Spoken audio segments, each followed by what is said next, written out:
brag, but I'm really on 25 late, I got money on my mind. Live life great, but I'm always on the grind. Real hustle, baby, throw my roller in the sky. Get ready for blast off. 3, 2, 1. I don't like to brag, but I'm really on 25 late, I got money on my mind. Live life great, but I'm always on the grind. Real hustle, baby, throw my roller in the sky. Get ready for blast off. 3, 2, 1. I don't like to brag, but I'm really on 25 late, I got money on my mind. Live life great, but I'm always on the grind.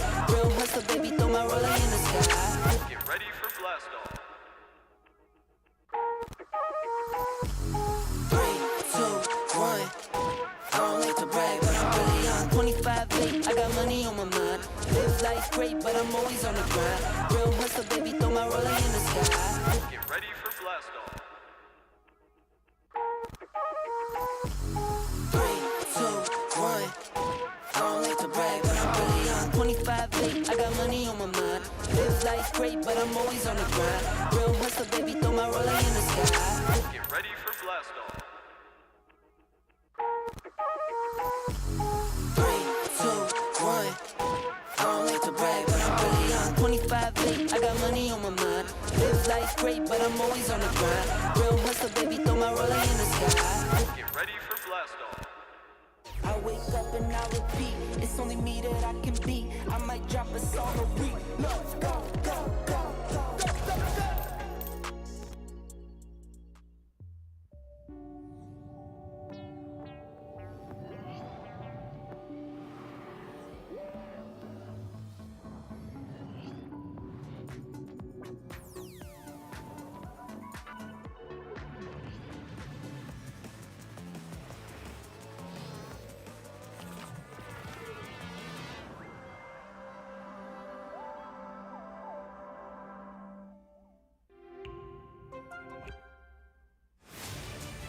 To live your life the way you want. Compete like the toughest challenger. Dance like there's no tomorrow. Celebrate every second you are alive. Life has no rule books, but we can give you a stage.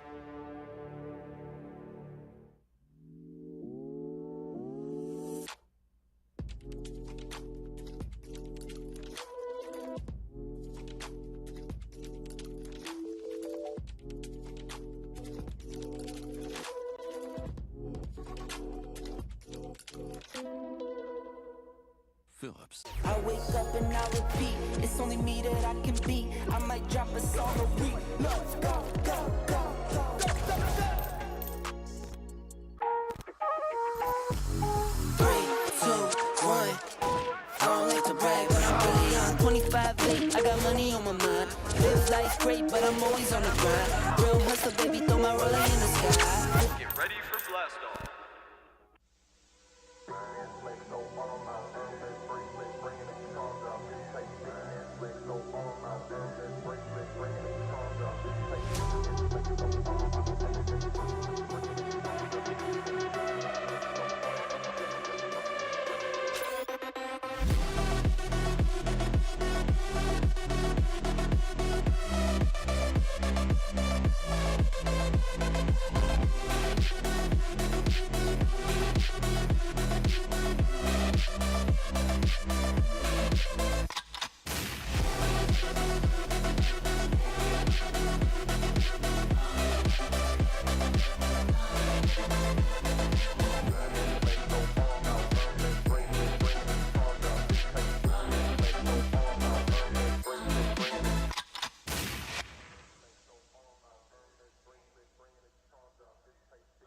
Hello, ladies and gentlemen, and a very warm welcome to all of you guys. I see a lot of people here in front of me, and I have a simple question.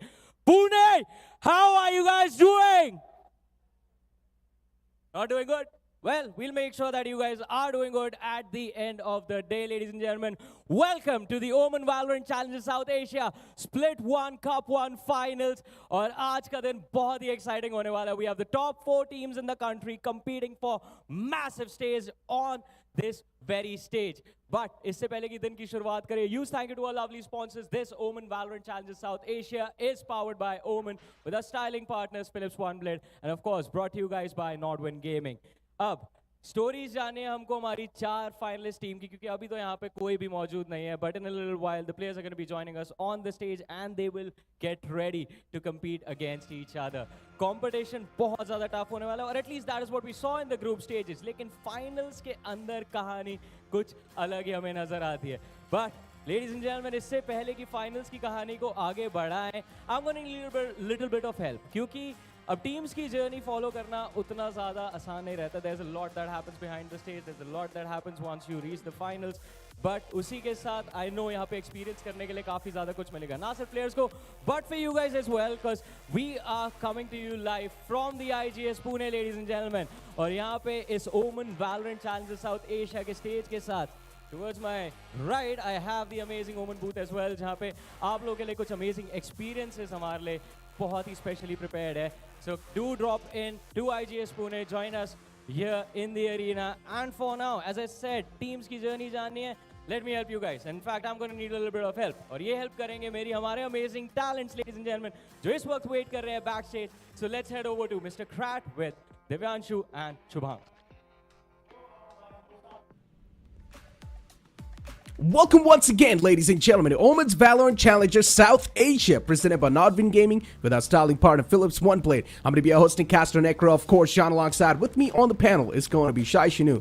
And Shai Shanu, we're not Krat, we're not Fritz, we're not Spartus, but we're someone else. We've taken a direct wildcard entry in the grand finals, or in the finals at least. How do you feel, man? It's one of the most exhilarating experiences to join in the action during the playoffs itself. But yes, I'm really excited to see how things are going to unfold, considering how group stages have unfolded a lot of drama. That is true. As you mentioned, a lot of drama has unfolded. Another thing needs to be unfolded in front of us, and that's going to be the overall prize pool for not just Split 1, even Split 2. $66,000 on the line for now. And in Split 2, it's going to be $64,000 on the line. A lot of money, but as you move on forward towards the distribution, the first spot will be getting $15,000. That's a lot of money, man. Indeed, and the second spot will drop down to less than half. That's just $7,000. Third and fourth, so basically if you're at LAN, you will be getting at least $4,000 in your pocket. Fifth and sixth are going to receive $1,000. Seventh and eighth, $500 for themselves. So we already know Reckoning, Orangutan, MLT and Carnival have received their end of the spectrum. I mean, once again, you're still getting away with a decent amount of money, a decent amount of chunk in your hands, which is really important for all the teams that have not been able to make it. And some of those teams are also quite the big names. Reckoning Esports, for me personally, was quite a massive shocker when I did not see them move on forward in the final brackets, which is unfortunate. But hey, now we've got some of the best teams yet now, and what a way to start things off the day as well, right? Between True Rippers and Revenant Esports. As we move on forward with the brackets, ladies and gentlemen, the second matchup of the day is going to be between Grayfox and Metal Esports. It's a double elimination brackets, so teams will have another chance to rise back up on the occasion. It's going to be super fun yet again because just as you mentioned, it's a rematch for both of these teams. Back in group stages, we saw Revenant winning against True Rippers in a 2-1 fashion. Grayfox and Medal ended up in Grayfox's way. So it's going to be a redemption arc for the teams who were not able to win against their nemesis. And again, what best time to show your opponents a defeat when you are in the playoffs itself and the stakes are extremely high. Time to talk about some of the best players as well from these individual teams, right? In my opinion, SK Rossi has, of course, been performing up to the mark. Yeah, we're seeing a little bit of struggles even from his side, but then we also need to consider that there's a big shift in the role as well. Now he's playing that initiator role. His presence inside of the game is much more important for his team compared to back in the day when he used to play duelist. All he needed to do was just press W, get a lot of kills in his hands, but now he needs to support the team as well with his usage of utility. As we move on forward towards the team cards in front of us, we're going to have skills, SK Rossi, Severine, DOS9, Paradox. Severine and DOS9's addition has been phenomenal, especially DOS9. This man on the duelist has been ripping things apart. Yeah, true. I mean, the reason why we see SK Rossi on that initiator role on Sovas and Skies is because of the fact that DOS9 is the one who's been playing on that duelist role. But again, we've been talking about Revenant. Let's have a quick look over True Rippers as well. One of the anticipated lineup which promised a lot of potential. And honestly, yes, you could say that they still need to tune up their performance a little bit. But always being in the playoff, LF, Deathmaker, Disrupt, RU, Techno, this is a power-packed roster. That is true. It definitely seems like a powerhouse of a roster, but still, when this roster was announced, we all thought that, oh, this is probably going to be the Indian super team. But then later on, inside the split one, now the struggles have been clearly there. And we know they also barely qualified in the finals bracket too, so still there's a lot much more things to be ironed out. There's a lot of things that needs to be patched up. But let's move on forward and look at the head-to-head graphic between these two best players. As I was speaking about SK Rossi, of course he's one of those players that's going to be on the graphic too, and on the opposite side it's going to be Disrupt. And Disrupt a little bit lacking when it comes to the stats, but not that far behind. I mean, here's the thing, right? Previously, True Rippers would put Disrupt on that duelist and everyone else would be just flexing all the different roles. But now, Disrupt has basically switched back towards that initiator role. So having an ACS of over 207, that's also still pretty solid considering your opponent is, of course, SK Rossi, the man who's basically been playing in those VCT Pacific leagues. He's got a lot of experience. So I would still say it's a very neck-to-neck matchup in terms of who frags the most. It always comes down to the situation in the game. But yeah, I would still say that Revenant, they have got a powerhouse in the form of SK Rossi, plus they also have a lot of flexibility in terms of Paradox. He always picks up all the kind of weird shenanigan roles that you could expect him to, and he's basically played all three apart from just a controller. So really looking forward to what they're going to bring on the table now in this playoff, because True Rippers would have to do something out of the ordinary. I mean, the last time when these two teams duked it off against each other, the scoreline was completely evident. I mean, we knew it was Revenant Esports coming out on top, but still, True Rippers, they showed a lot of struggles. And Revenant Esports is another one of those teams that heavily likes to rely on their mechanics. And now that True Rippers, also they've got some mechanic-heavy players, for example, Deathmaker, including Disrupt as well. I want to see how this competition once again is going to be starting in front of us, because one thing is for sure, Revenant Esports' strat book should be read by True Rippers. I mean, this is the team that has not yet lost even a single series. They've only given up on a few maps, one of them being the evident Icebox, in which they've got a less than 50% win rate, played 7 times, won only 3 times. But yeah, that's an entirely different story. As you know, the teams were trying to practice out their map pools and everything. But on the other end of the spectrum, one thing I really love about True Rippers is the fact how that Maker is now on that duelist role. As you also mentioned, that they've been setting things up really well. So I'm looking forward to how it's going to happen. I might drop a song a week. Let's go, go, go, go, go, go, go.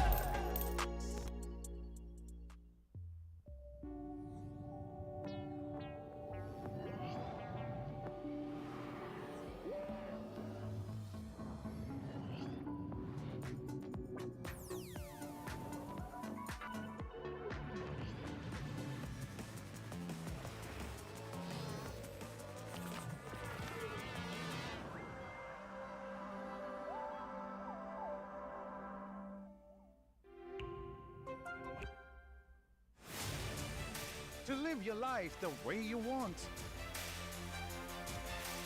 Compete like the toughest challenger. Dance like there's no tomorrow.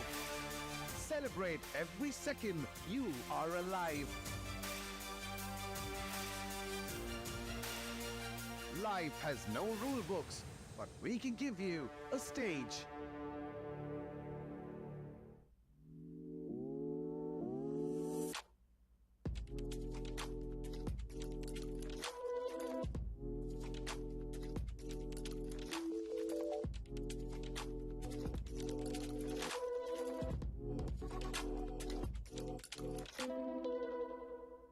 Phillips. I wake up and I repeat, it's only me that I can beat. I might drop a song a week. Let's go, go, go, go, go, go, go. All right, I know analyst desk की जो discussions होती है बहुत ज़्यादा technical हो जाती है, लेकिन टेक्निकल चीज़ों के बाद हमको मज़े करना भी तो बहुत पसंद है. और अब वही मज़ा शुरू होने जा रहा है लेडीज एंड जेंटलमैन, बिकॉज़ अब बारी है हमारी टीम्स की to take on what is rightfully their seats on the stage and begin the action. Teams को बुलाना शुरू करेंगे and allow me to introduce to you guys the team that was at the top of the leaderboard at the end of the group stage, ladies and gentlemen. A new revamped Revenant Esports.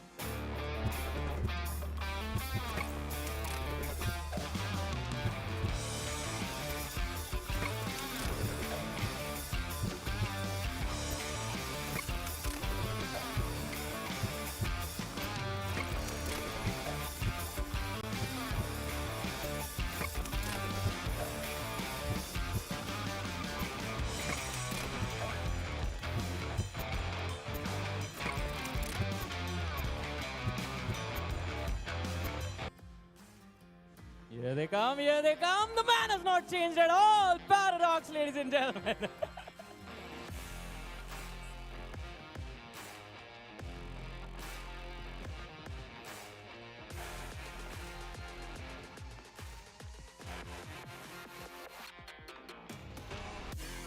Can I have a round of applause for them, please?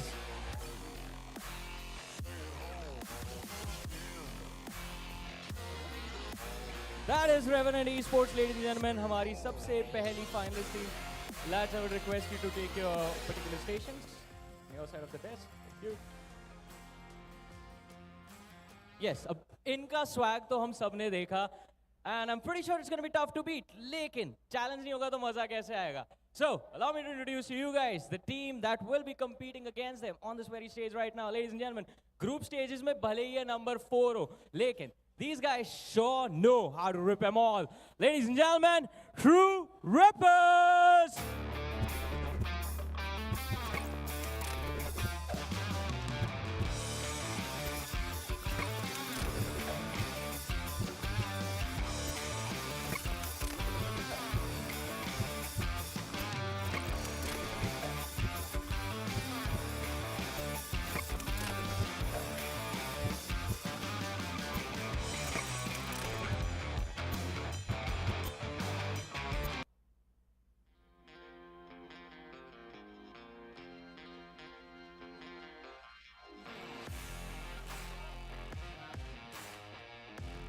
Let's go, let's go. A little more cheer for the True Rippers.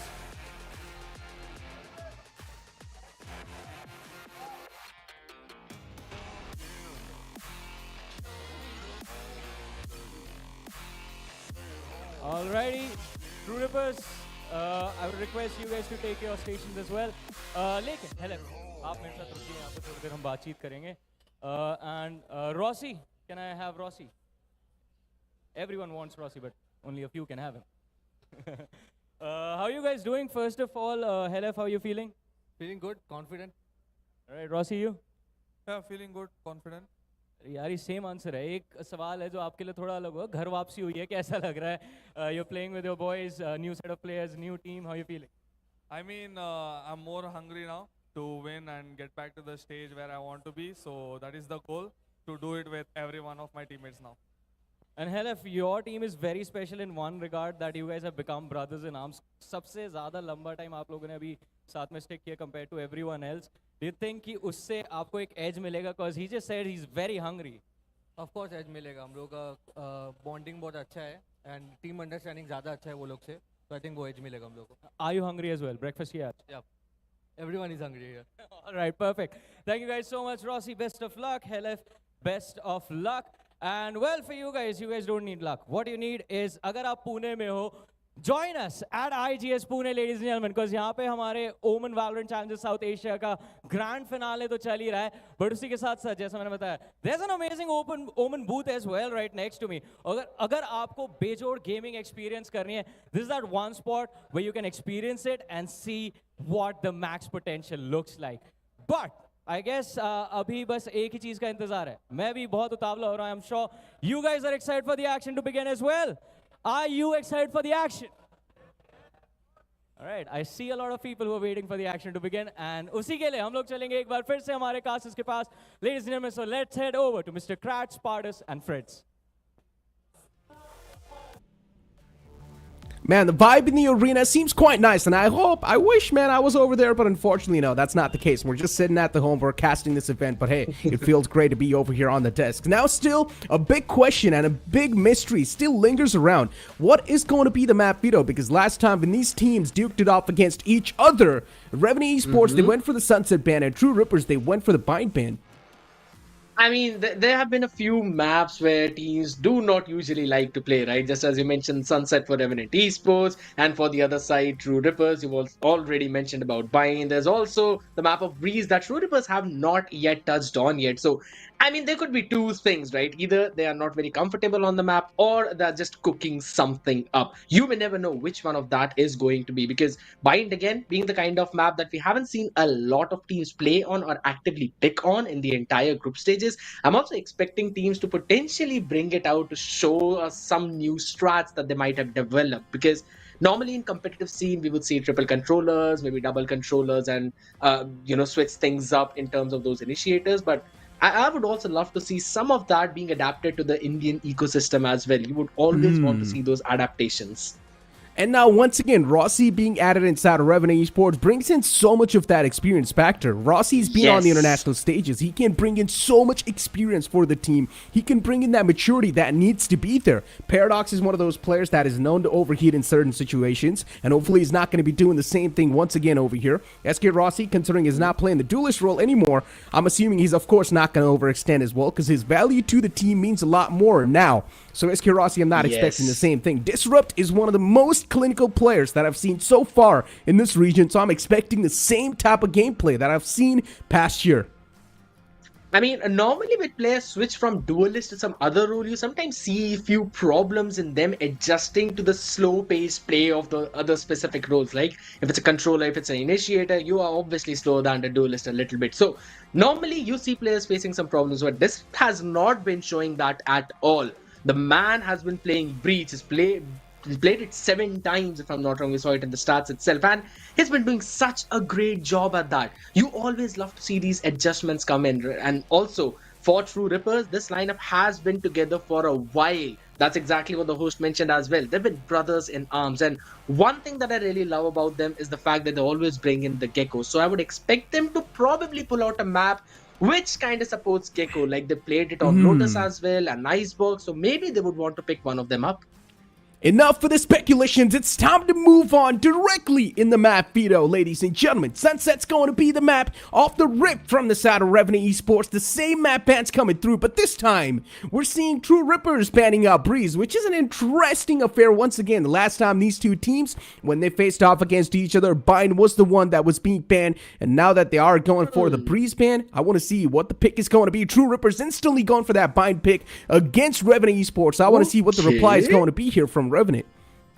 Indeed, because this is the first time both of these teams will be playing on Bind itself in OMEN Valorant Championship. So I am going to be super excited to see how it's going to roll out. As you mentioned, Revenant taking away Lotus, not going to give the edge to True Rippers and don't want to face their Gecko composition. The question is, are True Rippers going to ban Ascent? Because they did lose previously against Revenant. So once again, I'm seeing a little bit of an exchange here. Last time, True Rippers was the one who banned out Breeze, or Revenant was the one who banned out Breeze, but this time it's going to be some other team. This time it's going to be Revenant Esports doing the same thing. Now, as you do on forward, even Lotus being banned out by the players of Revenant Esports. So once again, you can't say they have traded the bans a little bit here and there. The only change we're seeing is Bind now that's being picked up in the pool. I want to see what the adjustment's going to look like. And once again, as I mentioned, Revenant Esports is one of those teams that likes to rely heavily on their mechanics. So I highly doubt we're going to see any type of struggles from Revenant Esports on towards Bind. But if you speak on the opposite side of things, True Rippers, it all really comes down to how their mental is going to be looking like in this first game. I mean, mental is really important, but again, I'm still confused why they would actually want to actively pick Icebox yet again. Maybe the entire thought process for their side was that, yeah, we've played that map a lot, we've already practiced a lot, so why not just pick it up in the playoffs itself and show us what we have been cooking on that map. But yeah, in terms of this map veto entirely, it's going to come down on how Bind is being played by True Rippers. It's their pick, they've pulled it out of the box, and I really am excited to see the kind of even composition they would probably bring up on that map. But yet again, Split previously when both of these teams duked it out, it was True Rippers who could not qualify and who could not close that thing out. It was 13 and 10, if I'm not wrong, last time Yeah. when they met on Split. And True Rippers actually had a pretty solid attacking half. They faced some problems on the defense. That is true. I mean, on Split, as you mentioned, the scoreline was 13-10, and then later on, when things moved on forward to the decider, the scoreline was 13-7, where Revenant Esports closed off the entire series in a 2-1 fashion. For Revenant Esports, 2-1 has been looking like the meta so far, right? Majority of their matches have went in 2-1. There's only one match in the league stage that went 2-0. So once again, I want to see the same stuff repeat over here. Maybe Revenant Esports, if they do 2-0 the likes of True Rippers, it's going to be a massive, stark statement that they make in these brackets. It's one of the most important factor as well when you always look into how a team has been qualified for the playoffs. But most of those 2-1s, they've lost the map on Icebox. I mean, they played it 7 times, they've lost it 4 times.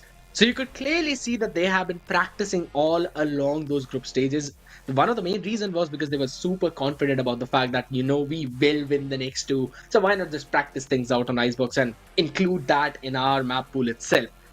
But on the other end of the spectrum, once you're looking at the side of True Rippers, you could always see that they were facing some problems early on in the tournament when that Maker was not on that duelist. And once he went to the duelist and everyone else settled into their own specific roles, they went in for those double initiator compositions as well, pulling in the Gecko Sovas on Icebox, and also bringing in the Gecko Breach on the map of Split. It kind of slowly settled in and worked out for them. So I'm expecting to see the exact same thing. One thing is there for sure, that they've basically won and lost on all of those above maps. Icebox, Split, Lotus, Sunset.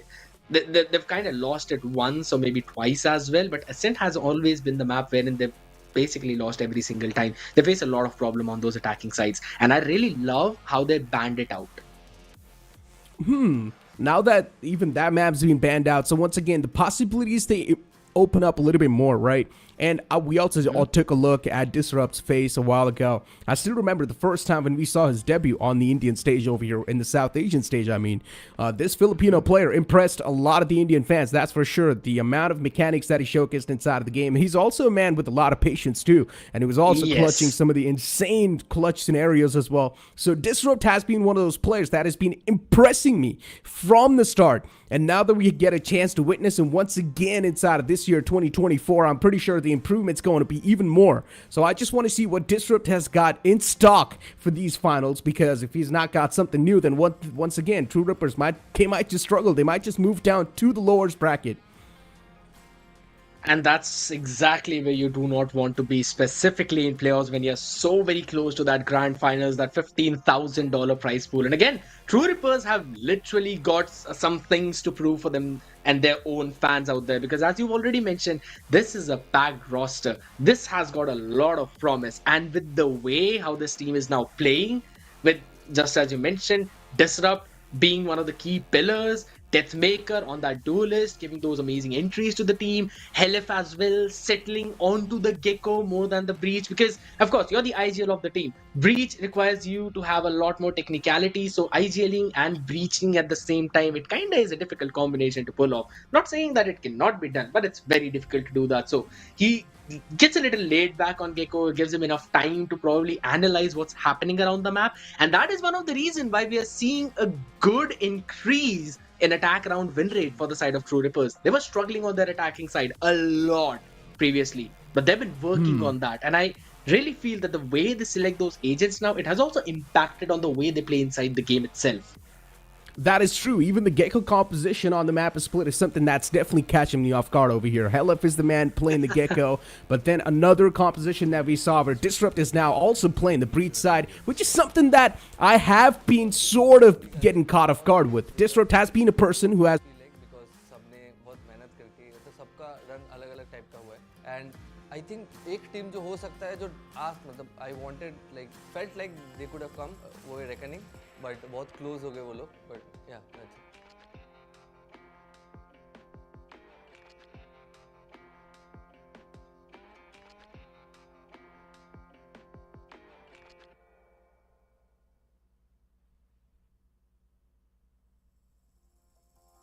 Interesting.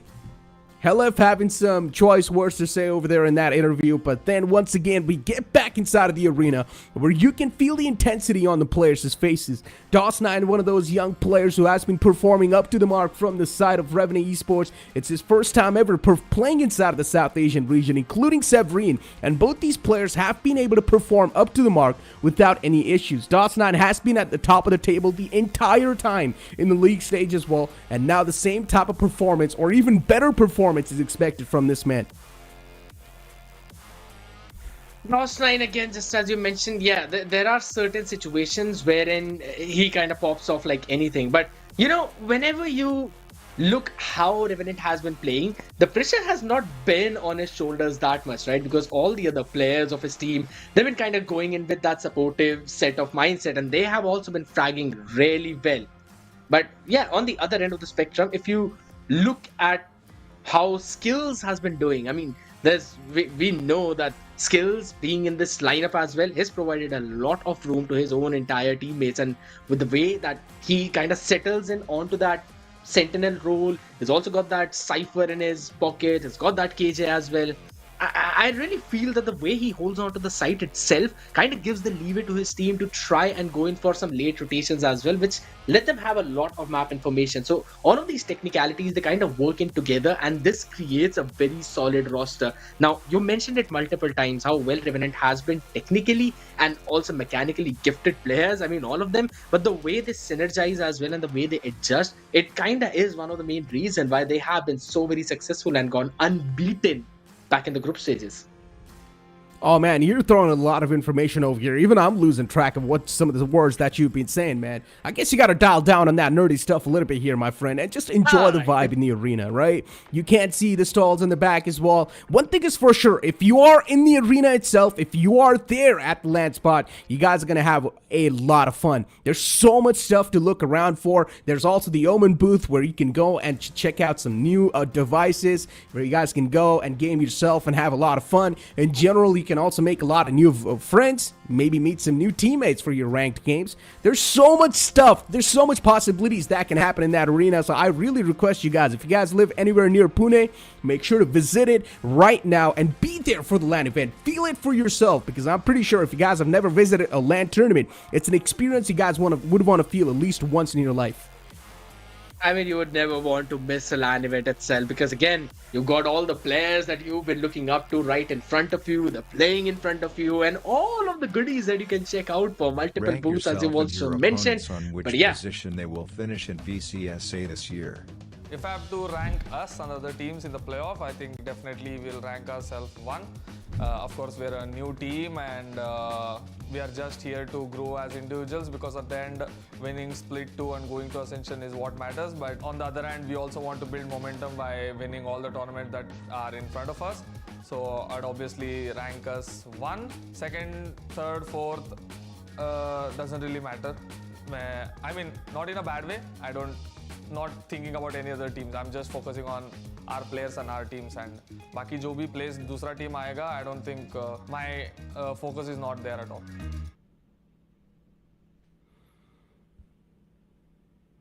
Interesting. The man's quite focused, and that's what we like to see. SK Roxy, this man's probably going to be in his practice range, just warming his hands up, getting ready for the competition that's ahead of us. And we know what SK Roxy is capable of when he gets his hands warmed up. But then on the opposite side, Deathmaker, another man who's going to be the one to watch out for in this competition. And as you mentioned, that role change when he came in through, Deathmaker, once again switching back to that duelist role, sort of got the True Rippers squad back on the line.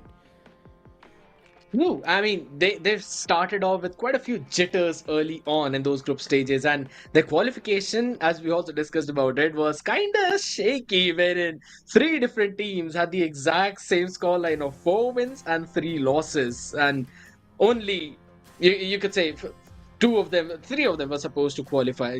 Yeah, that was 2 of them that were supposed to qualify. Reckoning, unfortunately, were the ones who picked up the short end of the stick.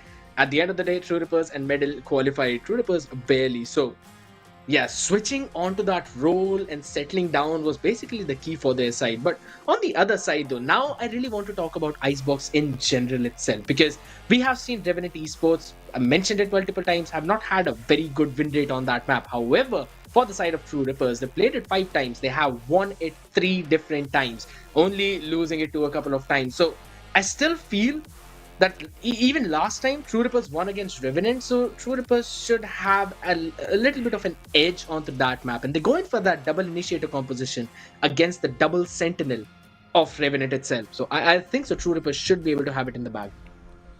They should be, without a doubt. And you can clearly see, I guess, there are some technical issues going on towards the desk, so that's why we're taking our time over here.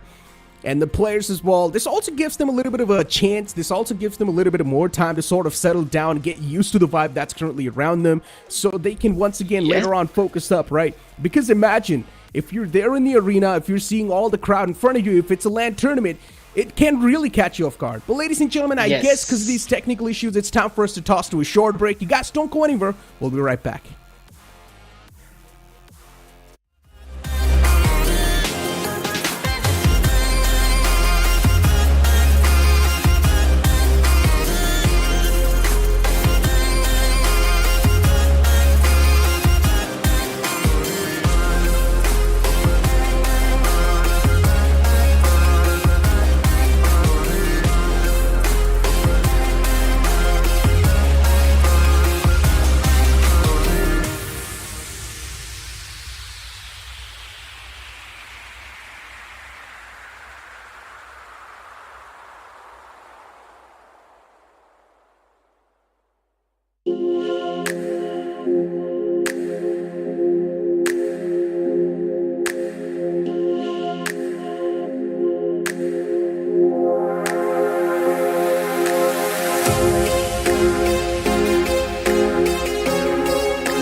might drop us on a reload. Go, go, go, go.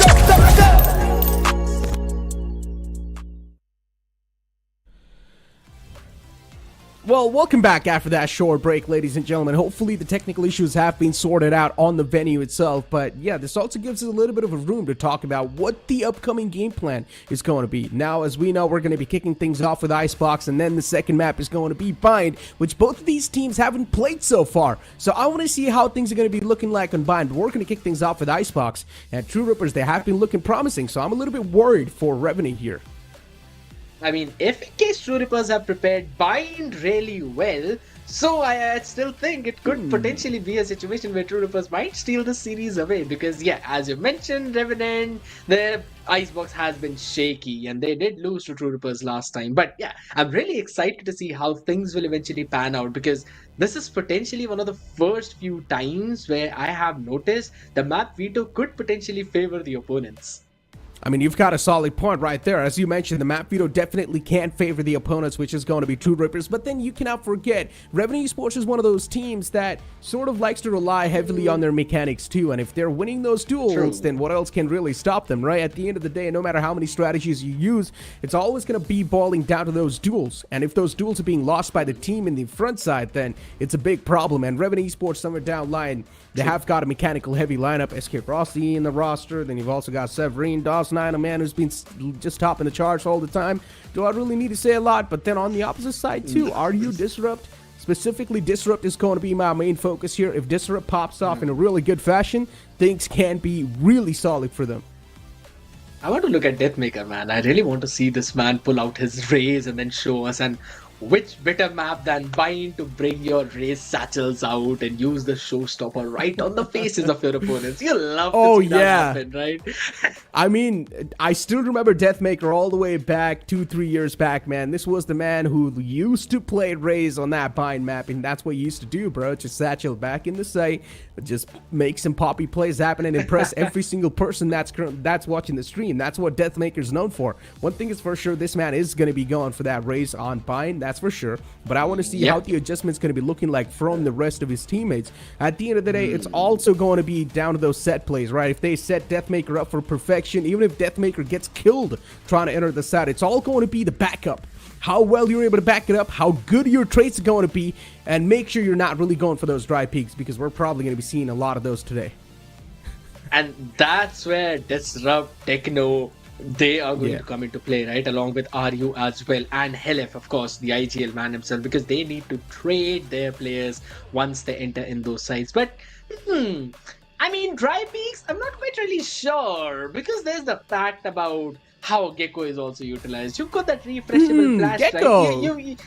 You can utilize that flash multiple times now. You can pick it up as many times as you want. So maybe they might flash peek on every corner. I'm not gonna lie, Sky's nerf sort of hit me as well when I saw that you cannot refresh the Sky flashes anymore. That was like a big nerf right there. A big nerf hammer on top of Sky. But then later on, once again, Gecko was sort of revived now. I want to see the Gecko's utilization, not just in the map of Split, not just in the map of Sunset, maybe in some other maps as well. I want to see how well these guys adapt and use those new compositions that can bring up so many more possibilities. I want to see the Harbor Viper composition too, bringing something new in the mix, because we've seen a lot of those Viper omens.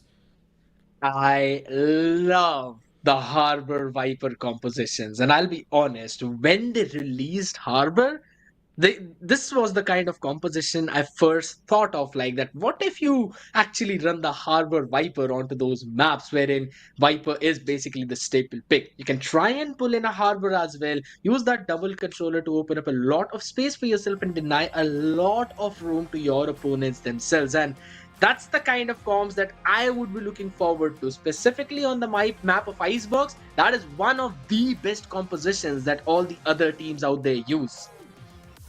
I mean, specifically talking about with how the intensity in the first match is going to be, I would really love to see the duelist pop off. Let's be honest, at the end of the day, it's all going to come down to the entry fraggers as well. There will be flashes in the backlines. If the entry fragger is able to get one, or maybe even the chain up kill on the second one, the site can be opened up quite easily.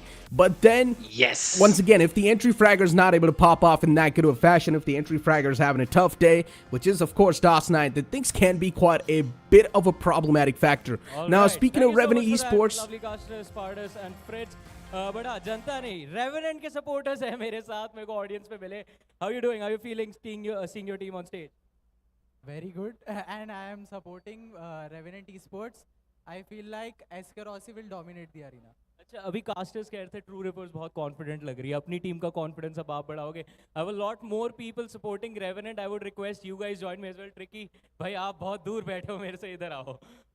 आपसे भी जानना चाहूंगा. So ladies and gentleman, we have tricky with us. ये Icebox practice हो गई पूरी? क्या? Icebox practice done complete? Yes. Veto में आ गया है थोड़ा सा? यस. लोग रेडी नहीं है जो उनको दिखने वाला है.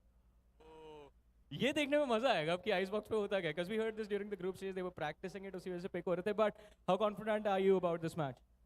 I couldn't hear. How confident are you feeling about this match? I'm feeling pretty confident. Like my team has always been dominating, so I'm confident since the start. He has been confident since the start, and hopefully we get to see you perform as well. Hopefully. We are going to be hopeful for that. But ladies and gentlemen, ये Revenant के supporter थे, अब और लोगों से बातचीत करते हैं. Hello sir, what's your name? My name is Arun. How are you doing? I'm good. How are you? I'm doing good as well. Thank you for asking. बहुत कम लोग पूछते हैं. But how are you feeling about this OMEN Valorant Challenges South Asia, and who are you supporting? I am supporting True Rippers today, but it's really great feeling out here. First LAN in Pune, Valorant LAN. They are too much excited for the fun. Go win True Rippers!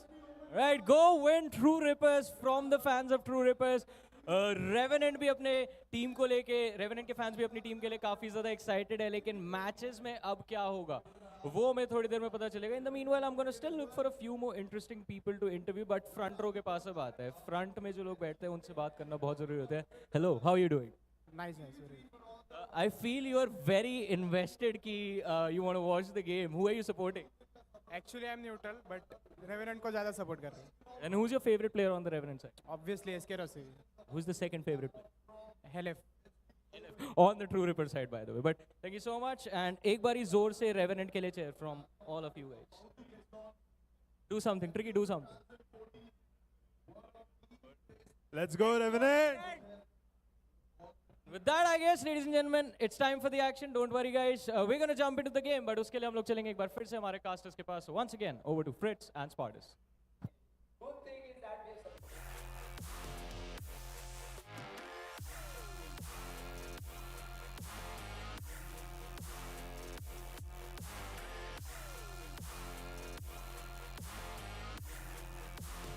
want to witness once in your life. And these players, these guys that are currently sitting in the venue, they're definitely having a lot of good time.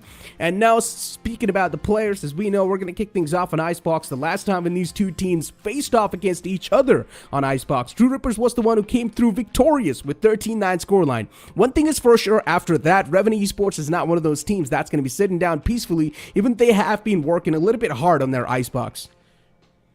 I mean, that's what even Tricky mentioned, that, yeah, they have been practicing on that, but we are not ready for what's to come. And that always gets me excited to try and witness and try to decipher, you know, what they're trying to cook. But one thing that I really love is the fact that there's that octopus toy, which has got 2 different moves. I really want to get one for myself, but yeah, at the end of the day, you would always get really excited to see how things will eventually roll out in that map itself, in that match itself. And there we go, Revenant now having their time of discussion.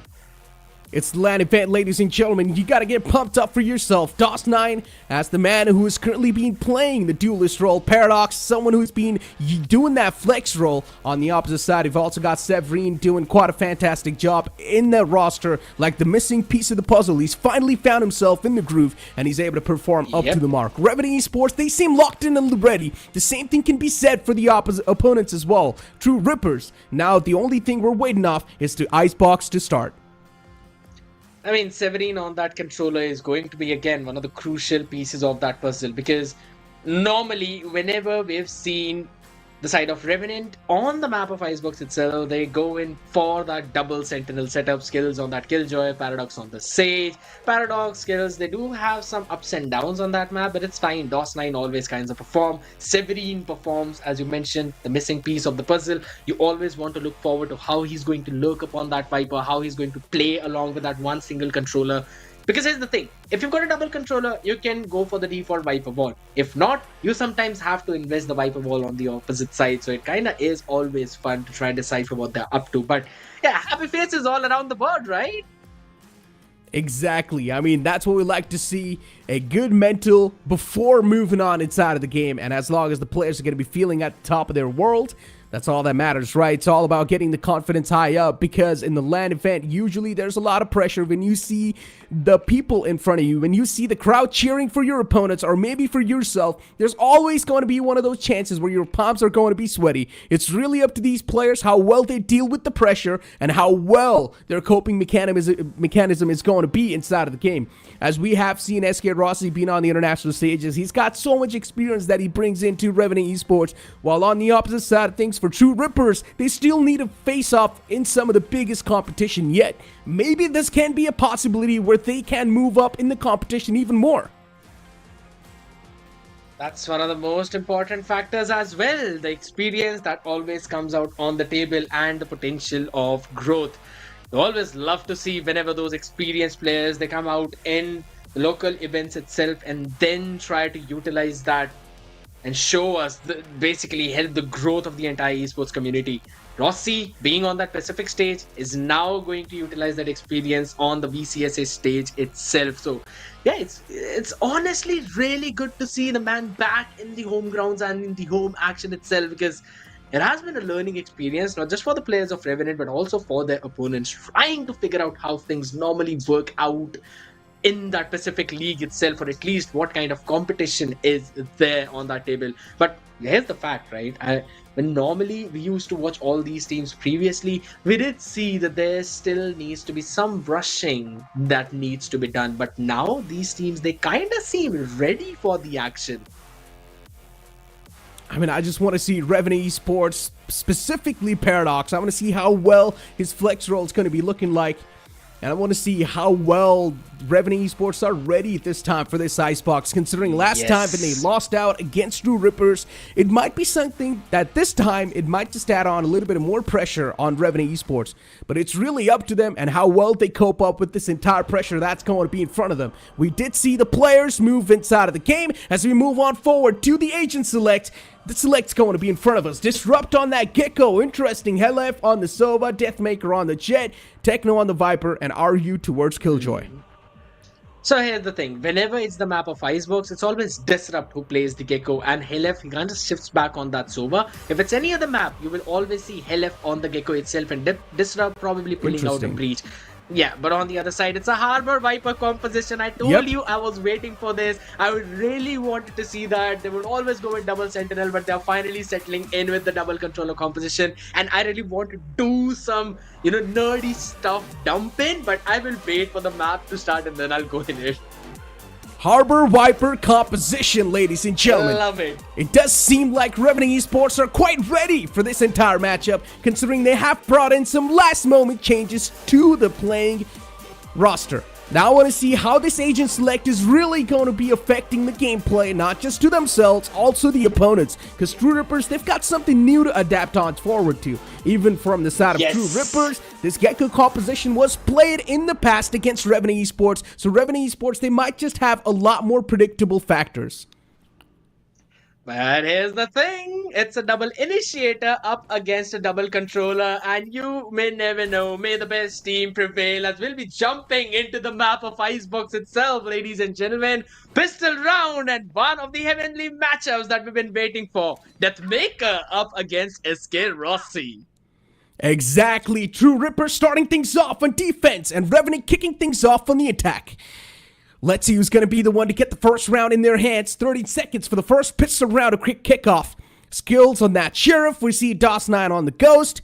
SK Rossi on the Sheriff as well. Off the rip, you can see the confidence clearly on the side of Revenant Esports as players. They are straight up just booking it for the Sheriff, specifically Skills and Rossi, really just relying heavily on their aim in this pistol round, which is quite understandable. And then on the opposite side, it's RU to start things off, all with the Sheriff.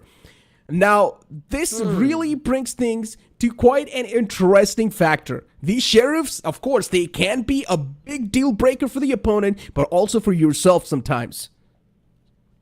You always need to land in a massive value with that Sheriff itself because, yeah, a massive investment. You've got nothing left in the bank. You've got no shields, no utilities whatsoever. So that's about it. But on the end of the spectrum will finally be almost jumping into the pistol round itself. They stopped at 0 seconds. Talk about small pause, patience. I'd love to see how even Viper Fall has not been invested yet. And yeah, I mean, you spoke of the Viper Wall, and Paradox is ready to just instantly put it towards B.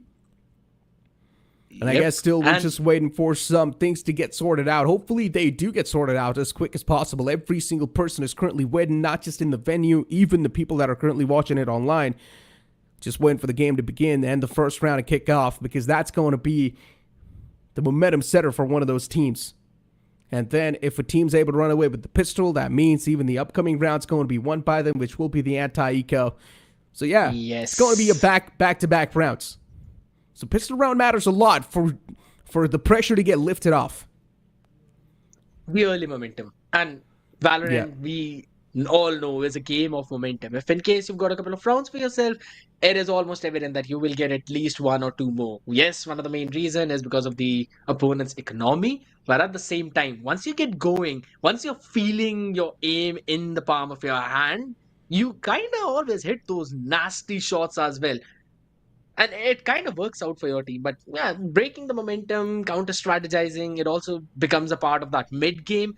And how important that mid-game is going to be is something that we will see now in a Harbor Viper composition itself. Because the mid-game timing of those walls to go up, you basically give a very small window to your opponent of almost, it's even less than 5 seconds. And then the ball will just go up again. So you've got to work your execute in those 5 seconds. It becomes really difficult. And that's why it's one of the most solid compositions. But yeah, countering that is going to be the key factor, how True Rippers are going to try to win this one map itself. But yeah, even so, Venka sitting out there, he's going to be waiting for his own matchup. But it's again a good opportunity for him to try and figure out what Revenant are going to do on Icebox. Exactly. It's just called reading your opponents before your game starts, but yeah, it's not exactly their opponent's playing, but maybe in the future, of course, they're going to cross paths. Grayfox has been one of those teams that is being sort of coming up to the mark. They have been impressing all of us, and you guys can see the audience as well. As I mentioned, they're definitely having a great time in the venue. They're having the time of their lives. Every single person's having big smiles on their faces. We see a good mixture of Revenant and True Rippers fans, but Revenant Esports' fans are a little bit too much because they've had a flawless run in the group stage, in the league stage. So they're currently the one with the advantage in this entire matchup that's going to be happening. But if you look at the map veto, it's also favoring the players of True Rippers. So at this point, anything can happen. But then Revenant Esports, they came in with some last moment changes with some Harbor Viper composition. And the funny part is, in the pregame segment itself, we were speaking about the Harbor Viper composition. We were saying that we want to see something new. We want to see this Harbor Viper composition. And it's not like they're playing this composition for the first time. They've also played this composition in the past. So I want to see how the adaptations are going to be like. Maybe in the scrims, because again, this composition does require you to play around with that timing. So how well you practiced it, how well you mastered it, it always comes down as one of the main reasons for making or breaking a round. But yeah, on the other side of the spectrum as well, you kind of love to see these changes. Even if it's a last minute change, you always get excited because I love this composition. And it is exactly as Tricky mentioned. There are some things that are going to happen that no one is ready for. And this comp tells us exactly that story. So yeah, it's going to be difficult for the side of True Rippers. But yet again, here we go. We'll just have to wait and see how this thing is going to pan out, because True Rippers are on the defense. It's going to be Revenant who will be on that attack.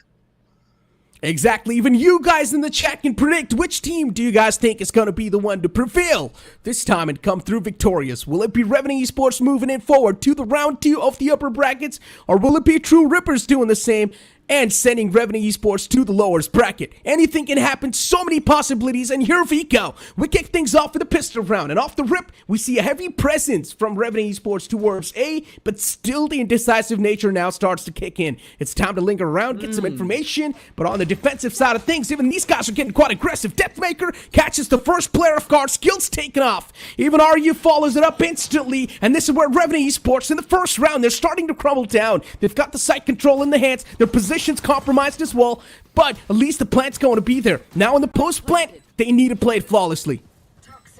It was kind of ring around the rosy happening because True Rippers took a lot of space directly towards the B crane and then moved forward towards the spawn, wherein Revenant just went in for the adaptation, and Paradox now trying to equalize the numbers, does not win the second. It's RU who comes out on top.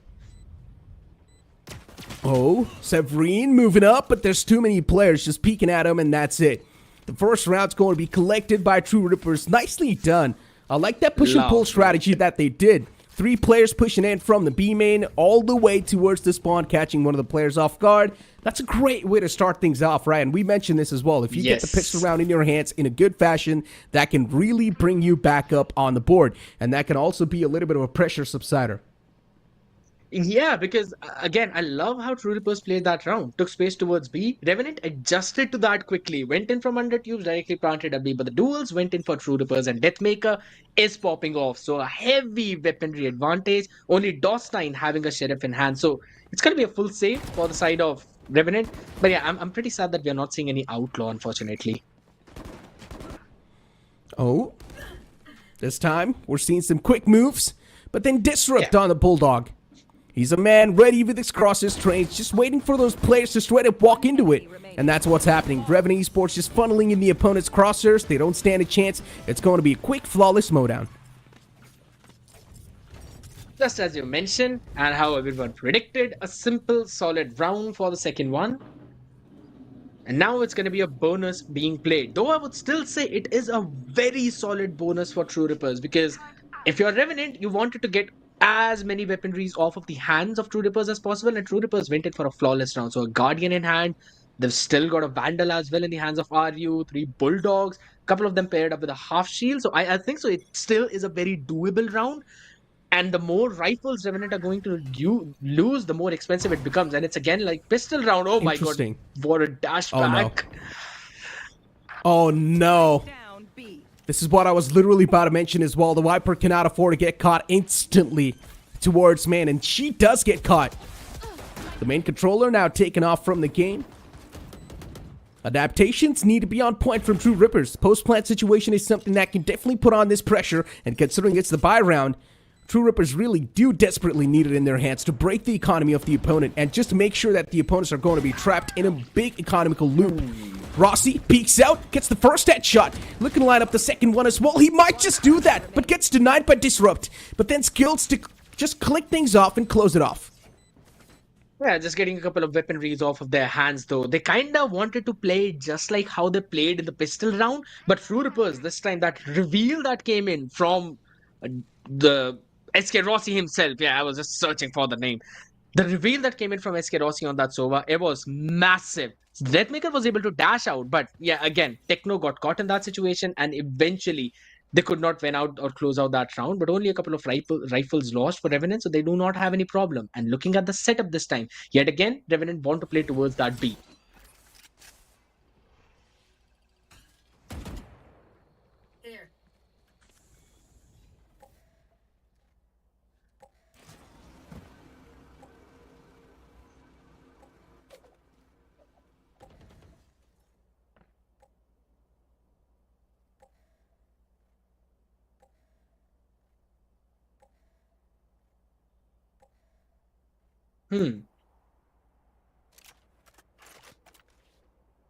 A slow pace round. Operator in the hands of Deathmaker. Rossi finds a value on the Vandal itself, and I believe it's time to go in for that execute as everyone's just going back. High tide goes up.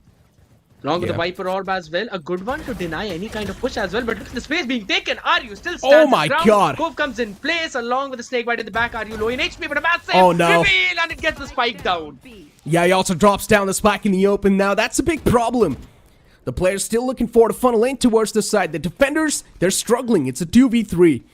Anything can happen up till now. Went for the fake plant as well. The spam's going to be there too. Rossi looking for to back away. He knows there's a lot of threat lingering on towards the B side, and there is definitely going to be that resistance.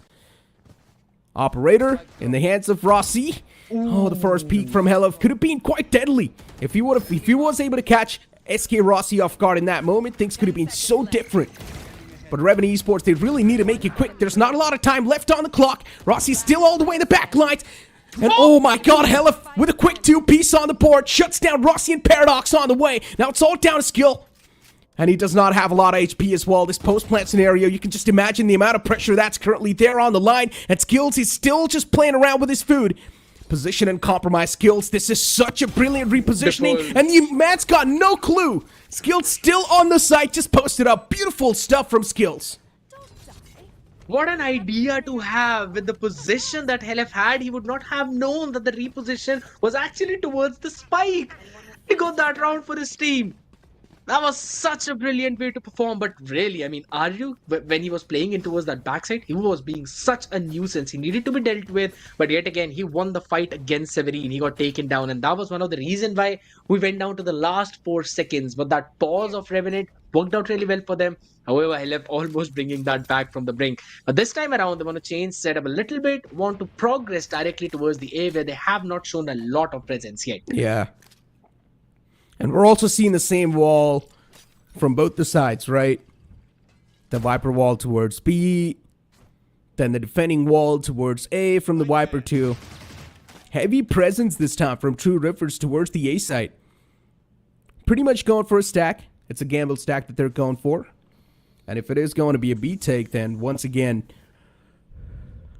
they're going to try to play it on the complete retake scenario. So far, Revenant Esports playing things off on patience, just showcasing as much patience as possible. Yes. I'll drone out to collect some information, and there we go. The first pick's now being found.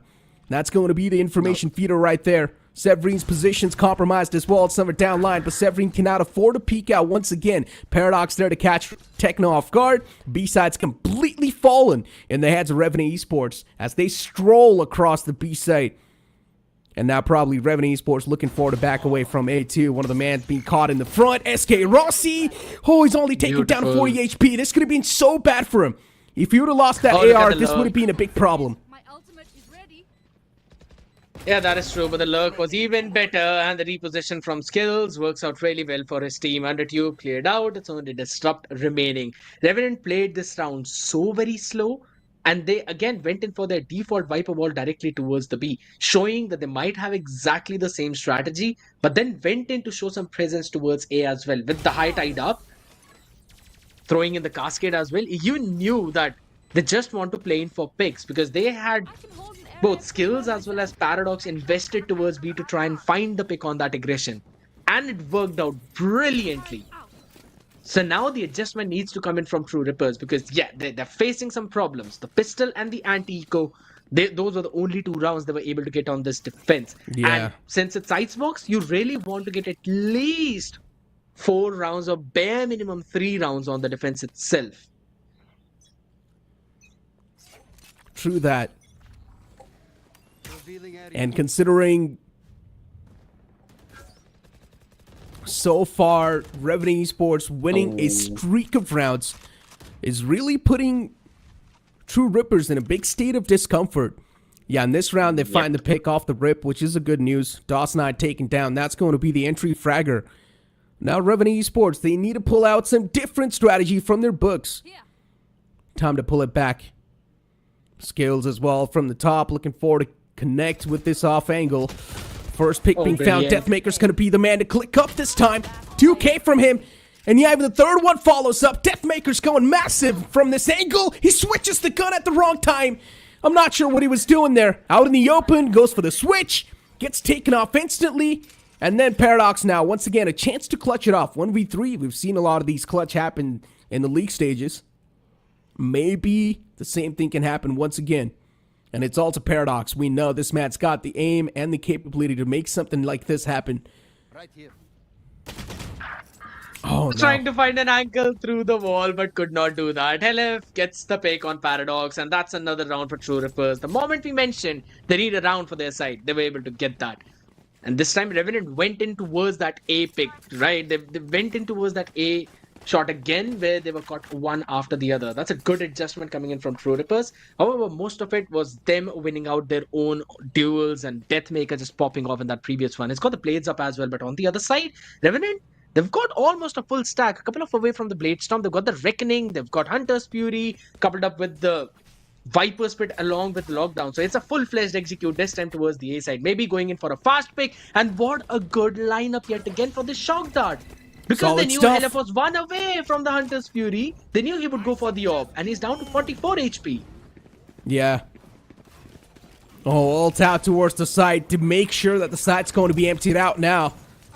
And all the defenders, they're just going to back off. Try and play this one on the retake. And DOS9, a perfect lineup that was. Disrupt gets the exit onto that player, but does that really matter? The entire site now just opened up inside out. Even the Viper's Pit being invested, it's looking next to impossible to make this retake happen. You might as well try to go for the save if you're True Rippers. Good snake bite though. Gonna force out the player from that corner. Paradox still just in an off angle. The position gets revealed. Deathmaker catches Rossi, but now it's going to be the guessing game. Fake tap was there on the spike. Paradox on the top, just waiting for someone to walk in his crosshair. Paradox position gets snuffed out too. A 1v2! Out and over, the possibilities now once again back in the hand, but then Skills snatches them away. What a close round. It basically got me directly up on my heels and on my toes at that point because it was so very close yet again. I loved the setup that came in from Revenant, but the adjustment from True Rippers was even better. DOS9 popped off up on Heaven, but yeah, at the same time, you also saw Disrupt answering back really well. However, the econ is now broken for True Rippers. They've got a couple of Guardians. Deathmaker is pulling out a hero operator in this one when a couple of players of his team are playing on a classic. Takes the space directly towards the A. Hunter's Fury being invested. Okay. It's gonna be pushed back. How did he even catch Severine with that? That Important is just pick. a brilliant one. Really important pick. Even the classic able to find DOS9. I'm not exactly sure what DOS9 was doing there, but they cannot afford to lose out on those easy duels like that. Paradox has managed to sneak himself in so deep, and now all he needs to do is just wait in the off angle. Time to catch at least one of the players off guard. Paradox spots out the gun barrel, sees the player moving up. And yeah, that's going to be easy. 2 picks right there. Revenant Esports, these lurks are able to find so much value. And I like the fact that we're seeing the setups being changed all the time. We're not seeing the similar stuff being repeated over and over again. Good tap from Disrupt. Catches the man off guard. But is that really going to restore the life back in the hands? That's what I want to know. And yeah, another man of the front lines. Operator able to find that value. Paradox with a 4K looking forward to claim the ace as well. If he does get the ace, that's going to be an easy operator retrieved in the hand, which can bring up so many better future possibilities for Revenant Esports. And I like the fact that Paradox is also trying to play this one as safe and sound as possible. Not really overcommitting, just keeping himself back there in the race. And perfectly done. Ace from Paradox. What a way to start the map off. My goodness. Right in the 8th round itself. The IGL getting the ace? I mean, that's exactly what you would love to see. Severine having a tough time in this one, but does not matter. Skills and Paradox are popping off like anything. And with that ace, he's basically just a few more points away as well from his Viper's Pit again. That's going to be the second one in the attack itself. And they've still got the lockdown. They've still got the Hunter's Fury, Blade Storm. On the other side though, apart from the Hunter's Fury, they've got a full house. So this round could eventually get very messy. And yet again, a fast play coming in from True Rippers. Oh my god. Nah, he's not going to find anyone. Hold on, Deathmaker actually smoked off the tart. So he's definitely going to find one. They've got no clue. Deathmaker did not break the dart. Instead, he smoked it off. So there was no sound cue given to Revenant Esports that there's a push coming through from A. And he catches one of the players off guard. And look at the amount of info Techno's able to find as well. He can hear so many footsteps around himself. He gives his position away with that move. But considering Techno is all by himself on that mark, DOS9's able to catch Deathmaker all the way in the back lines. The free flow from Revenant is looking super solid. Lockdown was invested from both the sides in their Vico. It's time to completely vacate the site.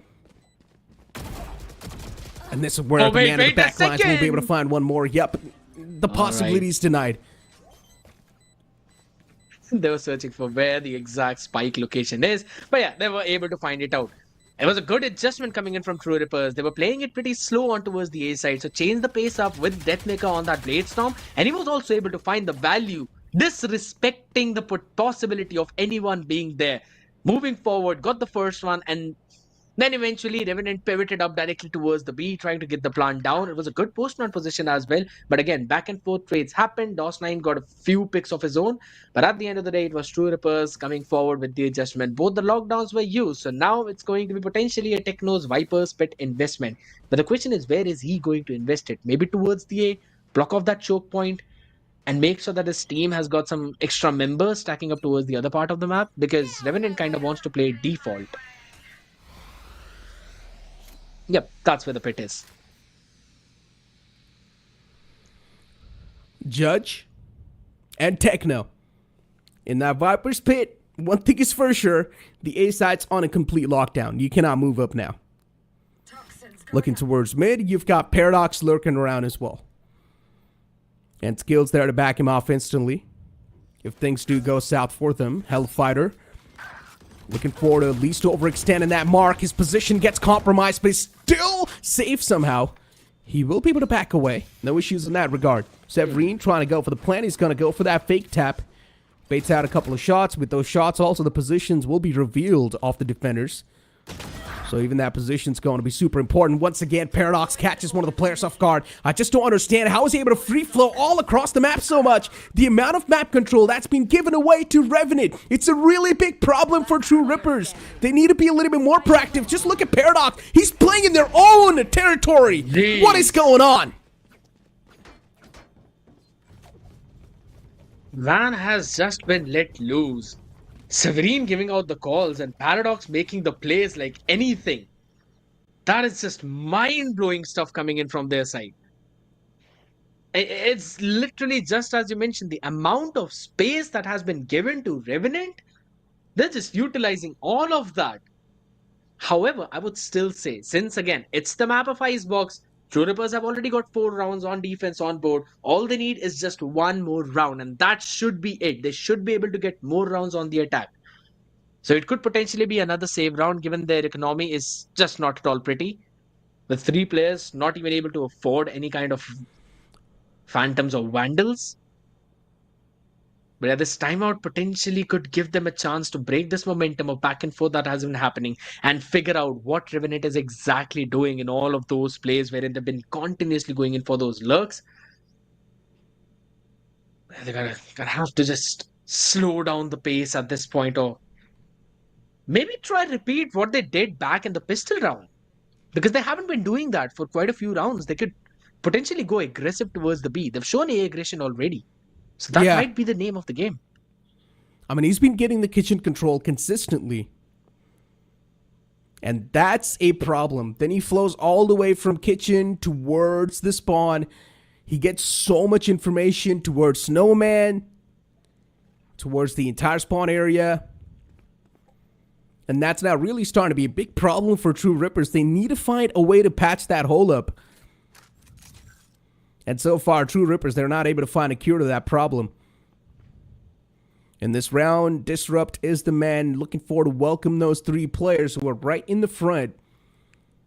And DOS9 is probably going to be the one to get the first engagement in his hands. There's a man just holding that left angle. A good mosh pit. The players will need to back away, at least for now. There is a bit of a delay being added. Good pick from Disrupt. This is what I exactly like about the man. He's so disciplined, yet so mechanically skilled, that he actually does manage to connect shots like that, and it keeps on helping him over and over again. Aldrone's going to spot the players. Now they know one thing for sure, and that is going to be that A-side's in the takings, and they're probably going to try to go for the plant. But they kind of have to just wait for their utilities to refresh, because True Rippers could flood in the site as quickly as possible, and they also want Paradox to potentially find a pick, but everyone on the side of True Rippers have already rotated directly towards the side. Gove goes in, as again we're gonna see the Thrash used up. He catches one, but that's again inside the core. LF being super safe. That's a pivot potentially. Paradox Oh my God. should be able to get one, but wait a second, they've only got 10 more seconds remaining. They've got to get the plant down, and that's the spike out in the open. Oh no, rough luck. But still they're moving it towards the B side, and he will have just enough time, maybe. Oh my God, he does. Barely gets the plant down. Revenant Esports still in the race inside of this round itself. Things could have been so south. He barely got the plant down within milliseconds.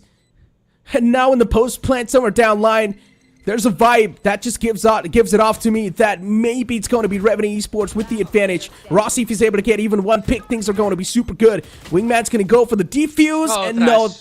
Oh, okay, Wingman being destroyed. That's a good news, but the Thrash is going to catch the last man, and that's it. It's done for. Skills getting knifed. Not a knife.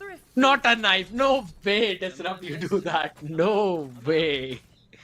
I mean, that's potentially given. If your Thrash hits and it's the last person standing, you are going to knife them. But yeah, what a thrifty round from the side of True Rippers. And oh, but look at this. Hold on. They did get that previous round in the hands, but now Revenant Esports, they've got the Viper's Pit and also the Hunter's Fury online.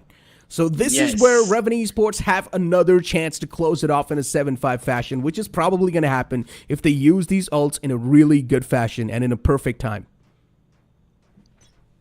hopefully, because Paradox has been popping off, and this again could potentially be an A push coming in. But on the other side, we're also seeing Deathmaker take an aggressive stance. Oh, what a high tide up on his face, and he's taken down with the spam. Hunter's pretty invested. Should get a tag onto one at least. Unfortunately, no. At least they got the information that the backside's going to be cleared up. The screens, there's no one going to be there. Information flow, clearly quite fluid. And Revenant Esports, Viper's Pit invested. They get the plant down as well, so the post plant is now completely secured off as well. Beautifully done, man. I mean, Revenant Esports, some of the executions that we're seeing from them, it's just incredible. Pushing in with the high tide. I just love that. And now Revenant Esports, considering it's time for them to just sit back, relax, and wait for the defenders to move up forward. It's a 3v4 scenario. Revenant with the man advantage. Toss9 catches one, now makes it a 2v4. Techno's quite softened up as well. I highly doubt Techno's going to stand a chance against DOS9 in this duel. And DOS9 is just going for a random spam. And there we go. Paradox to close things off into Techno. DK catching him down to that one last HP, and eventually Revenant closing the round off, just as you predicted, mentioned. Both of those ultimates could potentially prove to be very well utilized. And again, it was Deathmaker playing aggressive, but the anticipation by Revenant that he could be there up on top, that's what helped them out to finish him off. And that high tide was absolutely perfect. He threw over the cascade as well just before taking Deathmaker down, because he could not get any kind of vision. And with the spam, he was just caught down to the 11 HP. Then one bullet from Severin did the trick. But again, the sites have been swapped. I think so. True Rippers have done a phenomenal job on their defense. However, a Harbor Viper composition, it's difficult to find the timing to break through those constant wall setups. So I'm going to be interested to see how they'll be able to do it. A Harbor Viper composition, it just has so much visual denying potential. Think about it. You've got the Viper wall. Then you've also got the Viper orb that you're, of course, going to be tossing up. There we go. The mid's now completely blocked off. So Revenant Esports, once again, there's no information if someone's moving up towards kitchen. For now, in this pistol round, if True Rippers are able to win it off, then we might just see a tie in the scoreline. But if True Rippers are not able to win it, well, then it's a big red flag right there. And we might just have the winners of the first match. I said might. There's a chance. Pulling off the comeback will be even tougher. The bigger the lead, the more the mental pressure. Well, made so much noise directly towards B that everyone from the side of Revenant have rotated directly towards that. And the space that has been taken by RU has given all the information to his team. Has not even broken the KJ setup yet. So now they'll not have enough time to go in for a flood retake. That's a brilliant move by True Rippers. They will get the plant down, maybe not by the wingman. So Giga is going to do it himself. Disrupt will get that plant, but to get that flank protection, Deathmaker should be able to get one. But the anticipation from Revenant is also there. They're all moving in directly from the mid. Massive flank, Deathmaker. If he's able to get even a quick 2-piece on the board, it can mean so much for these players. Quick trades happening on the board. Paradox able to catch a 2-piece. Skills catches him instantly, and Revenant Esports, it's a sweep out of nowhere. They were just ready with the mop on the site. A perfect retake. They also catch the man on the lurk. What else do you want? Revenant Esports just winning the majority of their duels against True Rippers. Straight up. That's such a great retake from Revenant. I mean, the anticipation that someone could be there protecting the lurk. So everyone just decided to move on together from screens as well as directly from the ramps. Were able to take them down one after the other. And Deathmaker's lurk timing, it was just a second too late, you could say, because he did not anticipate his team falling down on site so very quickly. So even though True Rippers, they were able to get that plant down, they just could not close it out in that post plan. Revenant now potentially going to increase their lead, and DOS9 is going to make sure they've got the lead in the numbers as well for this round. Keep this thing in mind. We mentioned this too. If Revenant Esports, they win this pistol round in the second half, the lead will be too much. And the bigger the lead, the more the mental pressure. And right now, True Rippers is facing that mental pressure. Hopefully, they just do not succumb under it. Oh, position compromise. Techno. At least needs to back off. Oh, he catches a bullet from that Guardian. It's going to soften up so much. Both those players just waiting around the corner to go for the peek. But DOS9 doing the same thing, waiting for the players to just walk in his crosshairs. That one single peek might just reveal everything. And yes, that's what happened. Skills on the top with a quick mowdown. The man is just ziplining up out in open on top of the players. Eco frags. Eco frags indeed. He could have threatened his own life at that point though, but I mean, it did work out for them. So I mean, there's a lot of teammates alive, so even if he does get taken down, it's not an issue.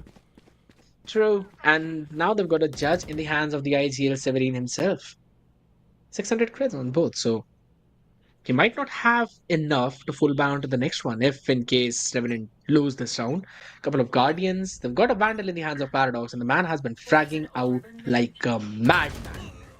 However, a full direct push as well.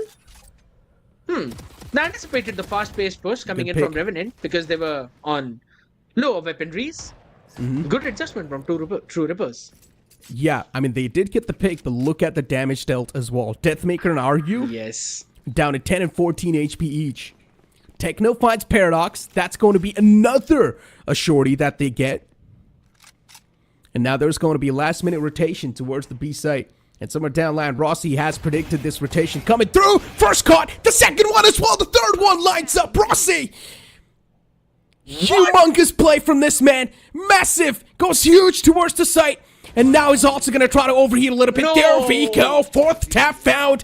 Rossi, someone stop this man on the tracks. If he's not being stopped, it's a big problem. Deathmaker catches him, but Deathmaker's too low. 10 HP on Lee. And look at this lurk. Look at this flank that's coming through. Skills. He's going to play this entire scenario perfectly. And Deathmaker, he misses the first opportunity. That's the opportunity. He had to close it off, but he whiffed those shots. Unfortunately, Deathmaker, he will lose that round. And that was also the bonus round for Revenant Esports. Oh my god, what a big blunder that was from True Rippers. That was a madman play from Rossi. Getting 4 with that Guardian. And then Deathmaker missing out his perfect timing to catch skills off guard. That feels so unfortunate. He fired those bullets early on. Could not get the crosshair on the head first. Yes, those shots missed are definitely going to hurt the side of True Rippers now because that was their round to be found. But yet again, what a heroic play from Rossi. Up on top, doing God's work for his side. And yes, that's basically the bonus round for them. Should potentially give them the next one as well. The question is, will True Rippers force buy? They should have the loss bonus, but might not exactly be enough to give them those full shields along with the Vandals. Is Deathmaker trying to warm his hands up? I mean, he was rubbing his hands together. One thing is for sure, he's not been feeling himself in the series so far. I mean, he's gotten some decent amount of kills, don't get me wrong, but I mean, you know, the Deathmaker that I know, man. But it's okay. I'm pretty sure it's just the first game, right? We cannot really judge a lot from that. The second map as well is going to be keeping a lot of value towards it.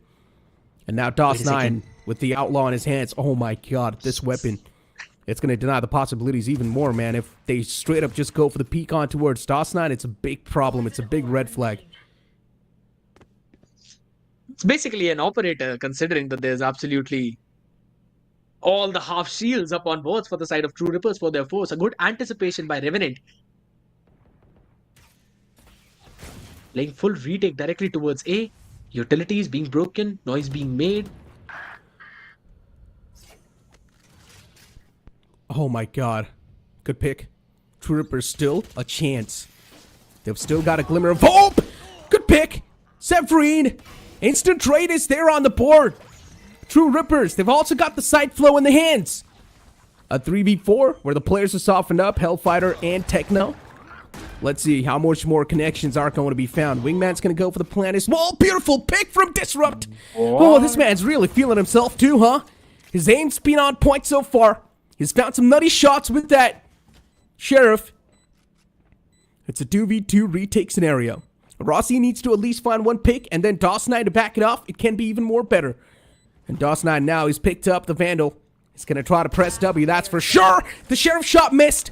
Unfortunately, the timing does not work out that perfectly because Hellf was still in midair. He went for that jump on top of that thingy.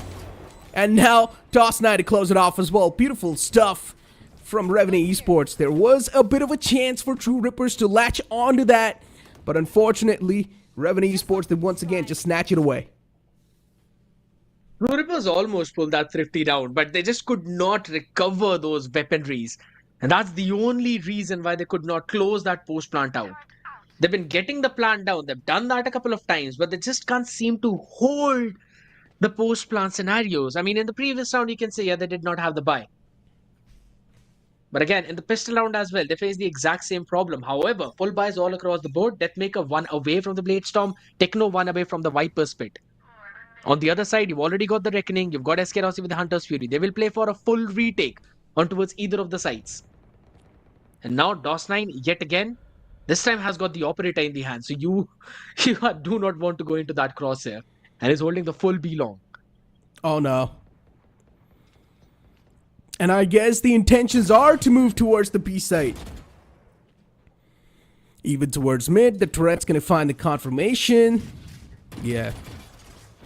You see, True Rippers aren't able to do the same stuff that Revenant Esports did. Just flood in all the way towards kitchen, get the control, and make the map feel like it's your home.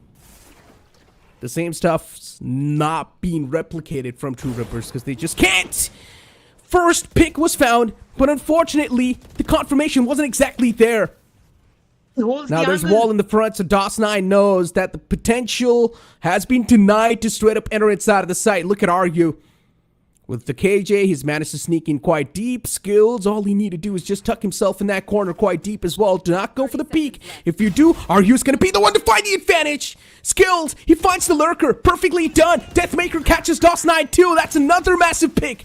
It's still a 3v4. True Rippers, they've still got a solid chance to close things off. There was a man in the back lines, but unfortunately, his position was compromised as well. Hellfighter shutting down Severine. Now it's a 3v1. And yeah, the round's been taken away by True Rippers. Finally, something that's there. This can't be the momentum stopper, but already too many rounds have been taken away by Revenant. So Rippers sent in RU for that lurk. If he was able to find the value, they would have directly gone for a pivot towards the A side. But since it did not, and they knew that there's at least KJ playing towards the A side, they had to brute force their way onto the side because there would have been an issue of the time as well. And with the pick, Deathmaker was able to find the anticipation that DOS9 would still hold the angle with the op.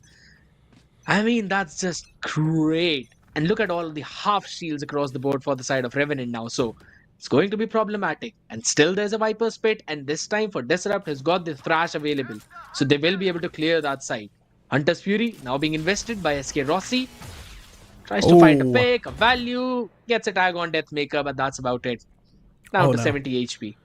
Are you with this lurk? If he catches one, he's done his job, in my opinion. Position compromised. Aryu gets one important pick, but then an instant return is there too. And these instant returns, they need to be stopped. Once again, Skills has got his hands on the lockdown. Keep that thing in mind. So this retake can be easy for Revenant Esports if the timing's used perfectly. The lockdown goes down. Once again, now True Rippers, they need to evacuate the site completely. And this is where True Rippers, the real problems might just start to hit them. And yeah, one of the players being found, Hunter Fury being utilized as well. It's going to be the counter to Hellfighter. Finding SK Rossi. Skills able to shut down Disrupt on the tracks. A 2v2 upcoming. 74 HP from Severine and Skills with only 68. Skills, if he's able to execute this entire push, this might just come through. But no, Hellfighter denies it. And keep this thing in mind. Still, we're just waiting for the confirmation, and there we go. I was about to mention that the spike still not went down, but yeah, well, I guess with that lurk, the closure is being found. The timing that Techno was able to find on that lurk when everything was just unfolding directly towards the site, that Hunter's Fury was what basically gave him that 1 second Q as well. Directly go back from the spawn, go towards the mid, and then go in directly for that lurk as well. A brilliant play from True Rippers, working things out. That's exactly what you want. And Helef, yet again, as you mentioned, a great investment of the Hunter's Fury. Even though Thrash was denied for Disrupt in that post plant, he still has it available now for this one round. And it's again a Marshal in the hands of SK Rossi. 3 Sheriffs on board, so maybe doable. We've seen Revenant already. Ace in the hands of Paradox. And that round 8 itself, the Sheriffs could potentially be deadly. So True Rippers, they've got an idea. They're anticipating a fast push towards either of the sides, so they are playing all the way back and slow. I mean, look at the ults as well from True Rippers. They've got 4 ults up. And then, towards Revenant Esports, they've only got the Viper's Pit. Economy is also in shambles.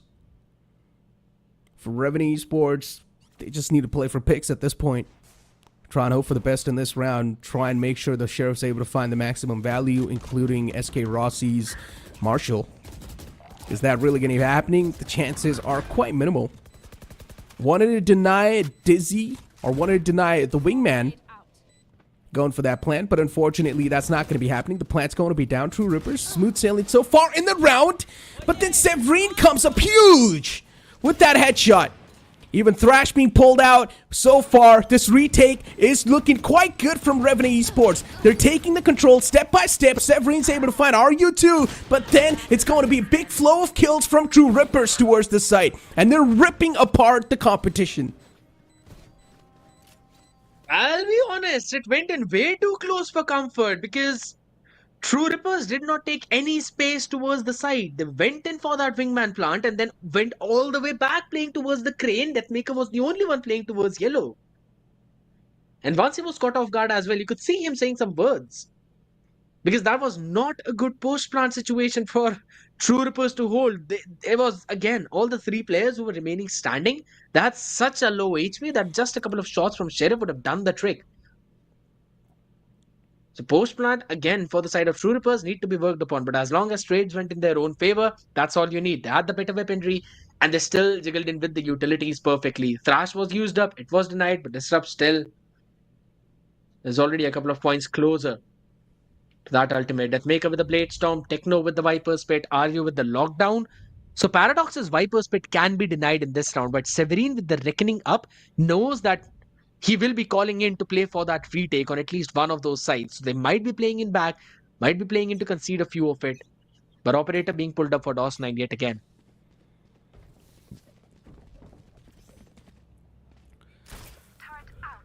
In the previous round, they were able to force out some of the key ults. And now that Revenant Esports, just imagine this, right? You've got the Viper's Pit, which is going to help you just completely put the side on the lockdown. Then you've also got the Blade Storm. Well, if DOS9's able to pop off with that ultimate, then things can be even better. He can try and go for some of those solo mechanical plays. And then you've also got the Reckoning, which is going to help you so much in those post-plant scenarios, in those retake scenarios.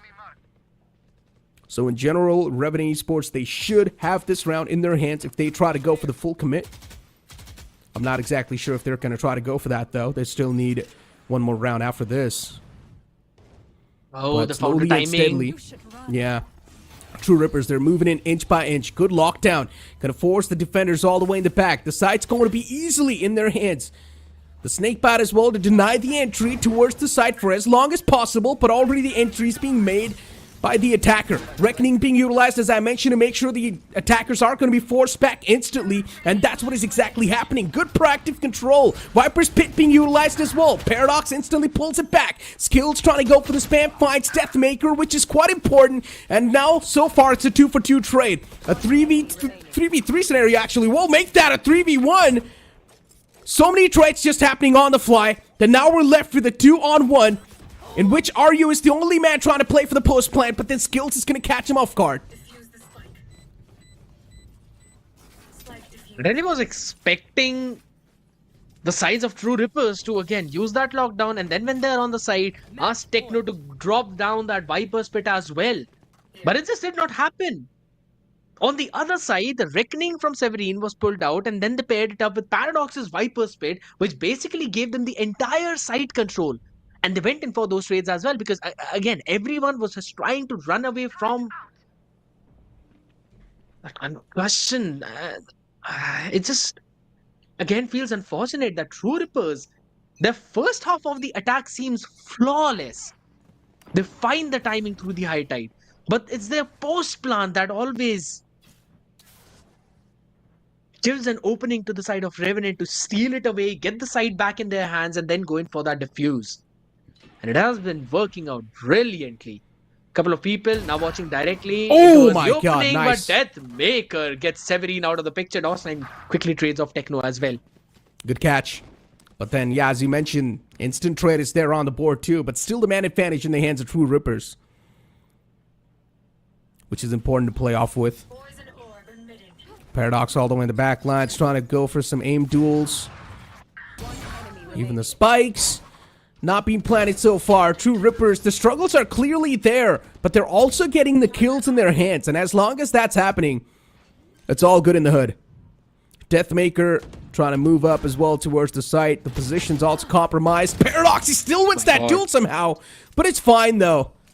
I mean, True Rippers, a good team play. The sub was just able to get that one operator as well away from the hands of DOS9. So here's the thing, operator for DOS9 has not been working out. He's been trying to get the picks, but it's just not working out for their side. So Revenant would need to try and work that up. However, on the other end of the spectrum, Severine yet again just 3 away from his own Reckoning, and we've already seen how well they're able to play in that retake situation. Skills as well, just 2 points away. So they might really want to just try and play for the orbs. For True Rippers, they've got the Thrash available, they've still got the Viper's Pit, so they could potentially go for a fast play. Severine gets down along with DOS9 as well. Anticipated the aggression of Revenant, so they were able to quickly adjust back to it, and now could potentially get that side control as well. SK Rossi is still present. One headshot from the Sheriff, that's all you need to take the players down. Dizzy goes up, catches no one, so they know they can take that space. Up over on top, SK Rossi traded 1-for-1. Skills finds the timing.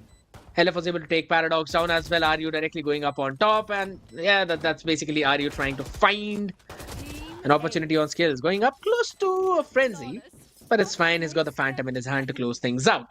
Simple, smooth round for True Rippers, and yeah, they still have their Thrash available along with their Viper's Pit. I mean, keep this thing in mind though. These solo rounds that they're getting, it has brought them back in the race. 10-12 is the scoreline. Only 2 rounds separating them from pushing towards OT. These solo rounds really need to be countered hard. There's a lockdown available in the hands of Skills, and in my opinion, he should use that as a resistance. Just deny the side control completely. Do not even let True Rippers just set their foot on the site. Revenant Esports this time trying to make that push and pull strategy happen. You can see the player on the A is completely pushed back, while there's a massive push coming in from B.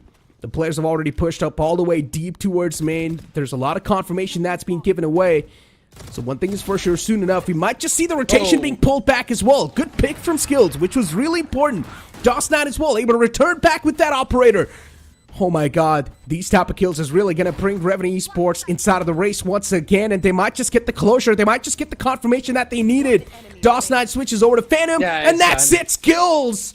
With the closure, a 3K on the board. Beautiful stuff. Skills was feeling himself in that round. And that's it, ladies and gentlemen. It's going to be Revenant Esports to close things off in Icebox.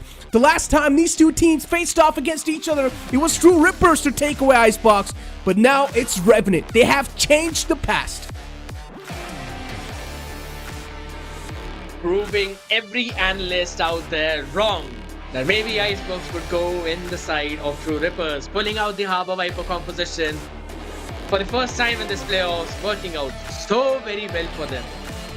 But on the other side though, few things need to be discussed for True Rippers, because again, there were a couple of ultimates that they still did not use, or they were not utilized to perfection. A few rounds left and right that should have been theirs, but it kinda went away. Specifically the ones in which all they had to do was to hold the post plant, and that's what did not happen. Yeah, there are a few things that True Rippers would definitely need to work out, talk around that, and then move on to the next map of Bind. But yet again, a great map coming in, and what an adaptation from Revenant. It was indeed quite a rough game from them, that's for sure. And True Rippers, man, I mean, as you mentioned, proving the analysts wrong. We all thought that Icebox can definitely be going True Rippers' way, but unfortunately that's not the case. The Harbor Viper composition working out quite well for them. And as I mentioned, at the end of the day, even duels are something you really need to come out on top from. And unfortunately, a lot of those duels are also being lost by True Rippers, which is another factor that needs to be added on towards this entire loss. Hopefully, the upcoming map, which is going to be Bind, we might just see True Rippers prevail, because Bind is one of those off picks. We haven't seen both these teams play on that map at all, so anything can happen.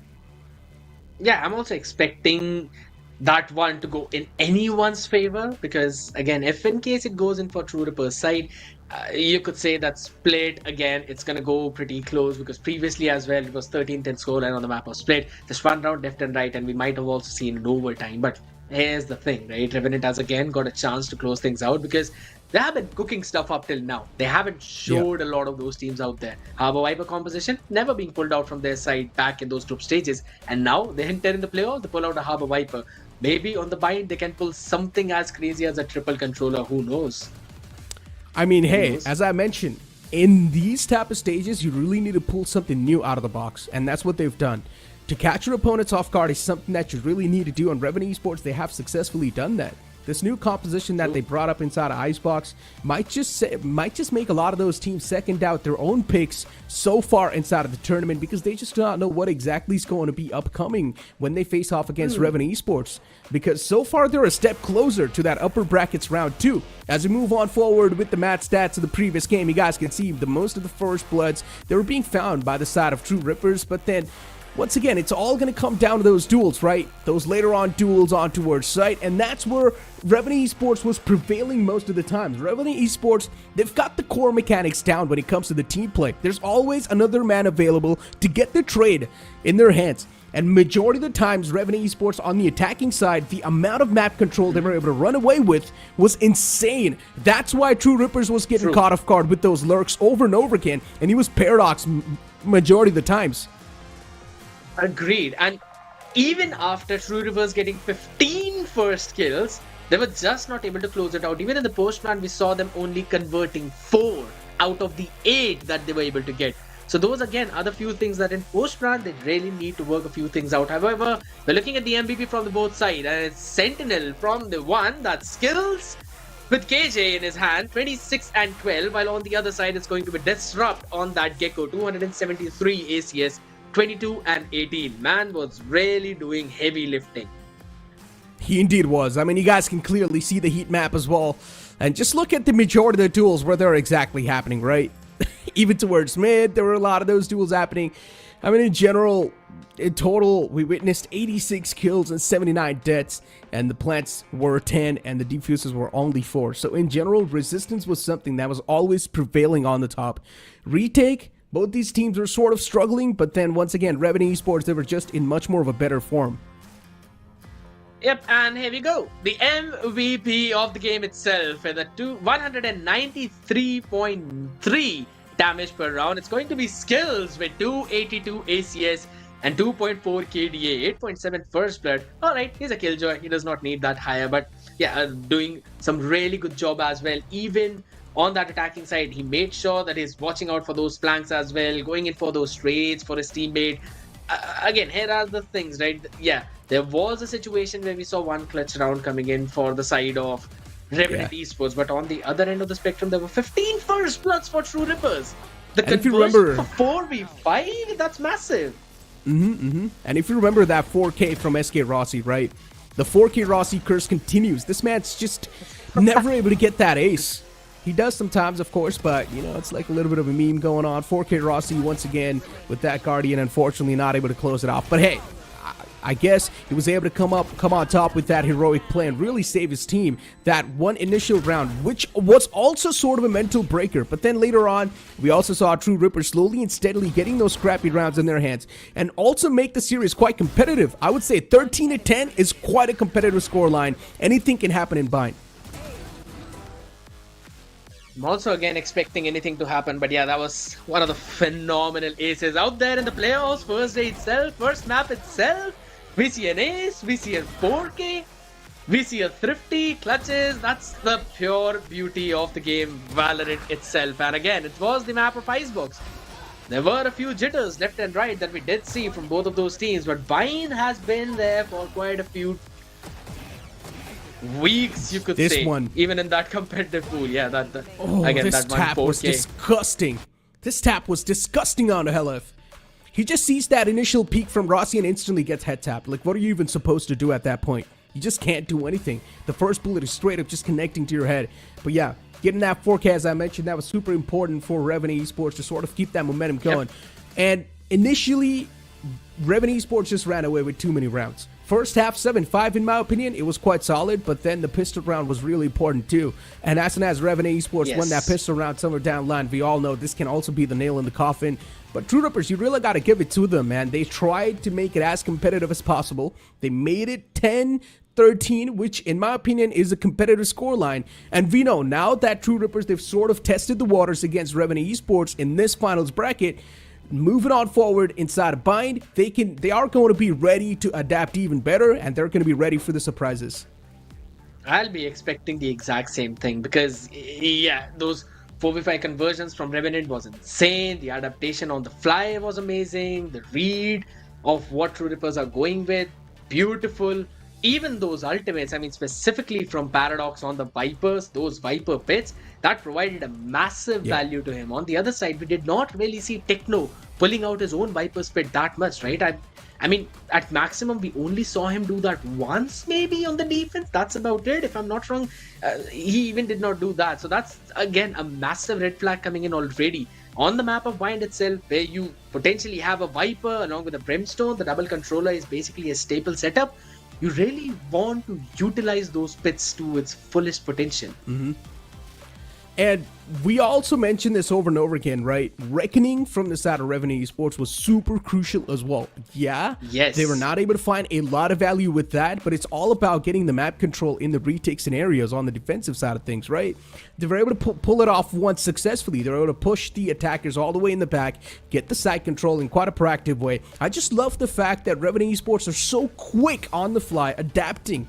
And this is something that's really making sure that True Rippers is also going to fall under that pressure, because you're seeing that resistance come through so quick while True Rippers is still trying to understand the post-plant situation. And there's already the resistance available with the ultimates right there. So what are you even supposed to do when you're True Rippers? Well, I guess just be ready with all the ultimates and have a little bit more possible sense that what is exactly going to be upcoming, and realize the fact that the opponents are ready with these ults. I mean, that's one of the major reasons why Revenant was again able to take care of everyone on the side of True Rippers in those post-plan situations, utilizing their utilities well. High tides always on your face, cascades as well to help your team go in for those retakes. Even on the attack, we just saw how quickly Revenant were taking that backside control and making sure that there was no one pushing up. Why? Because there's a cascade in your face. You cannot just dry peek out of a wall, and it does slow you down. I know it's pretty minute, but still, it eventually does slow you down. Exactly, and as I've been mentioning over and over again, with this composition, you get so much visual denying potential. It's crazy.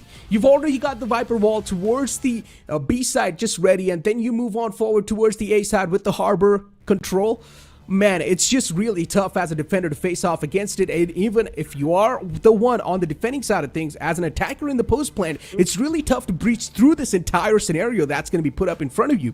Even plus, if there is an ultimate available in the hands of Harbor, which is the Reckoning, well, then it's just the nail on top of the coffin, because you would need to give that proactive positions that you've already taken on top of the site. Once again, if the Reckoning's not available, you can always try to go for those little sneaky plays where you can just tuck yourself in a corner and hope that the person's not going to go for the check, and you will have the initial advantage in that fight. But if the Reckoning's available, you cannot pull off shenanigans like that, because your positions will be compromised. That is true, and that's what helped Revenant go in for those retakes as well, specifically in that last round itself, when I mentioned that this Reckoning could be a massive tool for the retake, along paired up with the Paradox's Viper Spit as well. And again, our Techno was just not able to use out his own. It all eventually went in favor of Revenant because they were able to utilize those ultimates to its fullest potential. Though I would still say the double initiator of Gecko and Sova could have countered this visual denial setup with, because you've got the Owl Drone, you've got the refreshing recons, you've also got Dizzy, who would at least let you know if there are people or not. And again, you've also got the Wingman as well if you really want to use. You've got Mollies for Viper as well as Gecko itself to clear out some of the space at the backside and keep a few for the post plant. I would still say that the execute was fine, but the post plant is always where True Rippers face some problems, because the retake from Revenant was just on point. Yeah, talking about the Gecko though, I mean, do you really feel like Gecko was used to his fullest potential? I hardly saw any glimmer of highlights from the side of Gecko, man. I mean, the Dizzy, was being utilized here and there once in a while, but it wasn't exactly able to find the amount of value that it's supposed to. And that's where, I guess, the real problems was really there. Sova, yes, the shock darts were there on the point. Even the recons were there. They were able to find the info. But then you did not expect the same thing from the Gecko, man. The Gecko, in my opinion, was just not able to find the amount of value that it was supposed to. And that's why some of the takes from the side of True Rippers on the attacking side just fell off. Maybe, because that's again something Disrupt, he was able to find his individual value with individual those skills, but mechanics, I mean, Disrupt has been there. This is something I mentioned, right? He's one of those disciplined players with some insane mechanics. But then once again, speaking about the team play, finding the value, finding the information with the Dizzy, it was something that wasn't really there that often. But then once again, I mean, in general, they just lost this match fair and square because they gave too much of an early lead to the opponents. Specifically when the half shifted and eventually it was the pistol, the anti-eco, and as well as the bonus round. That was where everything basically broke for the side of True Rippers, and they just could not catch up to that lead. And again, kudos to SK Rossi with that massive play on the Guardian, but also at the same time to Paradox for making those lurking plays out in the first half. But again, now we've been talking about Icebox for a lot while, and as well the audience might get bored about that. I really want to look forward towards Bind as well, because every single time we have seen international teams play, we've seen some fun compositions, alright, don't get me wrong. We normally would see Sky, but now since the flashes are nerfed, do you think we will potentially see more of Gecko? I would say no, not on Bind. I would say absolutely not on Bind. But I mean, I would love to see Breach. It's out of the composition. I would love to see that Breach mix coming in with the Sova. It can definitely be one of those classic compositions that we've been witnessing since the past, and it can definitely add on a little bit of a new twist to the playstyle, because once again, you're going back to the roots, and it's something that everyone's familiar to playing with. You might just feel a little bit more in your comfort zone. I mean, that's just my opinion. But you know what? We're talking about initiators and controller too much. Do you think we're going to see a Euro being pulled out? Yeah, I was about to say the exact same thing, that maybe Teams normally go with the double controller, right? Hey That's man, a I want to staple. see Euro, man. I'm not gonna lie. I want to see a Euro being I pulled love out Euro. over here. Me too. I love Yoru. So maybe pair up a double controller with Sky and a Yoru as for that double initiator type of setup, wherein Sky would be the main initiator, Yoru would be the pseudo one, pair him up with the Rays as well, going in with the Satchels. It's going to be super fun to potentially watch out. But yet again, there's one thing I really want to talk about, as you mentioned about Breach as well. It could be used, Rolling Thunder is usable, but the only problem that remains is that there is no potential God Flash that could come in from Breach. Sky can do that. I mean, even Gecko can do that. So that's the only thing I might think that Breach might not be pulled in. Never know. Never know what's going to be the picks over here, because after the first Icebox Agent Select, I have been astonished. It's a change I wanted to see, but I did not expect it will be there, but it was there. So at this point, speculating anything can be something that might just bite us in the back later on. So you know what? Let's just wait for the Agent Select to reveal itself off the bind, and here we go. Agent Select in front of us. We're seeing Brimstone from Skills, Severine with the Sky. Interesting. Chamber from being pulled out from the side of SK Rossi, DOS9 with the Reyna, and Paradox with the Rays. We're seeing a double duelist over here. Interesting. And then on the opposite side of things, we're going to see a Harbor Wiper composition onto our spine. Ladies and gentlemen, I can already tell this is going to be super exciting. Okay, hear me out. Reyna being pulled in by Revenant. What are they trying to do? Now, Aggression, my friend. Listen, this is opposite side of the ends, right? You see a complete defensive lineup from the side of the opponents, which is True Rippers, and then you see a complete W key lineup from the side of Revenant Esports. That's what it is. I was about to mention what kind of Paper X composition is that, but all right, I love it. I love it. So Hey, we all love something new. We always love to see that W key going in, and you know, there's one fun thing about the Harbor composition being pulled up, that you can also go for a W key hookah flood strategy with the Harbor itself. Because of the way you can just use high tide on towards the side, you can go in for some amazing hookah executes. I'll be looking forward for some very fun, fast gameplay. That's what we're definitely going to see from the side of Revenant. But are we going to see the same thing from True Rippers? That's my real question. They're going for the Harbor Wiper composition, a double controller. That means one thing is for sure, True Rippers are going to play this map super tactical, while the opponents, they're going to focus on their firepower a lot more. The double duelist composition that they've got really enables them to do so as well. Use their firepower, use the Reyna Leers, get inside of the site, double satchel from the Rays as well, get the proactive control. It's going to be an amazing game, ladies and gentlemen. A defensive side versus a complete attacking composition. Revenant Esports, though, they're going to be the one to kick things off on the defending side of things. And one thing is for sure, we might just see them go proactive off the rip.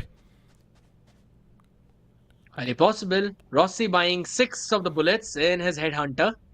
Wants to play along with that only. Okay. Pulling up so quickly. That's the hookah flood I was talking about. High tide goes up, everyone jumps in directly from the hookah, and they've got the side quickly for themselves. Easily. I mentioned it. And now DOS9 trying to move in from the back.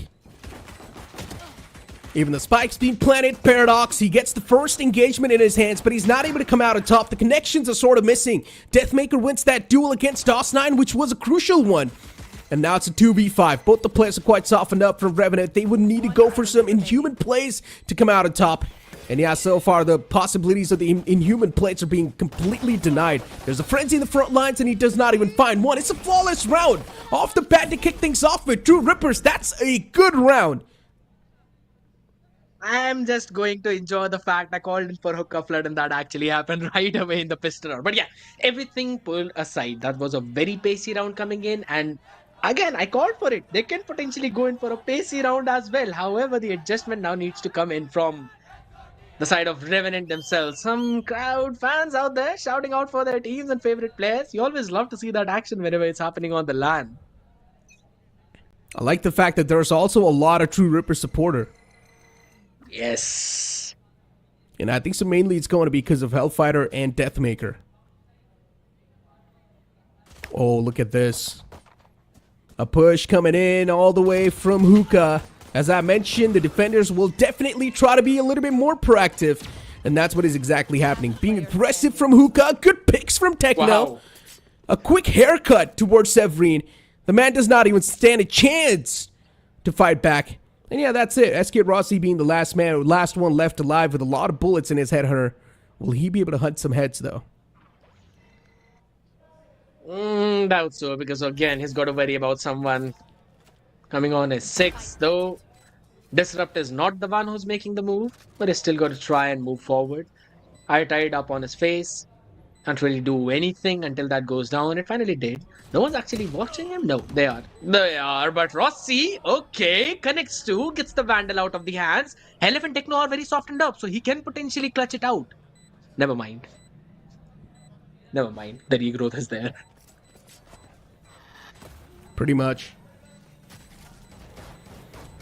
I mean, one last man on the site, and yeah, you also get spammed through the tube. Does not even stand a chance, unfortunately.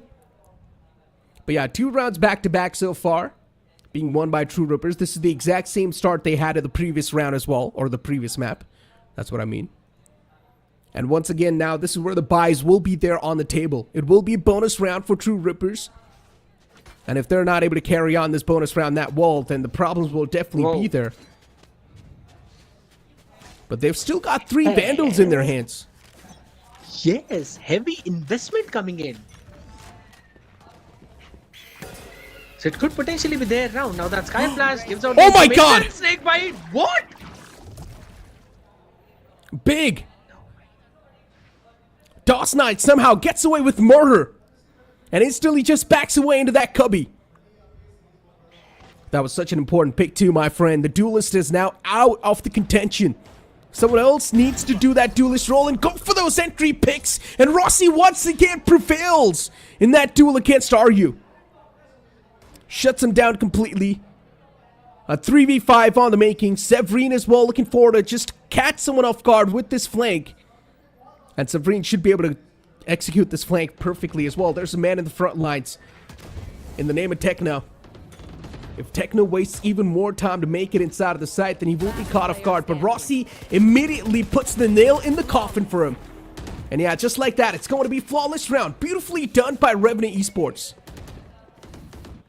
What a great read. Specifically the pick from DOS9. The man survived a snake bite as well as a mosh pit, spammed through the smoke to give them the control. And I really like this kind of play that Skills is putting up a proactive smoke out of the showers, making sure that this team has got the showers control, because normally you would see a Viper wall that would cover up the Hookah, the B long, go through the TP to cover out directly that shower area, give you the full control, but he's using that smoke first. And that again was a flawless round, so worked out really well for them. They've got full house on those utilities. Rossi playing on the exact same angle that he played on previously. Interesting. No information. Oh my god, I like this. Severin going for the initial contact. There's 3 more players just ready around the corner. But they instantly back away too.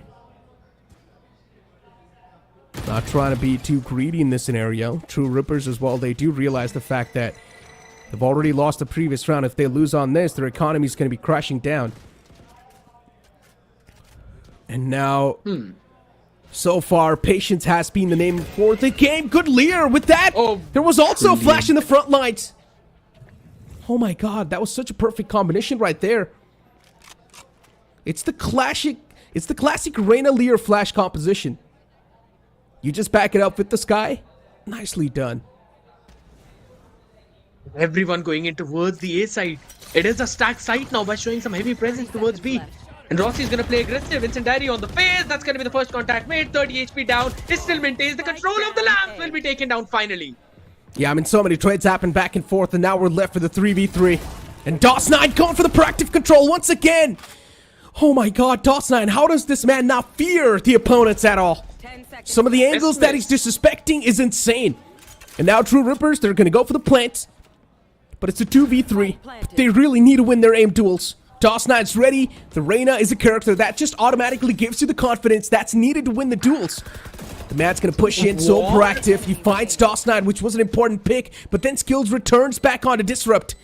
A 2v1. Skills is way too low. This needs to be a Revenant game if they play this one perfectly. But no, that jump peek is going to catch him off guard. This could have went so south. Then Severine, he catches Techno instantly. It was way too close for comfort, I would still say. But the hold coming in from Revenant was even better. 3 people being invested directly towards the B long, showing so much presence. Wanted to go for a set play to catch at least a player off. Deathmaker surviving by the skin of his teeth. And then a quick pivot by Revenant towards the A side because they showed so much heavy presence. Caught True Rippers off guard instantly. That was just a great game. But yeah, again, Toss9. I mean, Reina, man, you've got an extra dismiss. All you need to do is just win your duels on some nasty off angles. And that's what the man is doing. Oh, Deathmaker with the showstopper, my friend. Okay, Revenant, interesting plays. Also flashes out from both the sides and Disrupt gets caught. What is he doing in that corner? Should have been a little bit more aware of the fact that there might just be another man still. But Disrupt gets caught by Severine himself. And look at this flank. It's huge. Skills gets the man. Oh no, they're being suffocated to their death at this point. And yeah, that's it.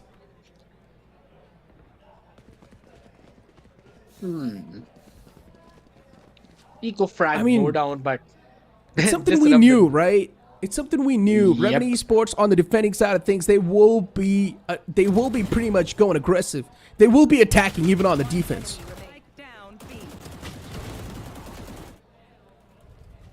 And they are controlling the pace of the game. That is definitely the name. Yeah. And again, I love the calls being given out by Severine at this point. He's basically fragging. Top fragging as of now.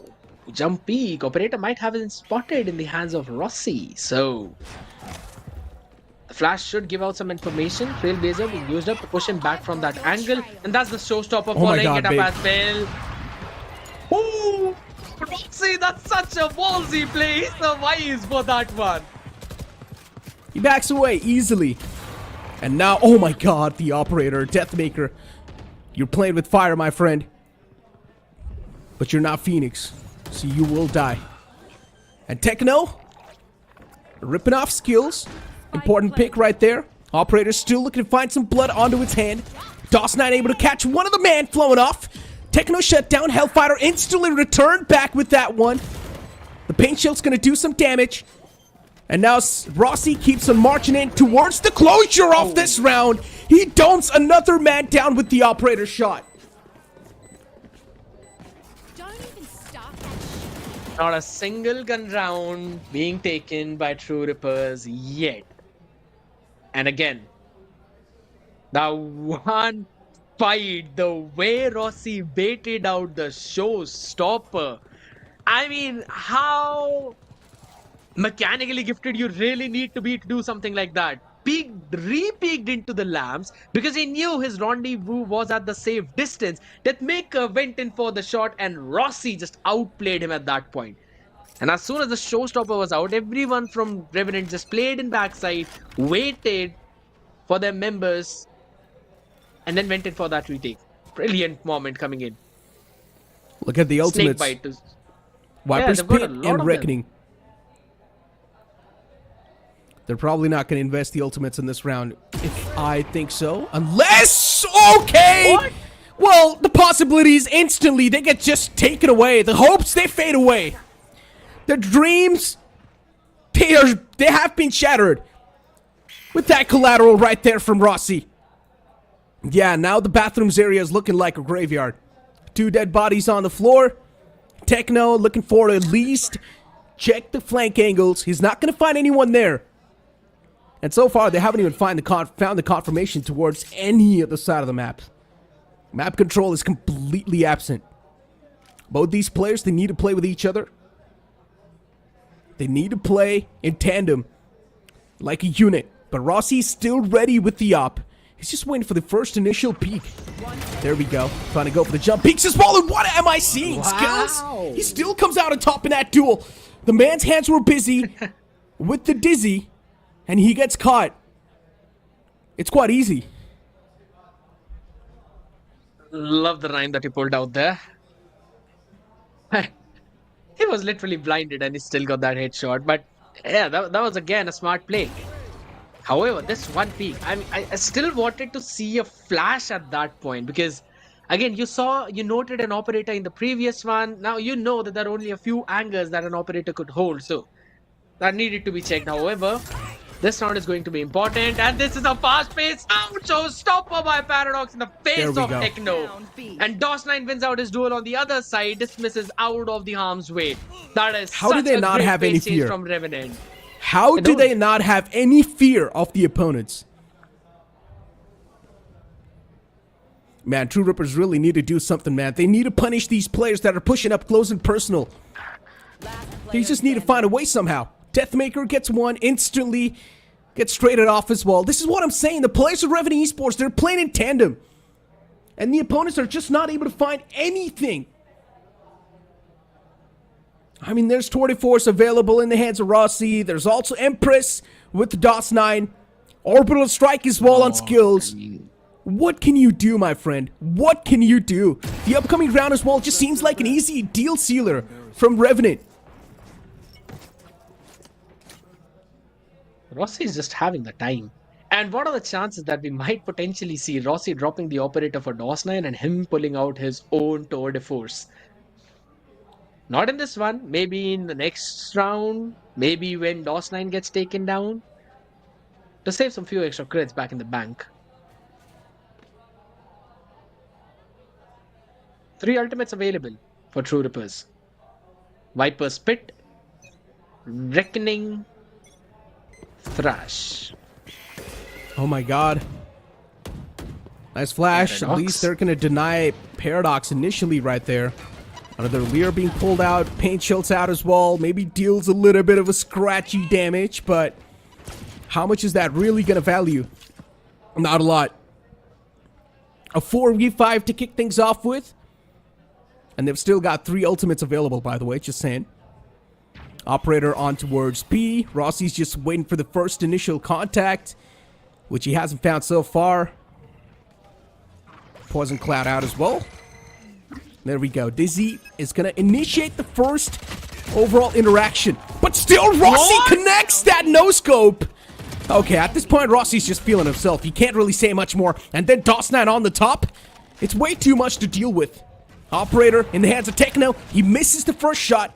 Beautifully done by skills. And the up-close and personal combat, Techno does not stand a chance. You even connect the no-scope, man. I mean, the accuracy of a no-scope on the operator is horrible. But he still does it anyway. That's just... I mean, come on. I can't even wrap my head around what exactly happened in that one. Though, yeah, understandable eco round for True Rippers. But yet again, Revenant have already ran away with 7 rounds on defense. And they have got a double duelist composition with a Reyna and a Raze. You know Paradox is just going to jump in with the satchels, followed up by DOS9 with those layers, only to follow up if in case Paradox falls, he will trade them out and dismiss out of the way. So True Rippers will face a lot of problem. Yeah, no, this is not looking good, my friend.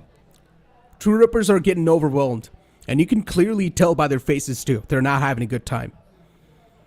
Deathmaker's making a lot of those crucial calls so far.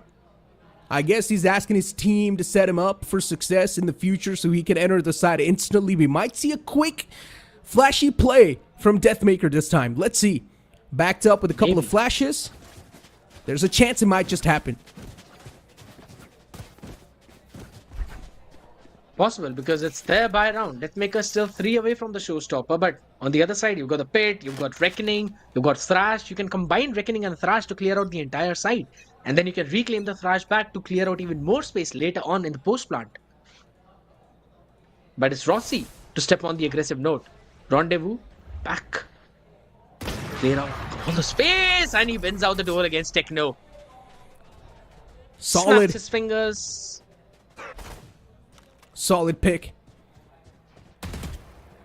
I mean, this is just assault on top of the wound, man.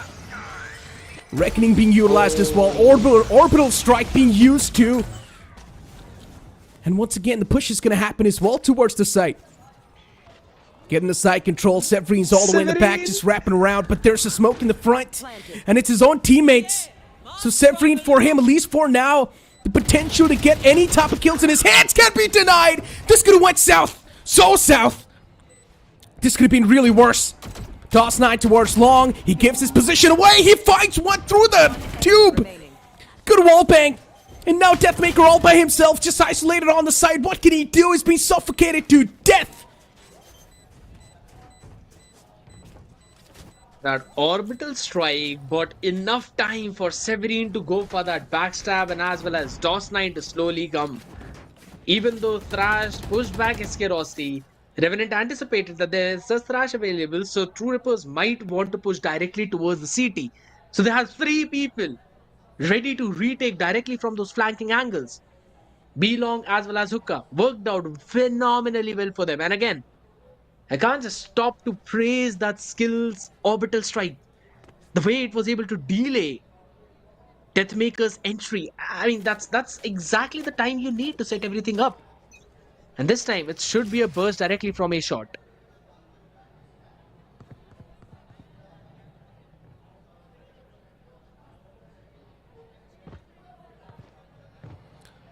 Yeah, no. Revenant Esports, they're making this series completely one-sided. It's not even like True Ripper's composition is bad. Their composition is up to the mark, man. I would say it's updated. But Revenant Esports, they're just better. That's all I can say. They're just better. It's a complete diff. It's a complete diff. Every single player is able to frag up to the mark. They're feeling themselves. Judge up close and personal. Do not go for it. Deathmaker caught. The first initial engagement won. Even towards the opposite side. Aryu gets caught off guard. What can you even do, man? What can you even do? And there's also a judge towards Hookah, so even Hookah's on a complete lockdown. Yeah, True Rippers. They're just getting ripped apart at this point. It just feels like they're getting bullied by Revenant Esports. No matter what they try to bring up to the mark, it's just not working out.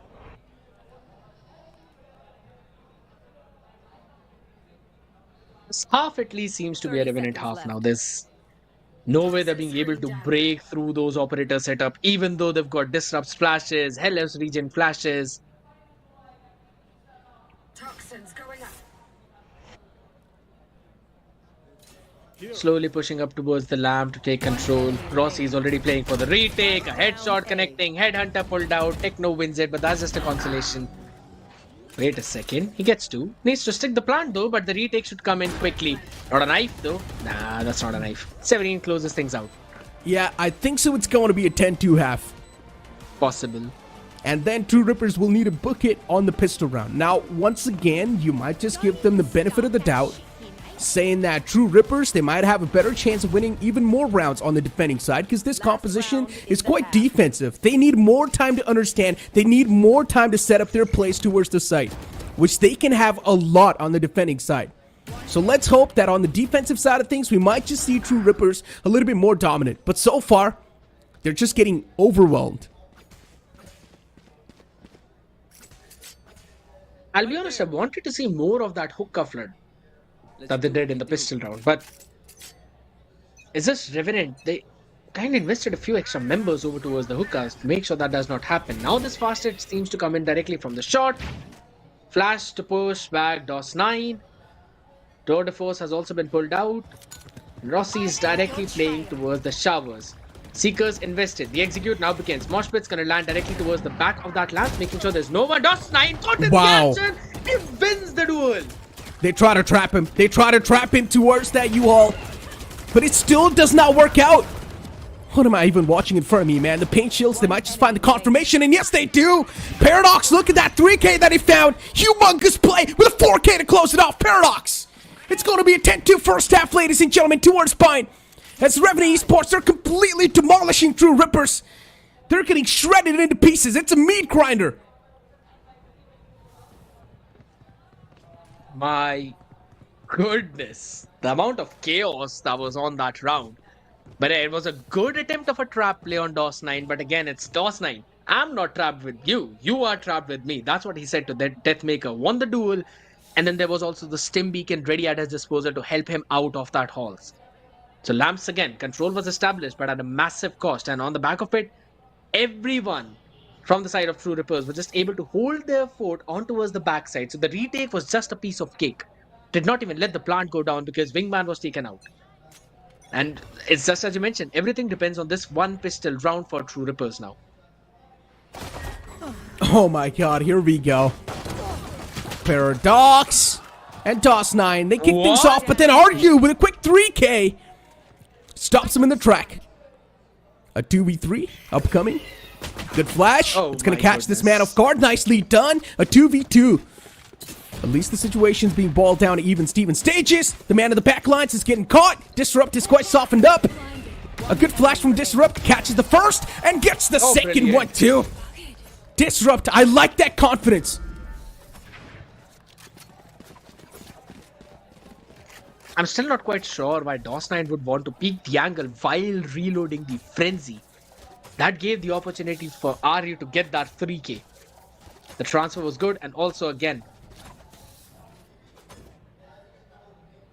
there was 3 people just lining up for him directly in his crosshair, so worked out phenomenally. However, this play from Disrupt, I mean, that flash play again was so very good. He's smiling and laughing. It's always fun to see True Rippers having a fun time. I mean, True Rippers, so far, they have only been winning those pistol rounds consistently. Ooh. And there we go. Deathmaker, Techno, instantly there to collect the second one. I like that re-clear. 3v5. Severine, SK Rossi, skills moving up together. Rossi finds one. Good kill. His position also gets noted though. That's a problem.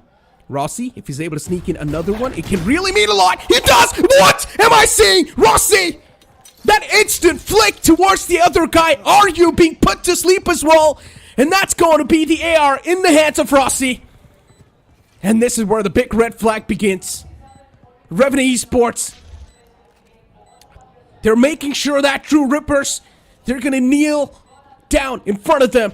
And True Rippers, so far, they have pretty much just lost the round they were supposed to win. And Rossi could have got the closure as well. A 4K once again. The 4K Rossi curse begins.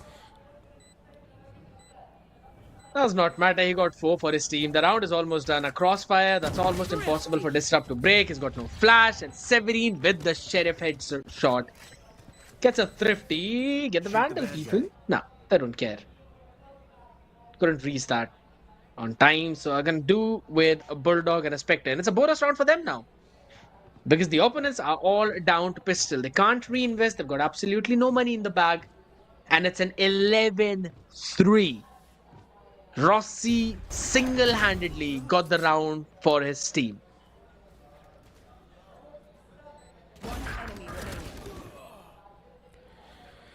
I just feel bad for Rossi. The curse continues. Not able to get the ace, unfortunately.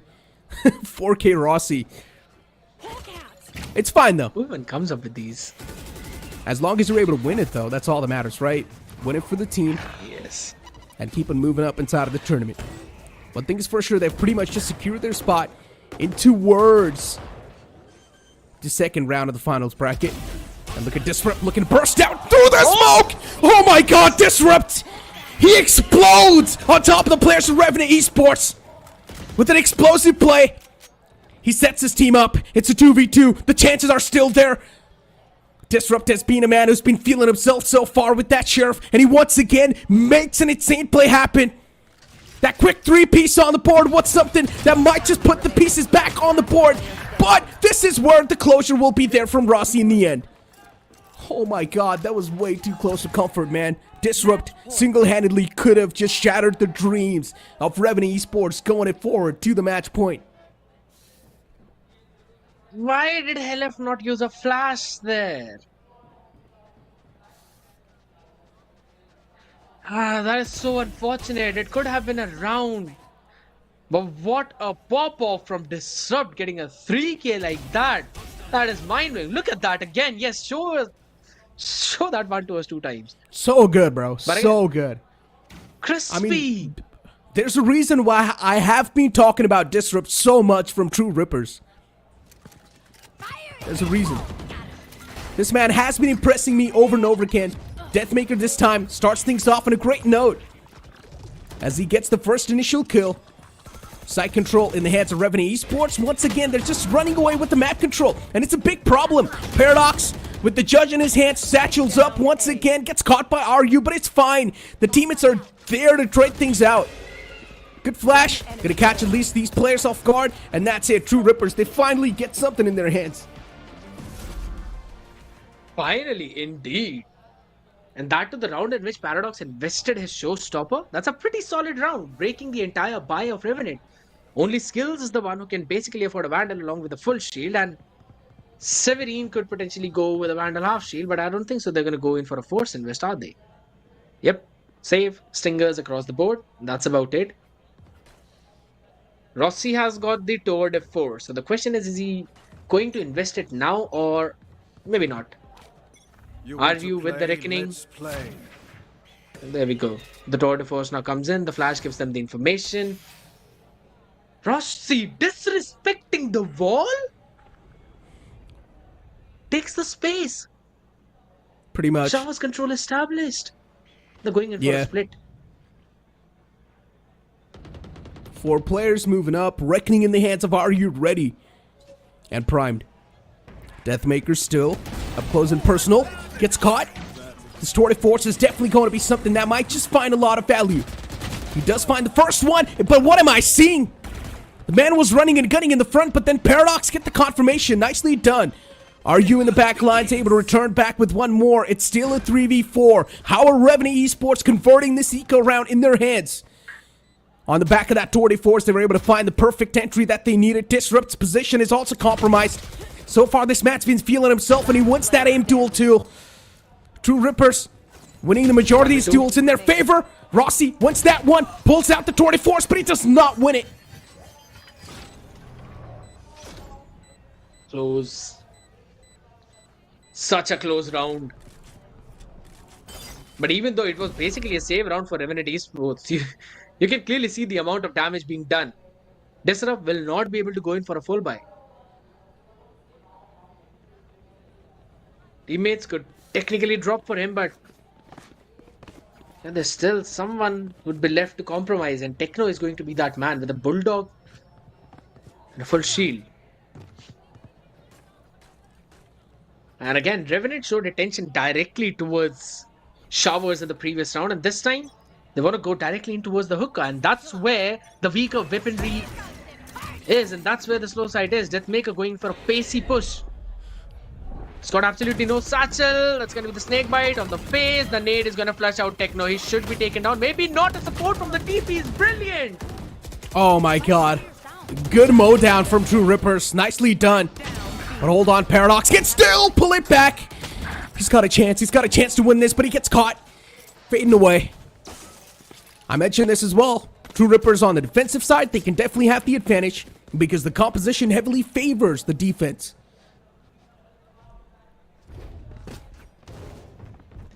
And they're playing it pretty fast as well in the previous round. Quickly cleared out the space towards the shot, and they instantly realized that the aggression is coming in directly towards the hookah. They had to save their man Techno. And that snake bite stopped the push from coming in. And as soon as that happened, they found the timing to go in the TP and provide that support. Even though there was a smoke on their face, but again, the spam and the util dump was just more than sufficient. And then there was just a pinch that came in directly from the TP as well as the hookah. Worked out very well for True Rippers.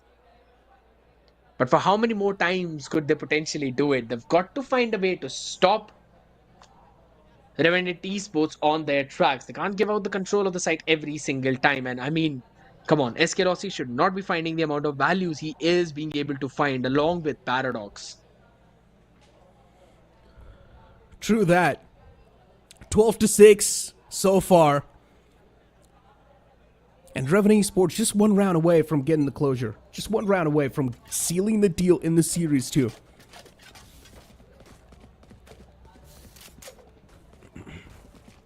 On the defense, True Rippers will prevail. They've got so much utility that can stop the players of Revenant Esports in their tracks. While for Revenant Esports, of course, they've got the attacking composition, but Overall, they just need to completely rely on their mechanics, and they're getting shut down this time. Deathmaker, a 3K, a mow down. Completely denies the entry towards that side, and then SK Rossi finds one with the headhunter. Is he going to be able to return back with one more? That's my question. I like the fact that Disrupt's not going for that peek. Instead, he's playing this as safe as possible. And Rossi's already managed to sneak in so deep towards the backside. Might just catch Disrupt off guard.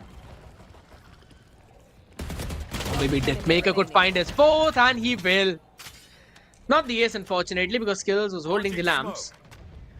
We'll be able to trade him out. Recoverable weaponry, maybe. timing. The timing. Ah, Valo timing. Disrupt wins out that duel. 12 and 7 now. 5 more rounds still they need to try and push it to OT, but I don't think so. I'll be honest, that would be possible because again, Skill has got his orbital strike, Paradox has got the showstopper. They could really well flood in directly from the showers as well as the shot, and that's potentially what they're looking at. The Empress is also available, if I'm not wrong, for DOS 9, so they should be able to close things out. That was a good 3k from Deathmaker. The flash basically got Paradox. But yeah, this should potentially be a pacey round, maybe. But what a good There's a big maybe right there. And then a good pick. Rossi finds Deathmaker. Here we go. Revenant Esports, the start they needed is in their hands. And now it's their time to close the fists and also close this game. Going in for the plant. Revenant Esports, smooth sailing so far. Rossi with the flank as well, catches the man in the front. Beautiful stuff. Orbital strike being used as well. One thing is for sure, the teleporter is now clear. Reckoning being utilized as well by RU True Rippers. They've got no room for error. They need to make sure every single move they make has to be perfect and up to the mark. DOS9 gets caught. Paradox there around the corner as well towards U-Haul. Positions of every single player has been noted down.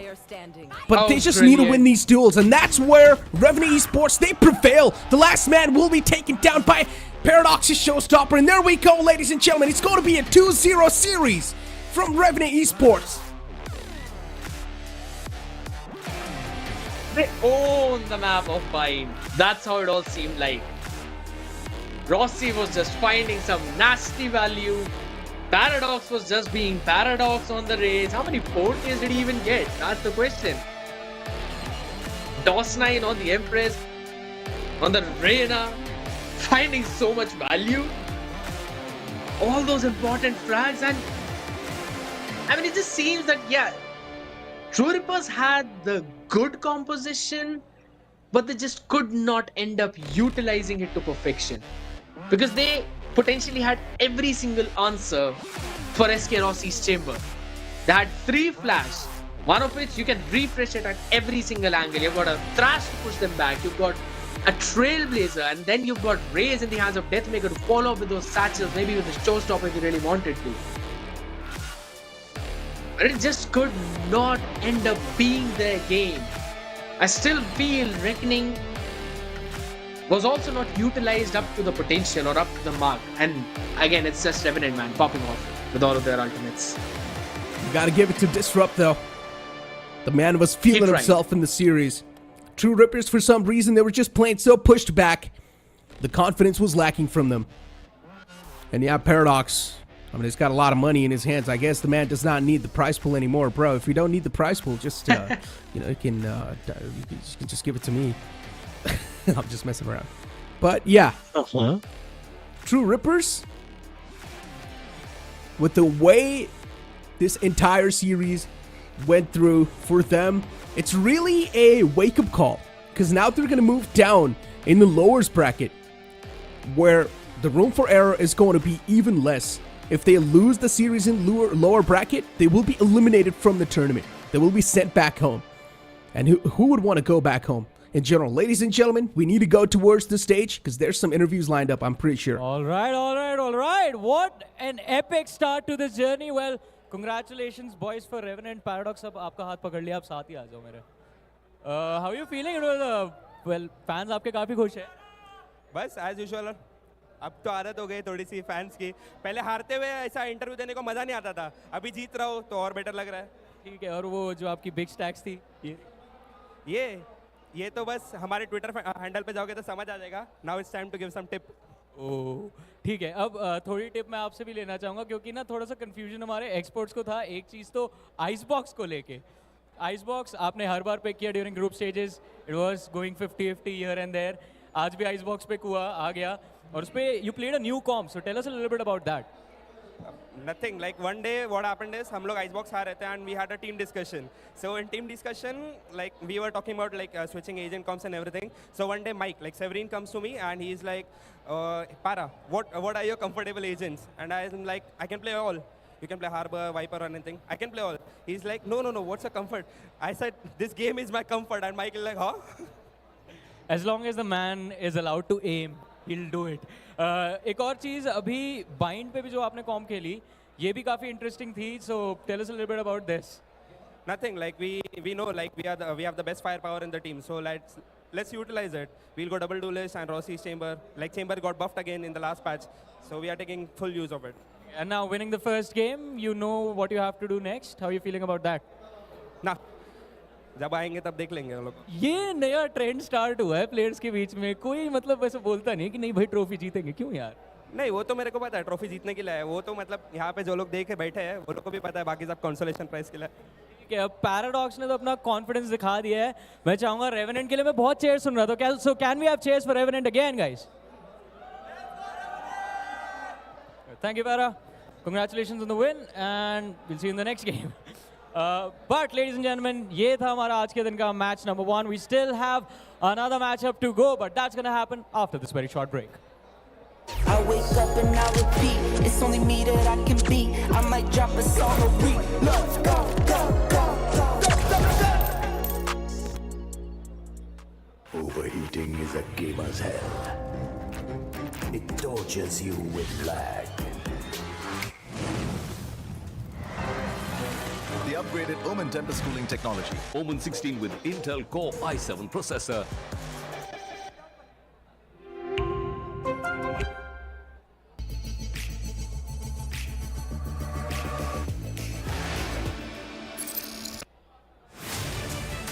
To live your life the way you want. Compete like the toughest challenger. Dance like there's no tomorrow. Celebrate every second you are alive. Life has no rule books, but we can give you a stage.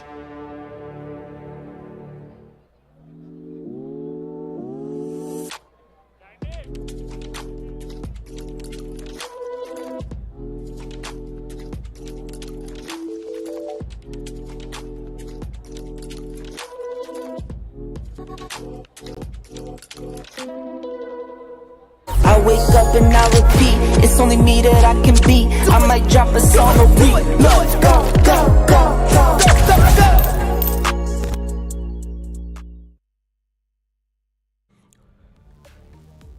Welcome back, ladies and gentlemen, after that short commercial break. And yeah, the previous game, completely one-sided. We also heard some words from the man, the myth, the Paradox himself. He had a lot to say, that's for sure. And now is also feeling quite confident that he's moved on forward in the round 2 of the upper brackets. Of course, makes a lot of sense too. In general, with the way they were playing, it's quite understandable. He clearly mentioned this as well. He knew that his team's got one of the best firepowers in the region, so it's time to utilize it. Let's go for the double duelist. One Sentinel, which is of course going to be Rossi on Chamber, which was pretty much being played like a duelist somewhere down line. And well, then the rest of the 2 players were just there to sort of give them the backup. But in general, the firepower from the side of Revenant Esports, it prevails once again. I mean, you need to have the mobility with agent if you really want to play it like a duelist. Chamber has got that with the rendezvous. He can just snap his fingers and move out of the house. So yeah, he was utilizing it to its fullest potential in the one. So mentioned in the previous patch, Chambers was buffed a little bit. Basically, it was Restore the Force, but we're going to talk about that later. Might as well have a look at the MVP of the previous game, and it might be SK Rossi, the man on Chamber himself. 347 ACS and KDA of 2.2. Damage per round is going to be 223.1 and the headshot percentage of 34.2. SK Rossi, of course, the man has proved himself after that chamber play. And not just that, even in the previous map of Icebox, he was playing such a fantastic Sova. He's basically been one of that key pillars who almost helps you clutch a round whenever it seems to be an undoable round. He did that in the previous Icebox, he did this in this one again, the 4K 2 times. We can also see the frustration on his face that he was not able to get the ace, but it does not matter, man, when you've got the ACS of 347 and your team is winning like that. Yet again, Disrupt on the other side, 19 and 15, 258. He was doing such a great job. 3 first kills on a Sky, that is mind-blowing stuff. Without a doubt, I mean, the MVP list was there, the scoreboard was there, but now it's time to move on forward to the scoreboard of the previous game itself. I mean, in the first kills, this time it's going to be Revenant Esports because their composition was, of course, much more aggressive. As Revenant Esports, they were also playing aggressive on the defensive half. Then you move on forward towards Thrifties. It's being pulled out once by Revenant. In general, Revenant Esports' stats, they're just much more better. They're unparalleled to True Rippers. And you could even see in the post-plan scenarios, right? They did not even need to go in for those plants as well. We will have a look at the heat map. You could see that there was not a major chunk of fight towards the B long, but clearly see the aggression towards the A side. Lamps, as well as, I mean, directly above the vehicle, the cars itself, towards as well the triple. It was all so very heated where you could see most of the duels. And then just outside the hookah, that's where you would always see those teams duke it out. And we also saw in one of the rounds where True Rippers directly pins the players of Revenant Esports on that specific area. At that point, I thought maybe there's still hope remaining, but Revenant just shut it up after that. I mean, look, man, outside of Hookah, it was just Revenant Esports pushing out from their defensive side and getting so many of those kills converted too. It was just impressive. It's something we all knew that was coming through as well, but for some reason, True Rippers was falling prey to that all the time. The judge just locking down the Hookah entrance, then Rossi as well with the operator able to pop off. Even the Headhunter was able to find so much value from Rossi. It was incredible. Every single player from Revenant Esports, it just felt like they were in sync, and every single player is in general just feeling themselves. They've got the firepower, they've got the aim to back it up, and they're playing on the back of that. I really wanted Disrupt to pop off a little bit more, maybe. I mean, I really, I'm greedy about those nasty flicks. Rossi was doing that in almost every other round. And Disrupt, this one, oh my goodness, that is such a brilliant one. However, yes, you would always need even more players to slowly pop off as well, just like that one man was popping off.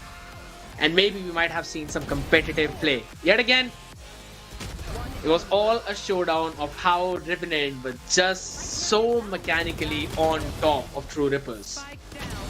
You can clearly see it in the faces of True Rippers players too. Later on, they just gave up. As soon as they saw a complete one-sided half in the first one, they just completely gave up. Their faces were down. You saw that in the tactical timeout too. And these type of things are really the massive mental breaker. But ladies and gentlemen, let's move on forward to the stage. I guess we've got some sort of a short interview lined up. That's going to be in just a little while. Yeah, you don't want more to give out the spoilers to the audience out there, maybe. Yeah, come on. Yeah.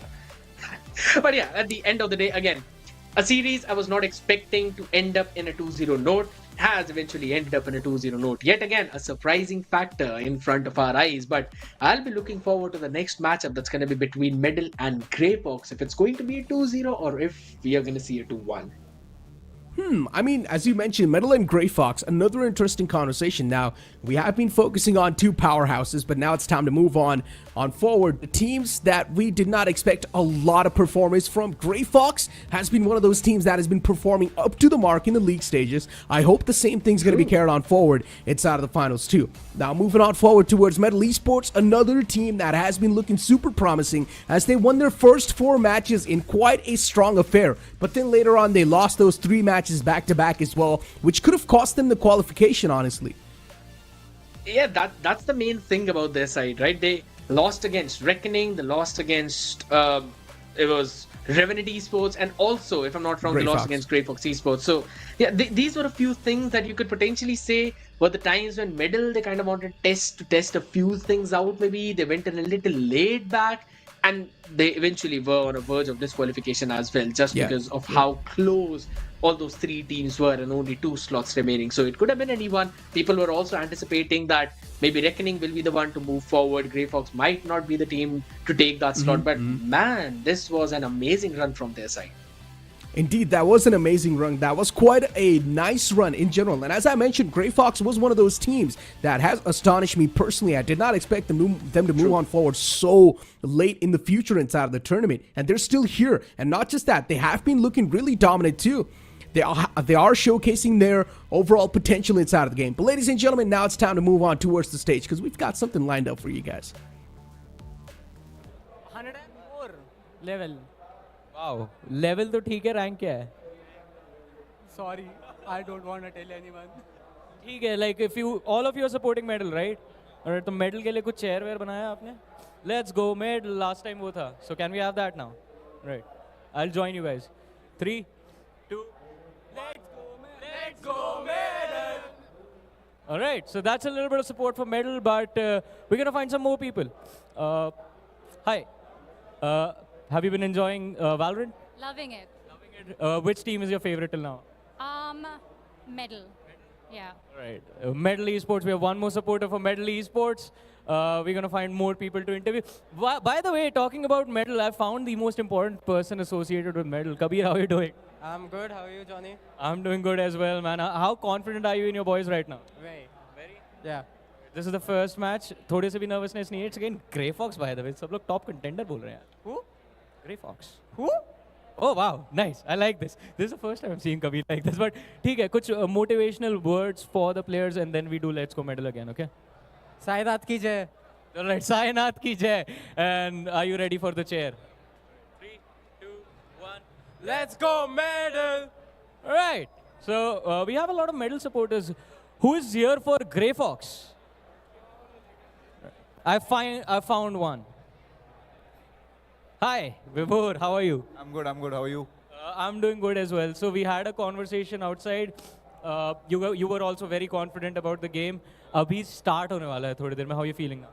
I think it's an easy 2-0 for us. I think it's going to be a quick game, then we can all go home and sleep. Last time group stages में ऐसी एक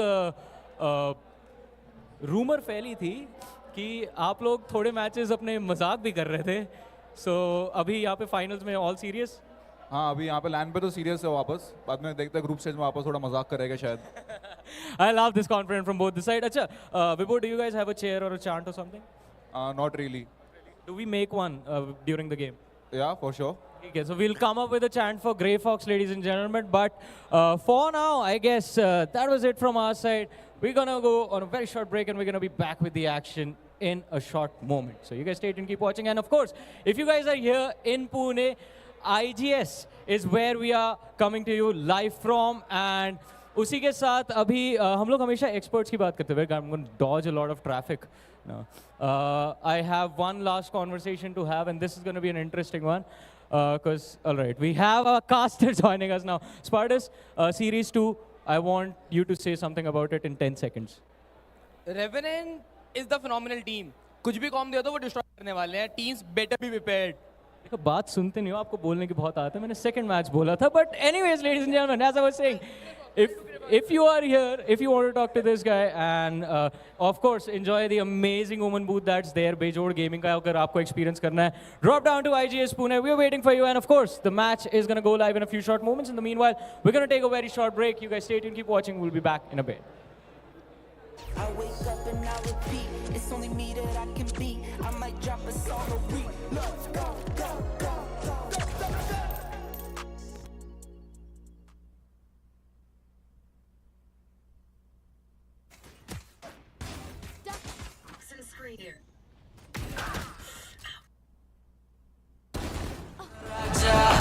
भिड़ेगा तो उठेगा जनाजा ना, तू मेरी तरफ आना, आ गया तो होगा फिर तनाजा ना.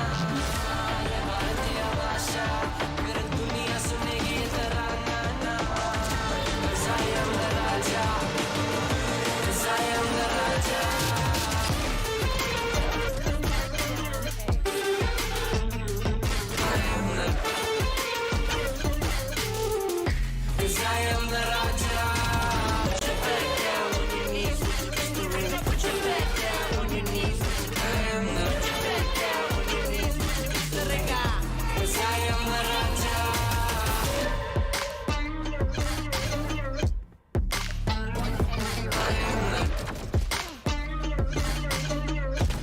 'cause I am the Raja.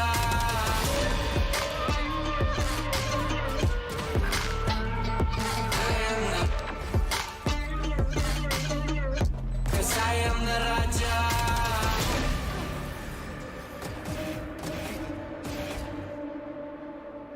One enemy remaining.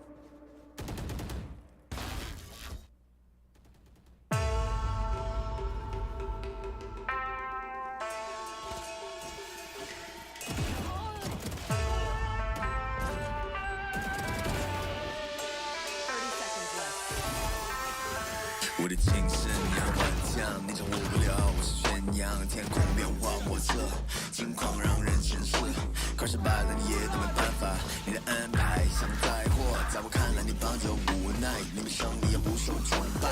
I'm a great, I got way up and paving my way through the smoke and the flame and the cold and the rain. Yeah, you wanna be me, but I stand out. You want flat earth, looking at my cloud. Standing tall to the test. Standing tall to the test. 精神要顽强，你掌握不了，我是宣扬天空变化莫测，境况让人深思，可是败了你也都没办法，你的安排像灾祸，在我看来你帮就无奈，你胜利也不受崇拜。Standing tall to the test. Standing tall to the test. 你看我的 set 就知道我的团队在团结。Team's the best， 他们值得 respect， 我们至今有巨大的差别。连我妈妈也叫我永远的神。我一回家，她说大儿子你很 tough， 一直不带不能被取代，比我更努力的人也不存在。倒是我起来和演算乃之间住在那种梦。I'm great, I go way up and paving my way through the smoke and the flame and the cold and the rain. If you wanna be me, but I stand out. You're flat earth looking at my cloud. Standing tall to the test.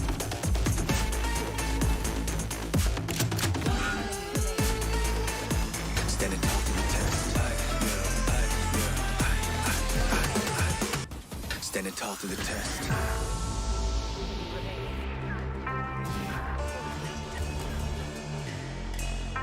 我的精神要顽强，你掌握不了，我是宣扬天空变化莫测，境况让人深思，可是败了你也都没办法，你的安排像灾祸，在我看来你帮就无奈，你的胜利也不受崇拜。我的精神要顽强，你掌握不了，我是宣扬天空变化莫测，境况让人深思，可是败了你也都没办法，你的安排像灾祸，在我看来你帮就无奈，你的胜利也不受崇拜。Standing tall to the test. I'm a true to respect. Standing tall to the test.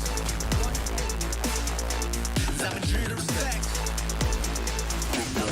精神也很顽强，你掌握不了，我是宣扬天空变化莫测，境况让人深思，可是败了你也都没办法，你的安排像灾祸，在我看来你帮就无奈。And now we still go ape, hey.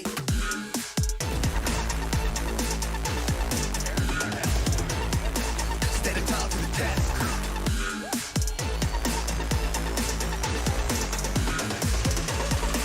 Standing tall to the test.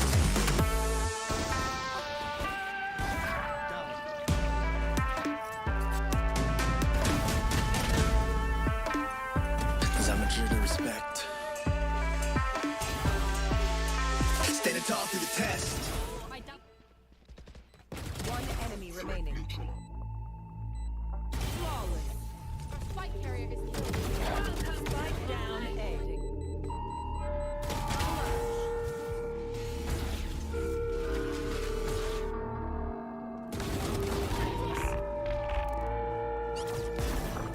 One enemy remaining.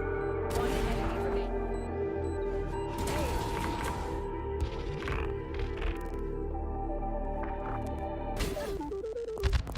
One enemy remaining. One enemy.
Y'all sit back and watch me speak. About to take over your screen. Talking bulls and 93. Talking mom, I'm on TV. Y'all know all I do is me. All I do is me.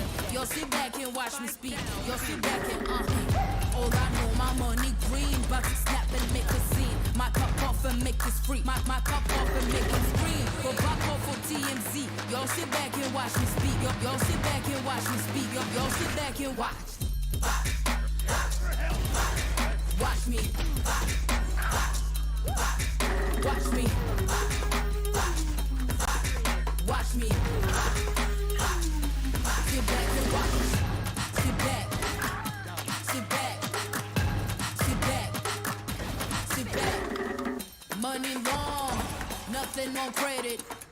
I got style, don't catch no feelings. All this bread ain't got no letters. I got style, don't catch no feelings.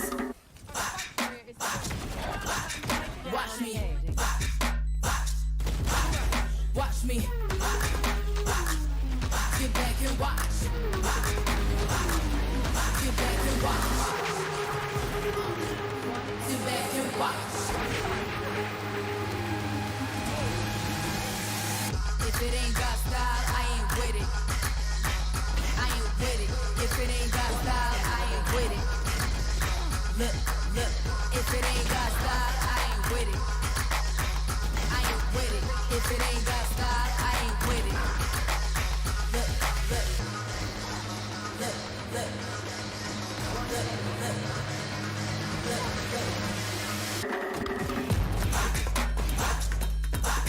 Watch me. Sit back and watch. Watch me. Sit back. Sit back. Watch me. Sit back and watch. Sit back. Sit back. Sit back. Sit back.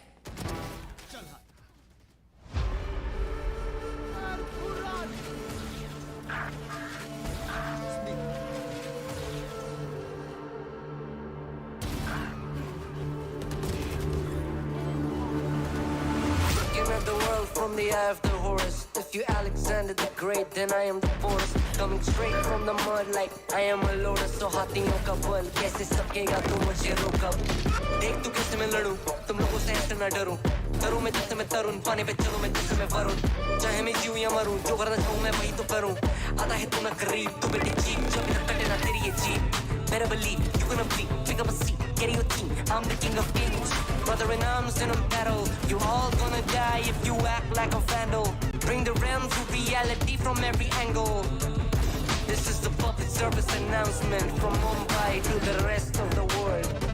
I am a Raja. I am the Raja. भिड़ेगा तो उठेगा जनाजा ना. तू मेरी तरफ आना. आ गया तो होगा फिर तनाज़ाना. ये भारतीय भाषा फिर दुनिया सुनेगी ये तराना ना. 'Cause I am the Raja. 'Cause I am the Raja.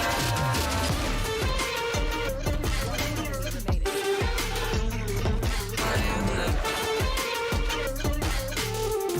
'Cause I am the Raja.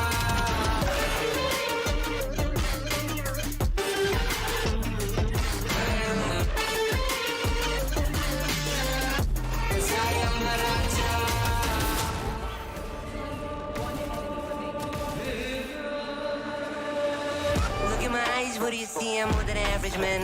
I'm a maverick. I can grow flowers on a barren land.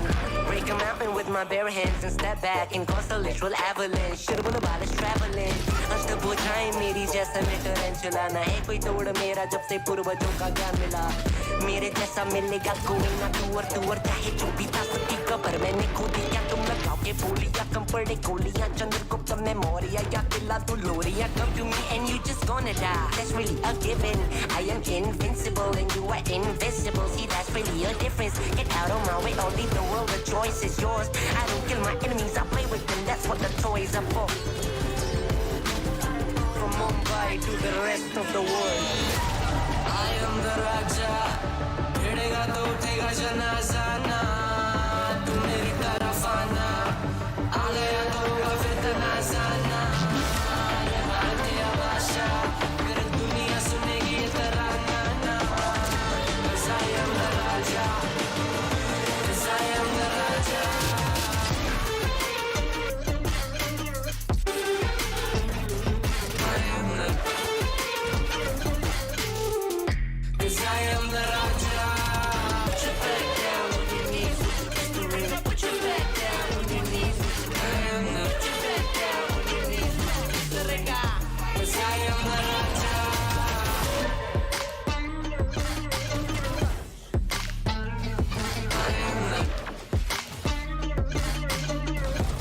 Cause I am the Raja.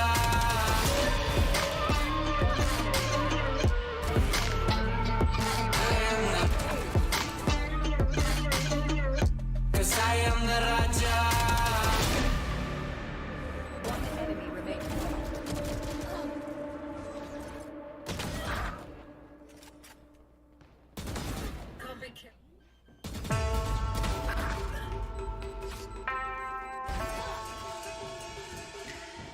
One enemy remaining.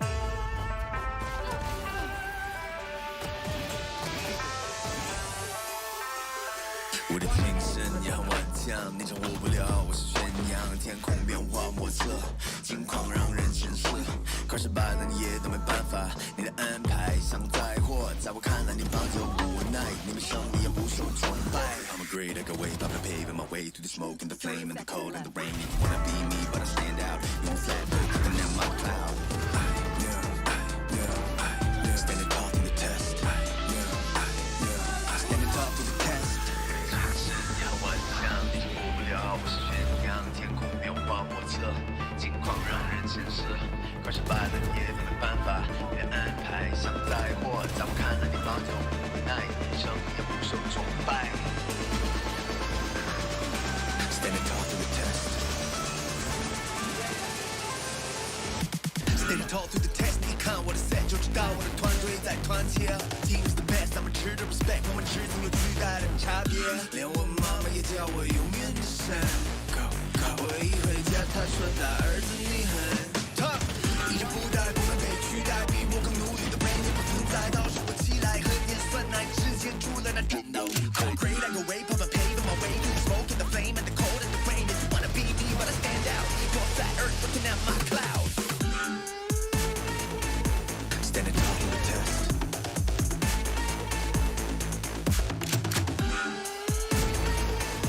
Standing tall through the test.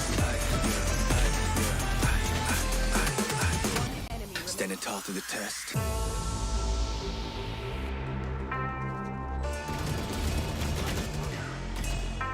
我的精神也很顽强，你掌握不了我是宣扬，天空变化莫测，境况让人sen色，快失败了你也都没办法，你的安排像灾祸，在我看来你帮着无奈，胜利也不受崇拜。我的精神也很顽强，你掌握不了我是宣扬，天空变化莫测，境况让人sen色，快失败了你也都没办法，你的安排像灾祸，在我看来你帮着无奈，你的胜利也不受崇拜。Standing tall through the test.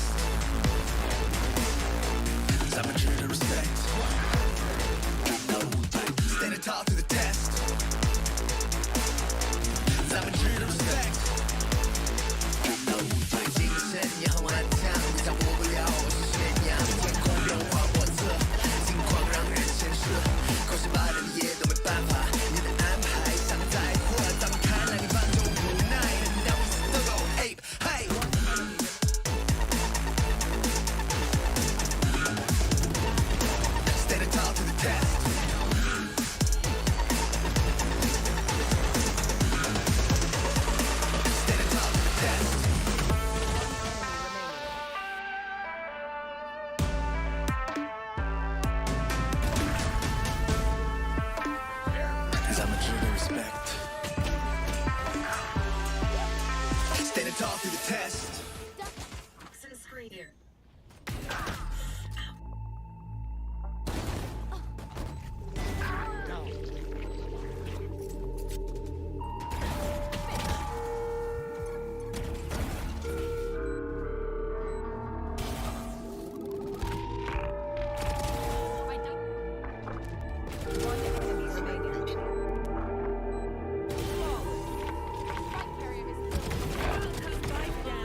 wake up and I repeat, it's only me that I can beat. I might drop a song a week. Let's go, go, go, go, go, go, go. After the initial quick 2-0 from Revenant, now it's time to move on to the second matchup of the day between Metal Esports and Grayfox, where Grayfox, they have been looking in astonishing form, but Metal Esports, they might just be still on that recovering phase considering they lost their ending 3 matches in the league stages. But Grayfox, they might just have the upper hand. What do you think, Shaishanu? I'm expecting it to be in the exact same fashion as you've told, because again, the main reason why things became a little too complicated back in group stages was the fact that Middle was not able to close out their last 3 games. They lost every single one of them. So yes, in terms of momentum, they might not have it, but again, we'll just have to see how things will pan out. I'm excited for the match. I mean, hey, looking at the brackets so far, True Rippers, considering they lost off against Revenant Esports, they have moved all the way down to the lowest bracket, which will be probably played tomorrow. But then Revenant Esports, they have moved on forward towards the round 2 of the upper brackets, just one step away from solidifying that spot in the grand finals. You move on forward to the second match of the day between Grayfox and also Metal Esports. This is where we might just witness a close affair. But looking at the past stats, Grayfox, they have made the matchup completely one-sided. Yeah, it was not close at all, because even previously when we saw both of these teams play back on the map of Lotus, it was a complete one-sided win for the side of Grayfox Esports. That's a cool cameo by the Hindi desk as well. But here's the main start that we're all looking forward to. Grayfox's lineup: Kohli, Hooks, Adrian King, Sayo and Venka. I mean, Venka is the man to watch out for, Nikro. Without a doubt. I mean, Venka has been the man who has been sort of top of this form. I've been looking at some of his clips as well. Venka is a nutty player, without a doubt. But then how can you forget Adrian King as well? Even the last time when we saw him face off against Metal Esports, Bind was the map where we sort of kicked things off with. And Adrian King was popping off with that sky. He was pretty much topping the charts with 19 kills. But then later on, even Venka was not that far behind with the Raze. He was right there next to him. So in general, we have gotten another powerhouse facing off against Metal Esports, as I mentioned, which might just be still on the recovering phase. And speaking so much about Metal Esports, let's move on forward and look at their team card, because every single player from Metal, hopefully they have patched up all the loopholes that were there. I mean, specifically seeing the fact how the games in which Deadly 10 performed were the ones that Middle were able to win, and the ones in which he was not able to, yeah, you would really want to see some step up now from the Levi, Kibo, Sai as well as Excalibur, because this lineup, the way they were going in for the set plays, it looks phenomenal. Like, whenever they execute a set play, it just looks so flourished and so well prepared. But sometimes when they get countered, it seems difficult for them to pull themselves back and adjust on the fly. Now that's something I would really want Middle to kind of focus on, because even during those last stages, they were kind of trying to, beat around the bush. But yeah, I'll be looking forward to the adjustments they've got now. I mean, I would still say that everything's really going to boil down to the map veto, right? Before now, we've got a head-to-head between Adrian King and Sinov himself, with Adrian King with, of course, the ACS of 211.8, but then Sai not that far behind with 199. In general, Adrian King, he's got much more better stats compared to Sai, but still, Sai's not that far behind. In general, I'm expecting a close-knit affair, but as I mentioned, it's all really going to boil down to that map veto. And map veto is going to be crucial, and yet again we can also see Adrian King likes to play on that sky, has played already 10 times, while on the other side you can see Sai playing on most of the times on that Sova with 6 matches played as well. So you can clearly see Sai plays in more with that info gathering, while on the other side Adrian King, he can switch things up and go in for those setup plays as well, because now again, previously in the group stages, Sky was being used up as the previous path, so it had refreshable flashes, but now that is not going to be the case, so maybe we'll see some changes. Hopefully we're going to be seeing those changes as well, because it's needed. These two teams that faced off against each other, I'm mentioning this over and over again, it's because Metal Esports, they got absolutely demolished. And now it's really going to come down to the map veto in general. What maps you're going to be banning? Are you going to go for the counter bans, considering you guys got completely demolished on Bind the last time you guys played? So I would maybe want Bind being banned out, considering it's favoring Grayfox a lot. Lotus, I would still say you might just have a little bit of more room for improvement, but you never know what the scoreline is going to be, because Metal Esports, they even got completely demolished on Lotus itself, because the scoreline was 3-13.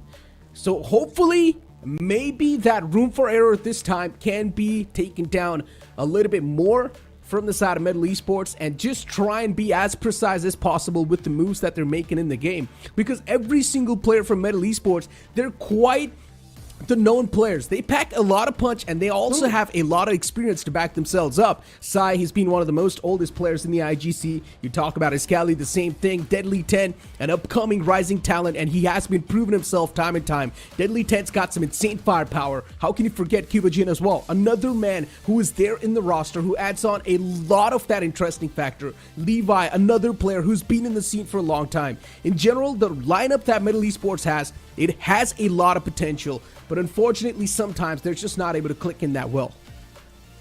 Yeah, I would agree, because there's one more map, right? You mentioned about the point of bind. I really want to talk about the fact how normally Deadly 10 would always play the duelist, but then back when they tried to play bind, they put Deadly 10 on the chamber and it did not eventually work out the way we really wanted it to. So these are a few adjustments that they tried to make back at the group stages, but some of them worked, some of them did not. However, another map that I would really want to see from Medal would potentially be Ascent, because they've got a 100% win rate on that map, and I really love the way how they always play with the vanilla comp itself. Now it's very tried and tested composition, the bread and butter of each and every team, but yet again, the more timing plays that you can make on that map and the amount of times you can get a read onto your opponent, it always kind of paves the way of how that is going to end up, right? But on the other end of the spectrum, for Grayfox Esports, I really felt that the only thing that they needed to fix previously was the fact that some of the players overheated a little bit, but in the group stages they've worked on it so very well.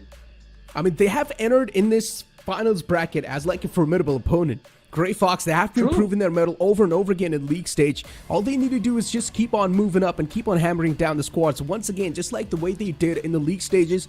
The only difference is that you might just have a second chance over here. You won't be knocked out instantly from the elimination. Let's move on forward and look at the overall player cards as well, because this is where something's really important, and soon enough even the map veto will be revealed in front of us, which is going to be really important too. Sayo, a man who has been there for Grayfox time and time, even he has been putting up some insane numbers, and he's also been playing that duelist role for the team with the ACS of 252, and he's also got the ranking of #2, by the way. Doing a great work indeed at the end of the day. Now that's the main thing, right? For Grayfox Esports, it's not just Wenka, it's also Sayo who kind of ends up popping off, specifically on that raise as well. As you mentioned, this guy has been putting up some phenomenal numbers for his team. Now, this is one of the main reasons why Grayfox is always set up to success as well, because what Medal can do with those set plays, Grayfox can also do the exact same thing while countering what Medal is also trying to do. And that was one of the main reasons why they were able to get a 2-0 victory previously. So, I mean, again, we are waiting for the map veto, but at the same time, if you really look at how these teams have been playing all around those entire map pool, I really feel that Grayfox is the one who actually has a better chance. Plus, also over the fact that they were the ones who ended up on a 5-2, 5 wins, 2 losses, while on the other side, Medal 4-3. But then once again, the question still remains, right? If we're going to be seeing the same map veto, if we're going to be seeing Lotus back in the mist, are we going to be seeing the same lineup, the same agent select from the side of Metal Esports? Because they went for a neon pick on Lotus, which was quite a questionable pick in my opinion. But for now, we've got the Excali card in front of us too, ladies and gentlemen, with the ACS of 212, KDA of 1.5, headshot percentage of 29.7. Excali, he's been doing quite okayish for himself. I mean, he's a sentinel, right? And sometimes you could also see him going in for a little bit of a flex role. And it's not just entirely sentinel. Sometimes one of the most flexing player on the side of Medal becomes Excali, because he's kind of played almost all the different kind of roles. So you can always see him adjusting for the team. So I really feel that that is basically one of his own strength, that you can pave him in a way that your team really requires. And he eventually does that. And he works out really well. So he's kind of that missing piece for the side of Medal as well. But I really want to see them working out as a well-oiled unit, because that's what is going to be required of you to reach at that final spot. Because let's be honest, Medal is the only team who's won against just true rippers and has lost to every other team that is actually in this playoff. And that was like their first matchup too inside of the split one. And they have sort of taken down a big powerhouse like True Rippers off the rip to start their journey off. But then later on, they kept on taking down teams like Carnival Gaming, OG, even some of the teams that were still in the race, but they lost out the matchups against the team that mattered the most. Grayfox being one of those, Reckoning being one of those, Revenant being one of those. They lost their 3 matchups back to back.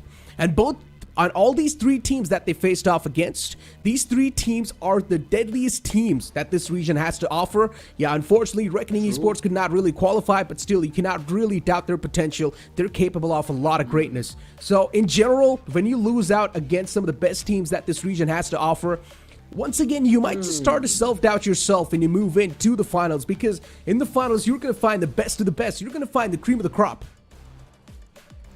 I mean, you've been mentioning about that really well, because that's what you would always want to focus. The momentum needs to be in your favor. But one thing is for sure, that Hooks, again, the man on the side of Grayfox Esports, he's got a solid potential, specifically on one of the heroes that he loves to play as well. I mean, Hooks, again, being the guy that is always there to go in for those trades. His ranking is 26. Yes, not that very high. And in case you're watching all those numbers, you would not potentially see some insane numbers. But look at that KDA, a 2.1 KDA.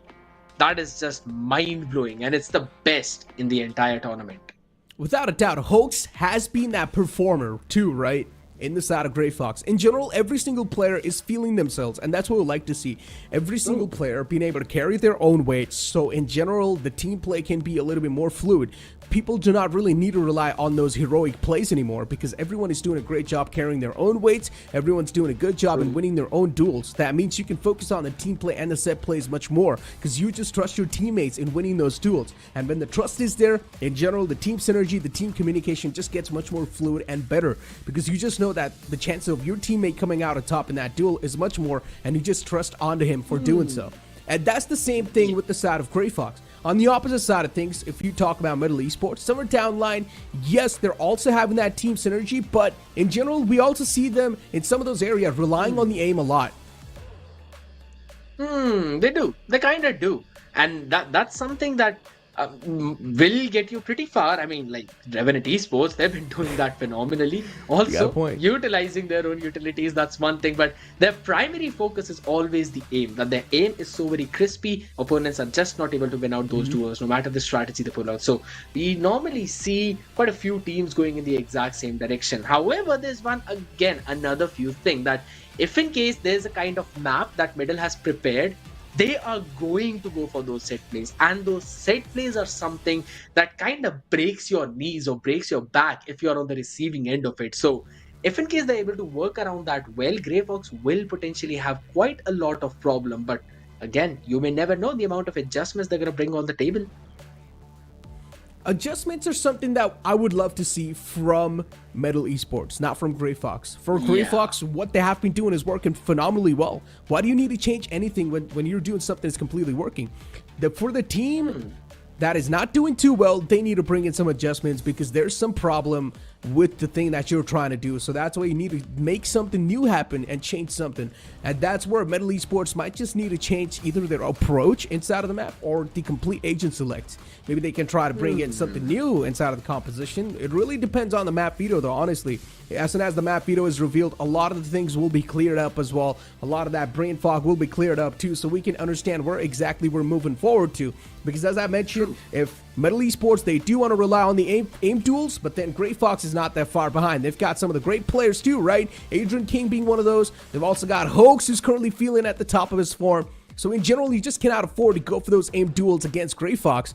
But hey, sometimes that's the only outcome that you're really looking for, and you just gotta hope for the best. Ladies and gentlemen, for now, it's time for us to toss to a short break. Don't go anywhere though, we'll be right back. I wake up and I repeat, it's only me that I can beat. I might drop a song or beat. Let's go, go, go, go, go, go.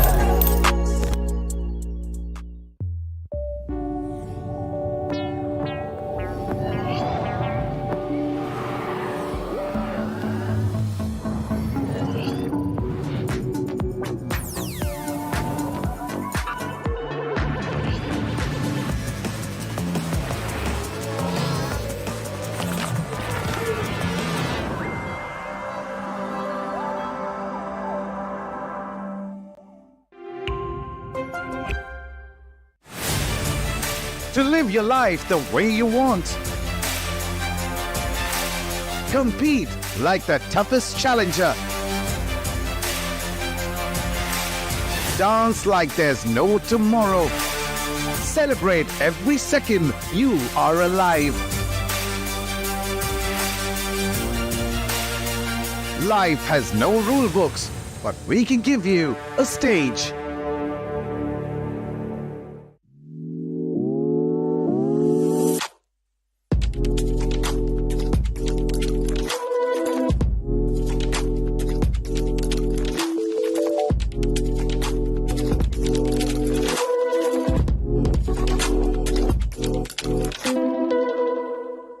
Phillips. I wake up and I repeat, it's only me that I can beat. I might drop a song a week. Let's go, go, go, go, go, go.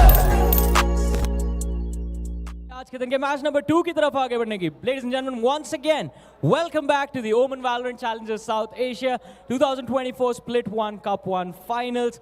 और अब बारी है हमारी अगली 2 team से मिलने के. I'm pretty sure जो लोग हमारे साथ इस अरीना में हैं उन लोगों ने तो प्लेयर्स को देख ही लिया. Everyone was getting ready, but now it is time to officially call the teams on stage. And of course, we start with the top contenders. So ladies and gentlemen, put your hands together for Grayfox Esports.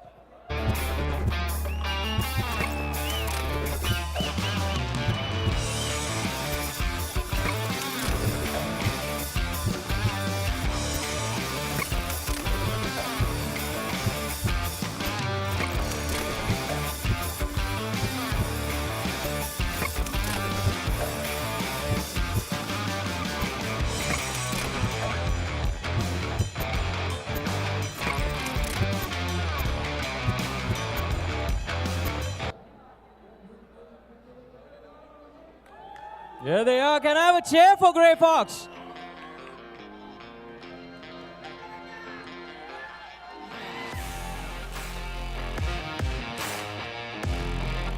There it is, ladies and gentlemen. The team that was number 2 on the leaderboard during the group stage is लेकिन finals का stage है तो #1 के अलावा तो कोई और पे बात होगी नहीं. But let's take a station. अब ये लोग तो कॉन्फिडेंट काफी ज्यादा लग रहे हैं, लेकिन इनके सामने जो आने वाला है वो लोग कॉन्फिडेंट के साथ साथ एंटरटेनिंग भी बहुत ज्यादा होता है. सो लेडीज एंड जेंटलमैन, ठीक है, ये नॉर्मली नहीं करेंगे. Where is the let's go medal entire crew? Alright, I'm going to expect them to do it when I call the team on stage. So ladies and gentlemen, here they are. We have Medal Esports.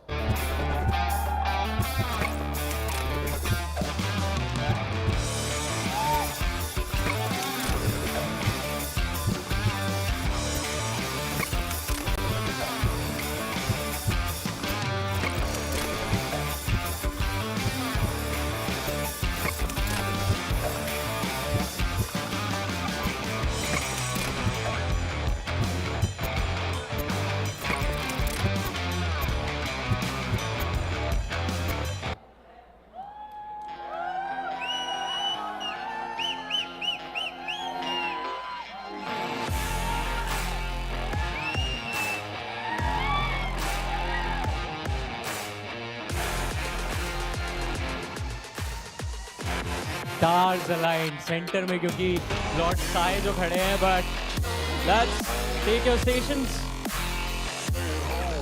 Take your stations, boys. मैं अभी कुछ special conversation करना चाहता हूँ. Mister साए, mister साए, could I request your presence, please? And Hoax, my brother. 2 भाई बिछड़ गए थे, हमने कहा हम मिला देते हैं. Yes, let's go. मैं बीच में आता हूँ थोड़ा सा. अच्छा, अभी आप लोग शुरू करोगे या मैं करूँ? आप करो. ठीक है, तो सबसे पहले होक्स आपके लिए क्वेश्चन है मेरे पास कि लास्ट टाइम भाई थे, इस बार भाइयों की लड़ाई कितनी डेडली होने वाली है? डेडली तो हमेशा ही होगी. साहे भाई के अगेंस्ट खेल रहे हैं. हर टाइम कुछ नया कॉम्प होता है, हर टाइम अनएक्सपीरियंस. हमारा एक्सपीरियंस साहे भाई का है. कितने साल हो गए अभी? बहुत टाइम हो गया, तो 9 साल से ऊपर हो गए. बहुत टाइम हो गया अभी. तो वही हमेशा मज़ा आता है, कुछ नया देखने मिलता है हमेशा. तो वो भी इस बार भी होपफुली अच्छा गेम जाएगा दोनों का. गेम तो अच्छा जाएगा, ये बात तो तय है. साए, काफ़ी आपके पुराने teammates from the last season are there, but इस वक्त आपकी टीम एक मामले में स्पेशल है. Fully home grown lineup. How proud are you of that? Of course proud होने वाली फीलिंग है, पांचों इंडियंस है, हमें इन शॉर्ट यही बोलूँगा मैं, बाहर के लोगों की ज़रूरत नहीं है जीतने के लिए। इस बार होक्स भाई को थोड़ी ज़रूरत पड़ गई। और आपने जो क्वेश्चन पूछा था पहला, भाईचारा हमेशा ऑन टॉप रहेगा। गेम तो गेम होती है। Exactly. गेम होती है और अब गेम को शुरू करने का वक्त आया है। So best of luck mister साहब, बेस्ट ऑफ लक होक्स। There it is, ladies and gentlemen. Brothers in the past, but now they are competitors. और अब ये लोग एक दूसरे का फेस ऑफ करने के लिए तो तैयार हैं. And I hope you guys are ready for the action as well. But before we begin the action, a lovely thank you to our lovely sponsors, ladies and gentlemen, for the OMEN Valorant Challenges South Asia, which is brought to you guys by Nodwin Gaming and styling partners Philips One Blade. But अभी बहुत हो गया. अब game शुरू करने के लिए हमारे casters के पास चलते हैं. So once again, let's head over to Mr. Krat, Spartus, and Fritz.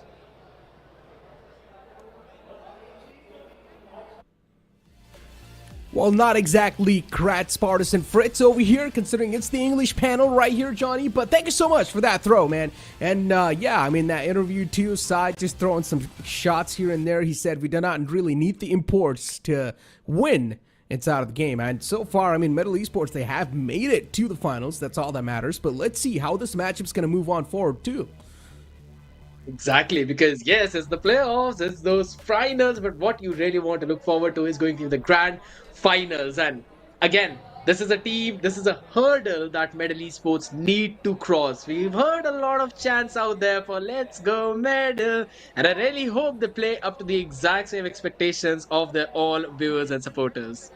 I mean, they've got a lot of supporters, that's for sure. As you mentioned, Metal Esports, the heavy fan favorite, you can say, but then Grayfox, they have murdered Metal Esports once in the past in the league stage. All they need to do is repeat the history once again.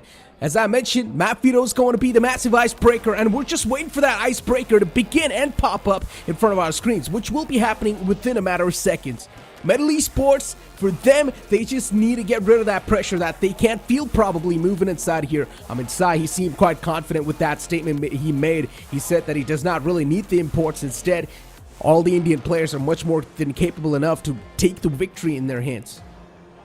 But indeed, it is a very proud moment, and this lineup has shown so much potential time and time again. I mean, I still remember when it was the first time we were watching from the sidelines and we saw Metal Esports play, go with their executes. I was like, man, if this is the way this team is going to play, there's absolutely no way that anyone's stealing away that first place prize or the trophy from this team. But here we go. You were waiting for the map veto, and we have that right in front of our screens. This is going to be the big icebreaker, ladies and gentlemen.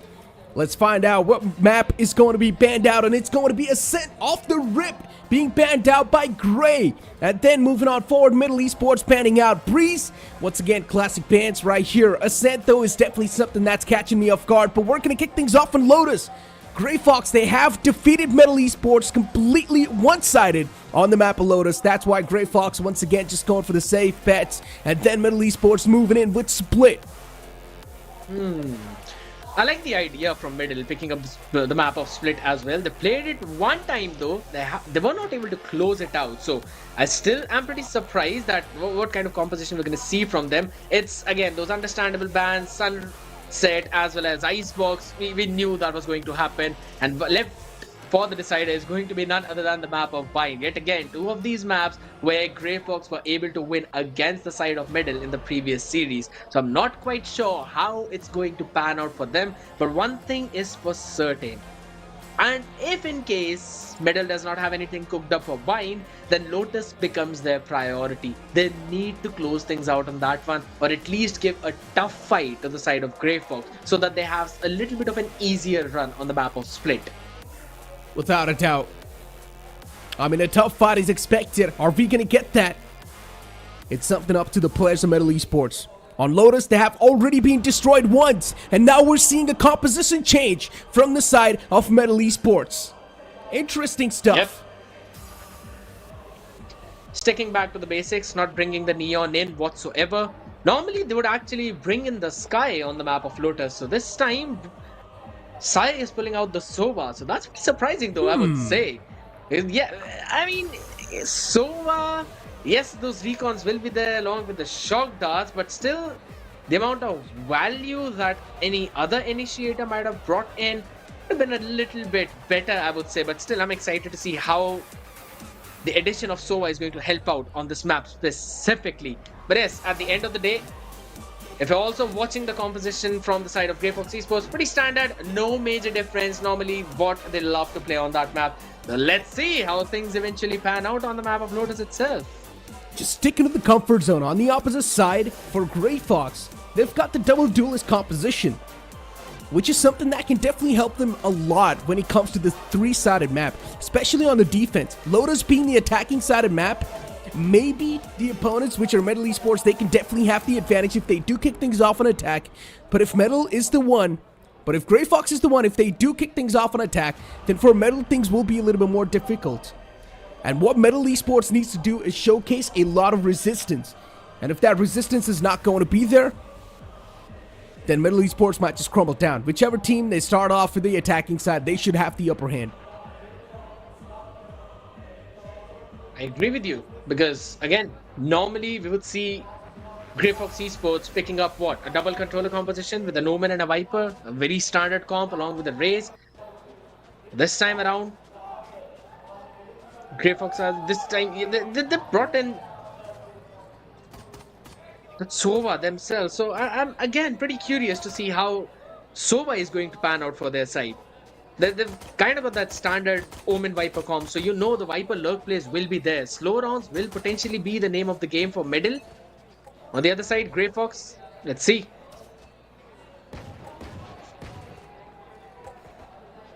Here we go. As you mentioned, Grayfox starting things off in defense, and Metal Esports starting it off on the offense. And for Metal Esports, what I really need to wonder here. Yeah, I guess we're having the UI bugged out. Indeed. That's yeah, what I was it about also to caught say. me off guard. I was like, what?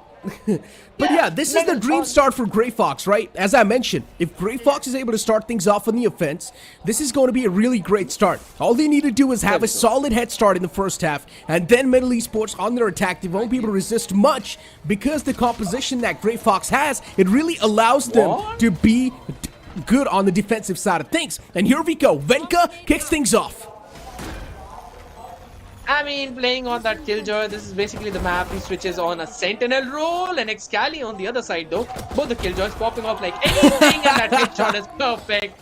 Kohli got off position because of that smoke towards the tree. I mean, the man just catches him off guard instantly. Venka too able to return back on Deadly 10. Snake bites there, dealing a lot of damage, but then Adrian King and Venka, they reply back in style. Playing it together in quite a great fashion. Beautiful stuff from Adrian King, just stepping up huge when his team needs him the most. Skyley was the one who potentially opened things up for his team, doing a great job. With just a classic in his hand, was able to get 3 in that situation. But yes, the answer back from Venka and Adrian King was just even better. And again, Venka was the one who found that opener and then just easily repositioned. And the best part about that entire engagement was the fact that they were able to get the plant down as well. So the pressure was always on the side of Middle. But this time around, Middle going in for a gamble stack towards the A, while some early mount presence is going to be shown. Oh my god, no way. Oh my, Excali should be taken down. Yeah, he gets dealt with. He found the dink though. If he would have found that kill, it would have been huge. Metal Esports, yeah. I mean, it's the eco round for them. The opponent's on the anti-eco. A lot of shots missed with the Guardian. Venka maybe needs to back away. He does not have a lot of bullets left over in the mag. Yeah, gets caught instantly. Another player in the name of Hoax. Hoax is just ready to funnel him in his crosshairs. And that's it. Hoax with the closure. Was easily able to close things out from that specific angle. But yeah, I mean, I really would have wanted Venka to back off in that situation, though still it's absolutely fine. I mean, it's just the second round of the game. Does not matter. Our progression working out really well for both of these Killjoys though. 5 for both of them.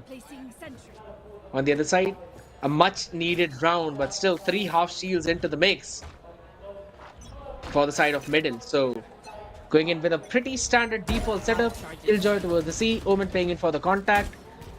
Went in back towards the waterfall as well, entirely giving up on the space towards the B side. Early rubble control established, while Grayfox will easily take away the orb outside the mount. So both the teams just trading off the map space. Pretty much. Levi towards C. His position's uncompromised, but he's ready with the paranoia. Initial engagement good shot. converted. Excali, nicely done. The man was ready with the paranoia. His position's also compromised with that owl drone, but he just can't do a lot. He's playing under the cover, while Grayfox, all they can do is just convey all that information to each other. Guardian ready and primed, size position compromised as well. Good nano swarm, but of course the player back, but he instantly pops it. So the nano swarm does not find the activation. Once again, Levi's ready with the paranoia, just waiting for the players to flood in. Beautifully done, but the man in the front wasn't exactly paranoid, and Levi still gets away with the 2-piece. Important kills on the board. Excali still on towards the site, playing behind the pillar, waiting for the right moment to strike, and that's it. He does not even need a strike. What a great round by the side of middle. Investing just a few people, giving up the space towards Mount because they were so very confident over the fact they would be able to go in for that flood retake and would not even allow them to enter the site. Levi playing phenomenally well with the paranoia, was able to isolate the duel with Venka on towards that right side and then was able to shut him down, only to get another one in the form of Fox when he went in for the peak. They wanted to go for the double, but the reposition was even better, and then it was just a cleanup job left for the side of Middle Esports. But again, as we move directly towards the next one, Rebel control, the same exact default setup of middle from the previous round itself. Couple of players playing in towards the connector. We got that contact play directly towards the mount. One-way smoke up on the face. So the orb control will be established by Grayfox. They haven't taken the orb yet though.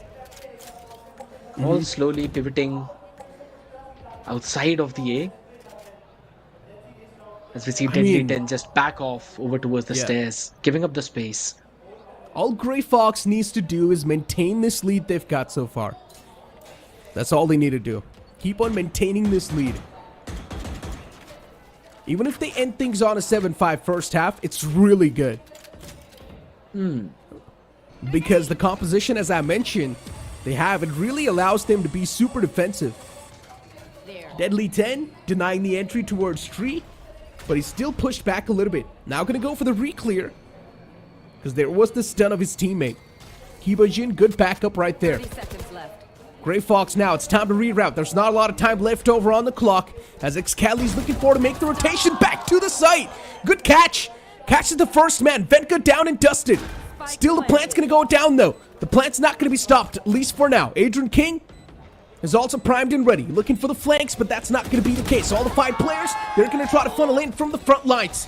But an instant trade from Coley to shut down Excali. Excali's found a 2-piece though. He's done his job. He's found a lot of value, more than enough. And now the rest of the players looking forward to just flooding towards the side. It's a 3v4. Well, make that just a 1v4 now. Coley all by himself, left in a clutch scenario. I don't think so he's going to be able to do it. Absolutely not. And what a patience being shown by Deadly 10. He knew Hooks will play for the lurk, and Hooks' play needed to be the one which should have got the value out of there. But the awareness from middle, reading into the game plan of Grayfox, they took early rebel control and then just gave up all of that space, even towards the tree. Hooks was able to take that space away. With the snake bite, he was able to push back Deadly 10. And they were able to establish the control towards the connector, so just went in forward to take that space away. Now this wall clearly shows that maybe Grayfox wants to have a approach towards the B, but that stun is going to deny them all the space directly towards the rubble. And again, we've got the same angle by Deadly 10. Oh my god. Peek directly. That's a double peek, so good idea. Good pinch Oh, okay! The flash was massive. Good kill. And also has a chance to run away with that. Before Grayfox, this is not good. The series is looking super competitive so far, at least. You just never know what's going to happen. Kibo's flash was phenomenal in that situation. It saved the life of Deadly 10. Pretty much. But it's still an eco, so nothing can be said. Okay, here we go. Time to funnel in. Time to get these eco frags collected. Every single player's position is compromised, and for Kibojin, it's going to be an easy collect. Yeah, there was a smoke on their faces. There was also an alarm bot putting up vulnerable on Sayo. And then everyone was just able to wrap around. But if you look at the ult progression, Winka 1 away from the lockdown, Hawks 1 away from the Viper's spit, so they could potentially play in for the Alls. But on the opposite end of the spectrum, you've got a Hunter's Fury up, you've also already got the lockdown in the hands of Excali, so it could potentially be one of the most important rounds of the half that could determine what's going to be the momentum. And that's the pace change coming in. Hunter's Fury being invested. Sai making sure they've got that early control over towards the rubble. A lot of noise being made. And now they've got to pivot back towards the sea. That's where the execute is coming in for the side of Grayfox. Angles need to be checked as the shock dart goes out. The man's in the close corner. And what's that, Sayo? Double satchels in, shuts down Levi, opens the floodgates for his team, but then Kibojin all by himself is still mowing down the lawn. Oh my god, the site's still on a lockdown. How is Grayfox not able to find the cure to this entire disease? And Hoax gets detained, as you mentioned. The lockdowns were traded. Hoax is completely trapped on the site. Position sort of compromised as well, and Sai's gonna soften the man up. Shock dart's there, and yeah, this one should seal the deal. That's the second kill that he actually got on the back of that shock dart. One in the previous round and one in this one. So the utility is just phenomenal from the man himself. Knew that he was able to ding hooks. So again, a great round coming in for the side of middle. A heavy investment though with Hunter's Fury and Lockdown. But the best part about it is the fact that they've also got the Rolling Thunder available now.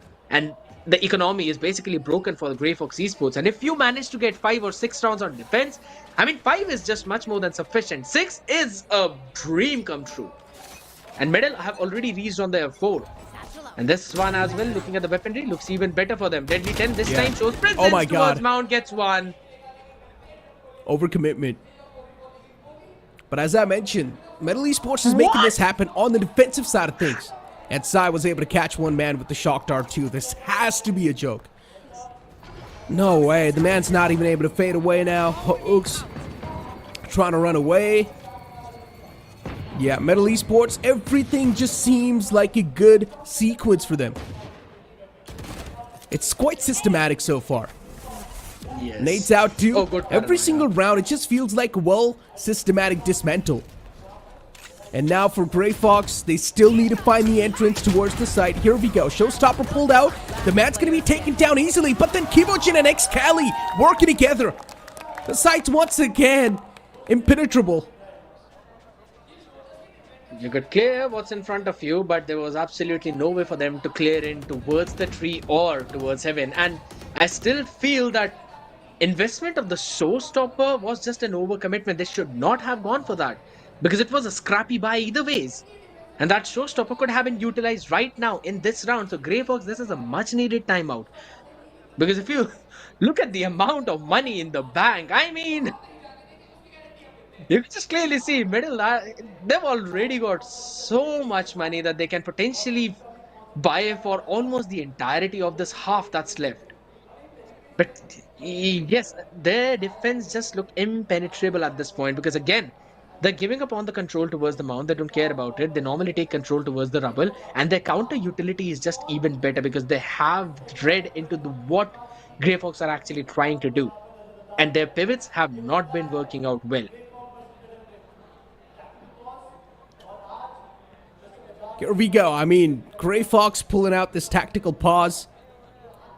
They really need to have a word with their analyst or coach.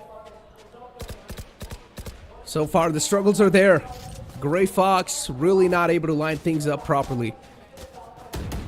And for the opponents, it's a day with destiny. 5 rounds back-to-back. Not exactly back-to-back, but getting those 5 rounds accumulated on the defensive half, it's really important. And so far, Metal Esports, they might just run away with the lead on the defense, by the way, which is huge. Exactly. And they've got all the retake ultimates as well for this one. They've got the Showstopper. They've also got the Rolling Thunder. They've got an expensive Recon. They actually preemptively invest the Rolling Thunder only to catch Hoax. That's the lurker out of the picture. Levi down to 9 HP. I'm not quite sure if that was actually the best possible decision, because the execute has now begun directly towards the B. Okay! 3 players invested. And Sayo, that was a nasty shot. There we go. Metal Esports losing their patience. And beautifully done. Grayfox this time. They read it perfectly. Metal Esports' defaults. Now they crumble down. They knew if they try to hit the B side, there's always going to be a little bit of resistance from the C coming in. And they caught the rotation from C instantly. I just love it, man. Nicely done. That tactical pause, it worked out perfectly for them. The idea of middle was to try and pinch the players of Grayfox in that one lobby by opening the door, but they were just not aware that it was Grayfox who was actually ready for that pinch. And all three of them were playing so far back that it was basically not a pinch. Everyone just opened the door and they were right in front of each other. Again, Pretty much. a good round coming in from Grayfox. A very well analysis done by you as well. The default of middle did not work out in the previous one. They wanted to make a... Oh, okay. Jolly. Nice shot. Oh, being pulled out. What can he even do now? Seaside, once again, a big danger zone. Goalie needs to smoke off the man. Goes for the smoke, pulls it out. Excali, does he want to disrespect the smoke and play a little bit aggressive? I would say the answer should be no. Shock darts out to clear out some of the close corners.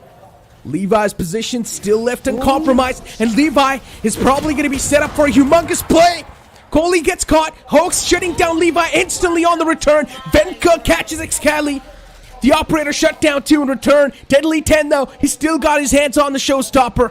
So the chance for the retake is still there. And Sai, if he's able to catch the Viper, this might just be it. But no, instead Hoax flicks onto him. And what is this? Kibochin through the pit. Catches Hoax. Pit now deactivated. It's a 2v2. But look at Adrian King's HP. It's only 3. He's still got the Hunter's Fury. And still the spike's not planted, bro.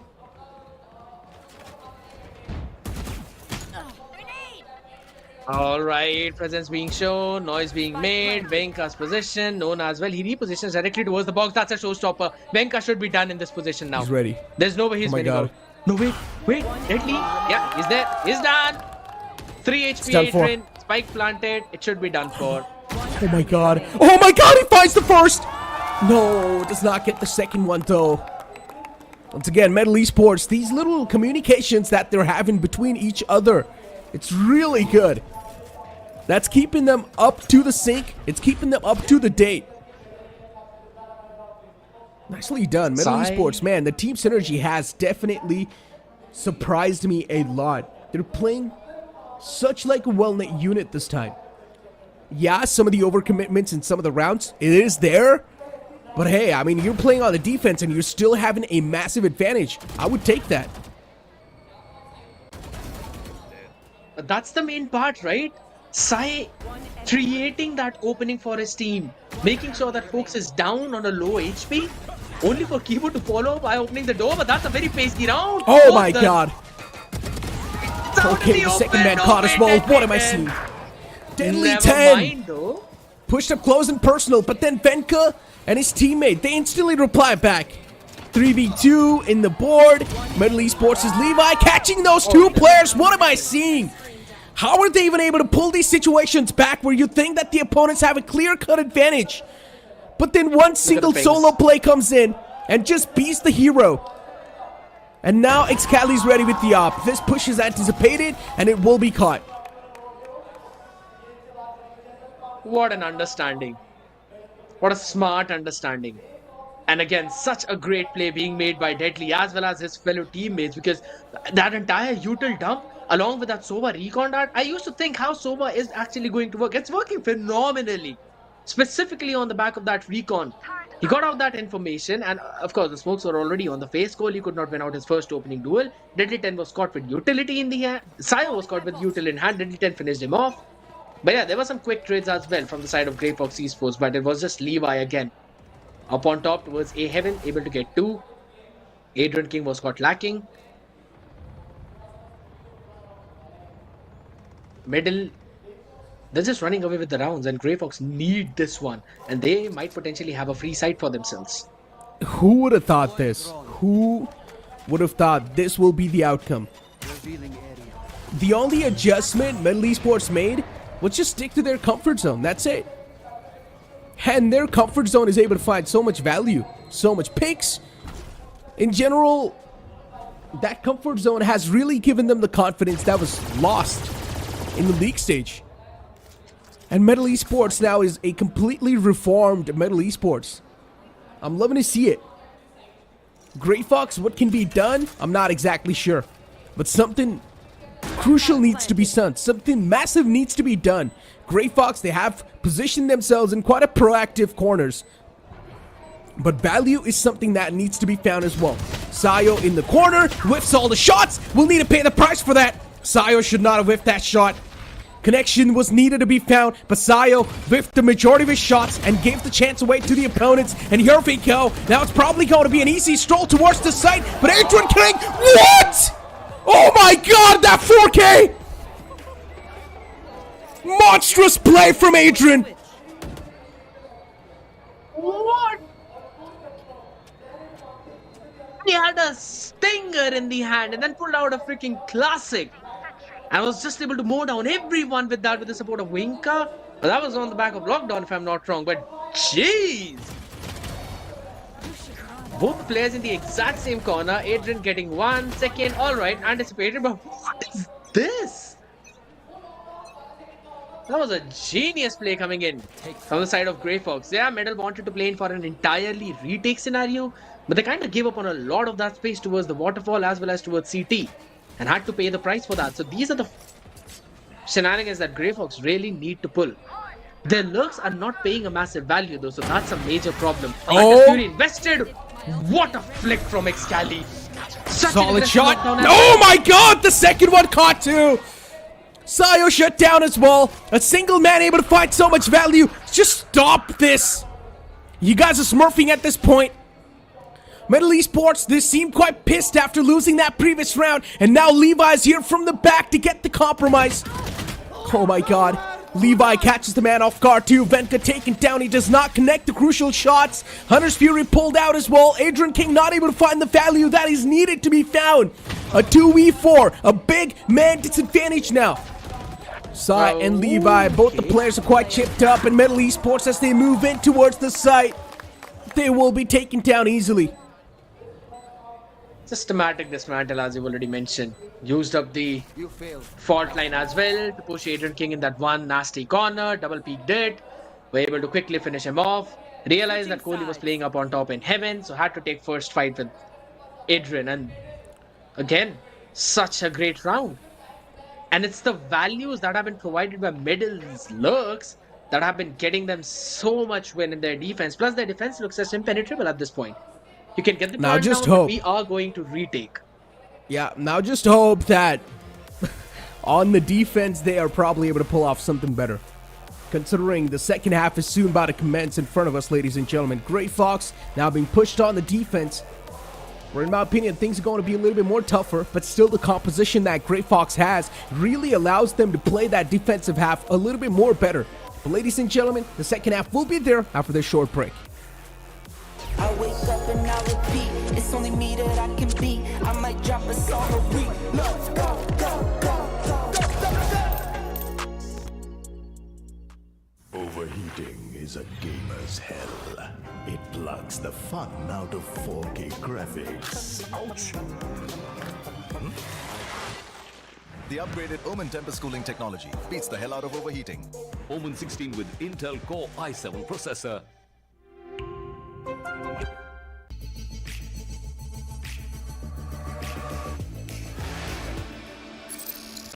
I wake up and I repeat, it's only me that I can beat. I might drop a song a week. Let's go, go, go, go, go, go.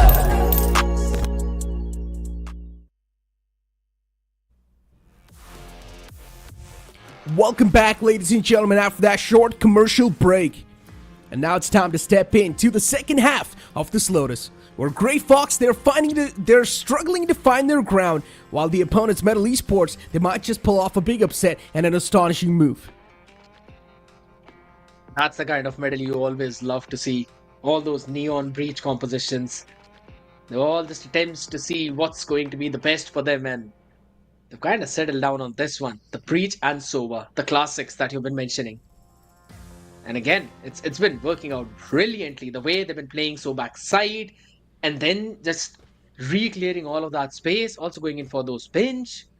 Apart from just a couple of, you could say, rust plays, I don't think so there was any other that That was, you could say, I mean, not on good terms. Everything was just flawless.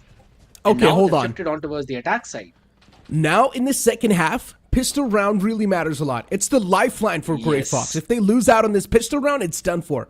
You might as well conclude the matchup in the hands of Metal Esports because there will be double digits on Metal's hands. Found them. Exactly. Made noise towards B, pivoting towards C. There's an alarm bot which was taken care of. Venka needs to play back side, still up front. Paranoia right on his face. Perfect util. There was snake bite.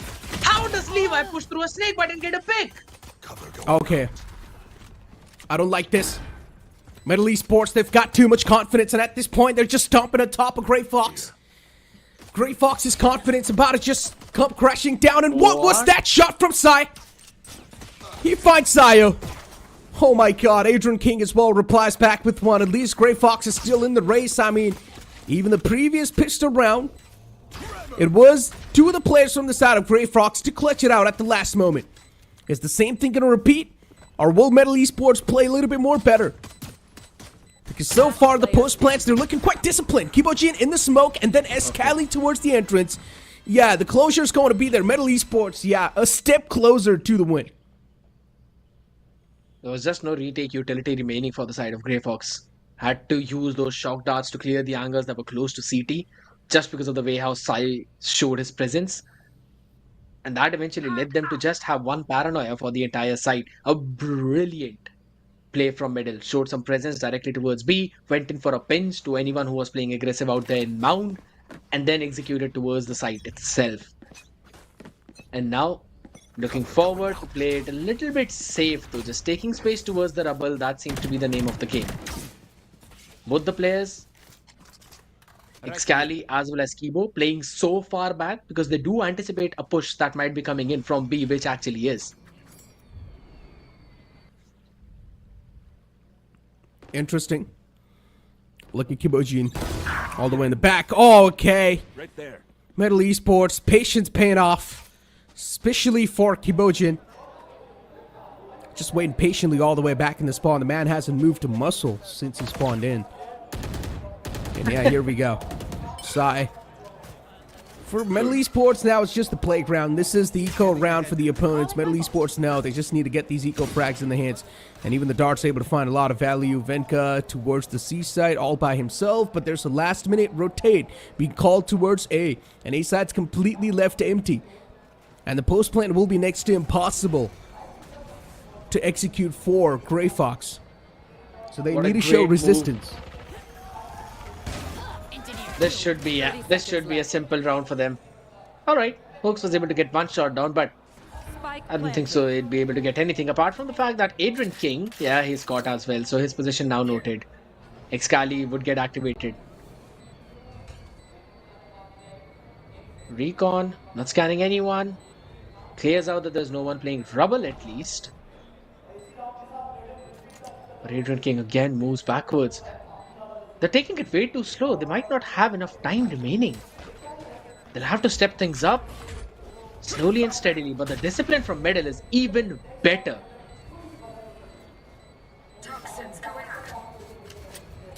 Yeah, it's done. They're just dying. They're just gonna die to the spike, making sure that they don't give any ult points.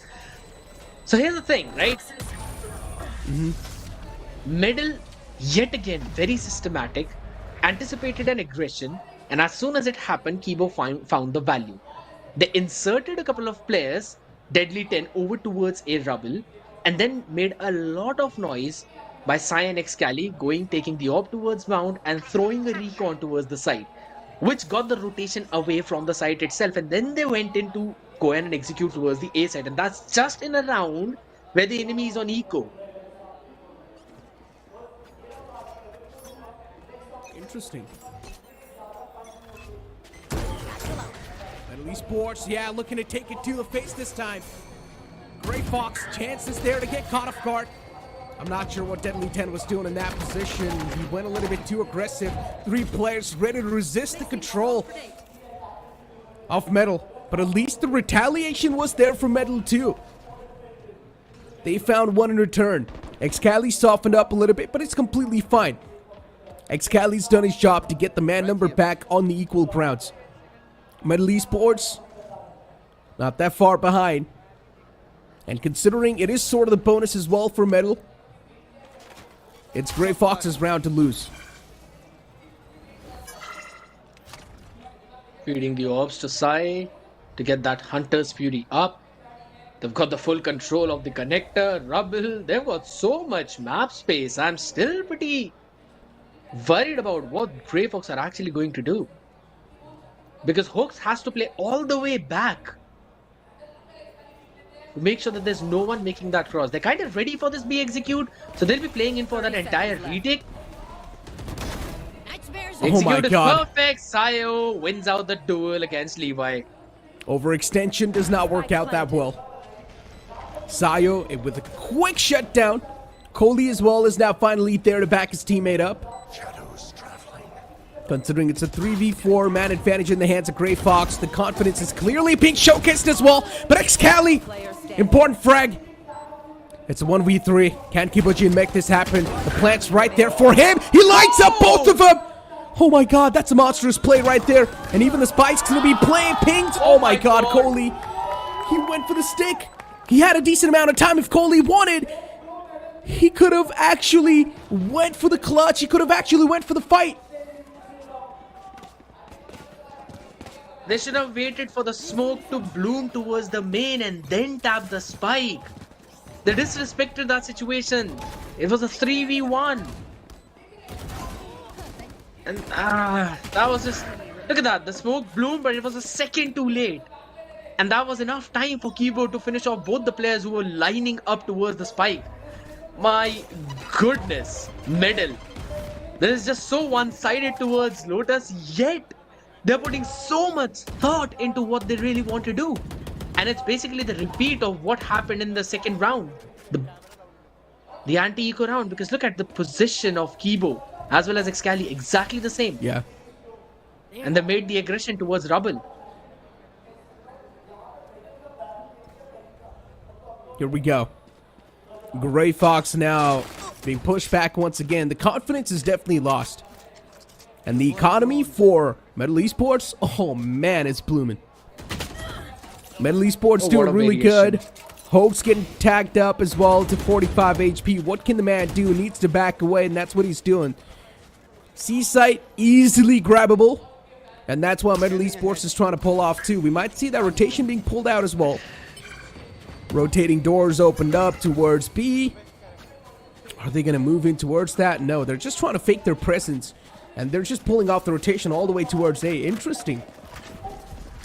30 seconds. Exactly same thing that happened in the anti-eco round with just one small variation that this time they had no one posted up.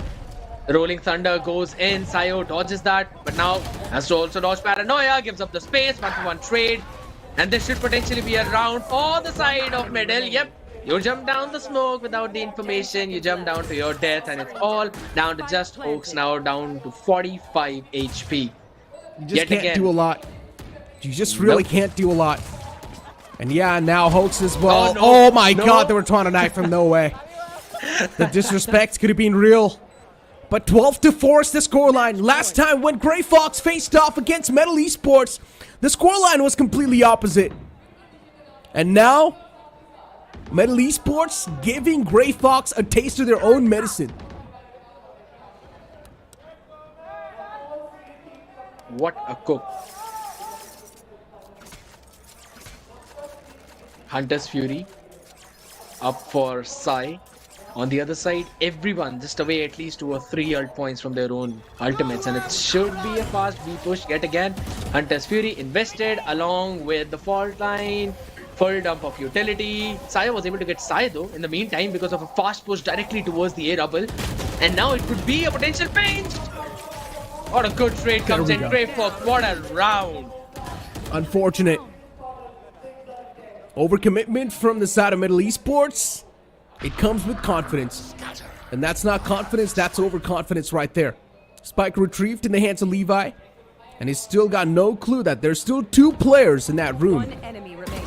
Venka, yeah. Oh my God, he whiffs all the shots. Venka is in the pressure, but he still wins that duel. So I guess it's okay. But this could have been bad. You don't look at me, I miss. You look at me, I hit. That's what he was able to do. But yeah, Medal had an idea that they've been showing constant A and C presence. It's better this time to just run directly towards the B. But Grayfox's adjustment and understanding was even better because they quickly re-cleared towards the rubble with both Sayo and Kohli, and they were able to shut down Sai, who was playing all the way back from the spawn with the Hunter's Fury. And with that done and dusted, they were just able to shut down everyone because this quick push that's towards the waterfall link has not been working out for the side of Medal even once.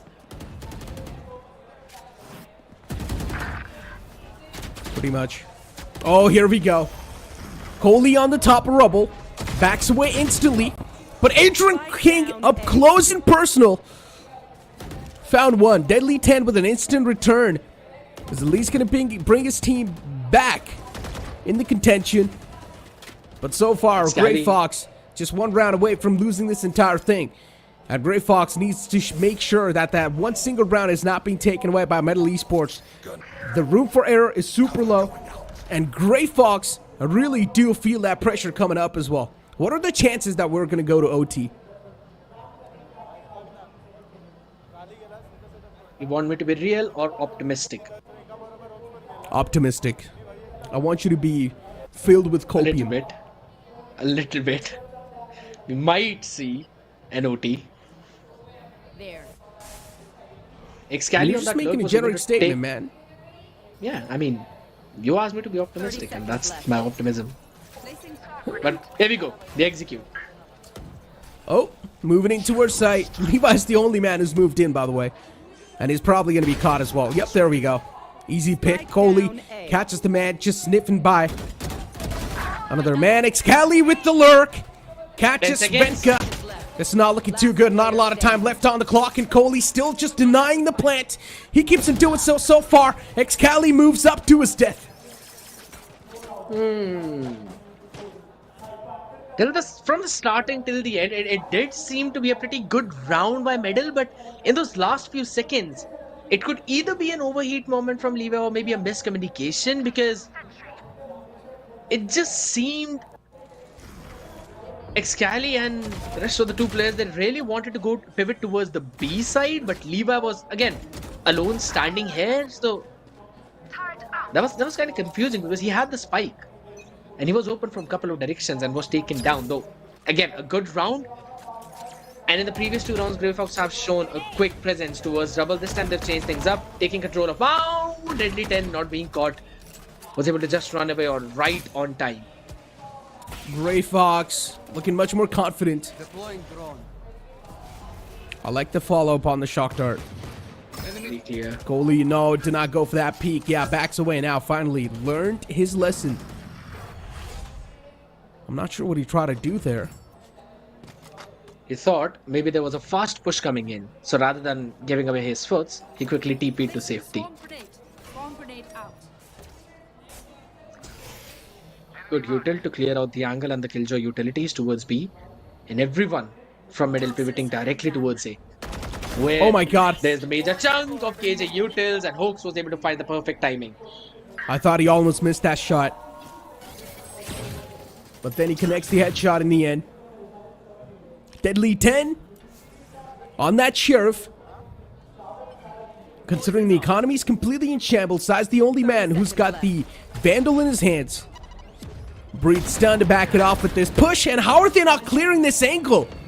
All the time they're just falling prey to this angle, and then Hoax is now on a 4K, on his way to get the ace as well, and Hoax is still left uncleared. Metal Esports making some of the mistakes that they're not supposed to, and they're just repeating it over and over again. That was a great ace coming in from Hoax. The first one, yes, perfect timing. And then the next three were because of the fact that the fault line missed. There was a small gap in that fault line, and that's exactly where Hoax was standing. So everyone on middle thought that maybe that angle is clear, it's fine, we don't need to check it. So they had to focus down on everyone who might be playing towards the heaven, and that's one of the main reasons why they all were shut down by Hoax. Full house on the ultimates by Grayfox. This should be their round. Pretty much. Oh, Sayo in the corner. Good paranoia as well. The man's completely blinded, but Levi. Oh, huge play from Levi. Still keeping his team in the round. You should run. A 4-on-3 lockdown's being invested as well towards the B site. It's a fake, actually. Yeah, they're trying to pull the rotation towards the B. Grayfox, now they're probably thinking that there's a chance there's a take towards B. And they have done so successfully as well. They have pulled off the rotation. There's only one man towards C. There we go. A couple of clears. There's a man in the corner. He does find one, but that's all he's going to get. It's a 2v3 now. And a return lockdown as well being invested. But it was actually a massive bait. Oh my god, Metal Esports. That's a 5-head play right there. They knew that a counter lockdown's going to be there towards C. So they made that fake happen towards C. Making the opponents think that they're going to go towards C. But no, instead they once again came back towards B. Placing swamp grenade. There's a lot of ABC going on, but I hope you guys understand what I'm trying to say. 2 fakes happened at the same time in one single round. It's all down to Kohli to clutch it out, to keep the hopes of his team alive, and no utilities remaining in his hands. He's got to try check those corners. Still got a turret and an alarm bot now.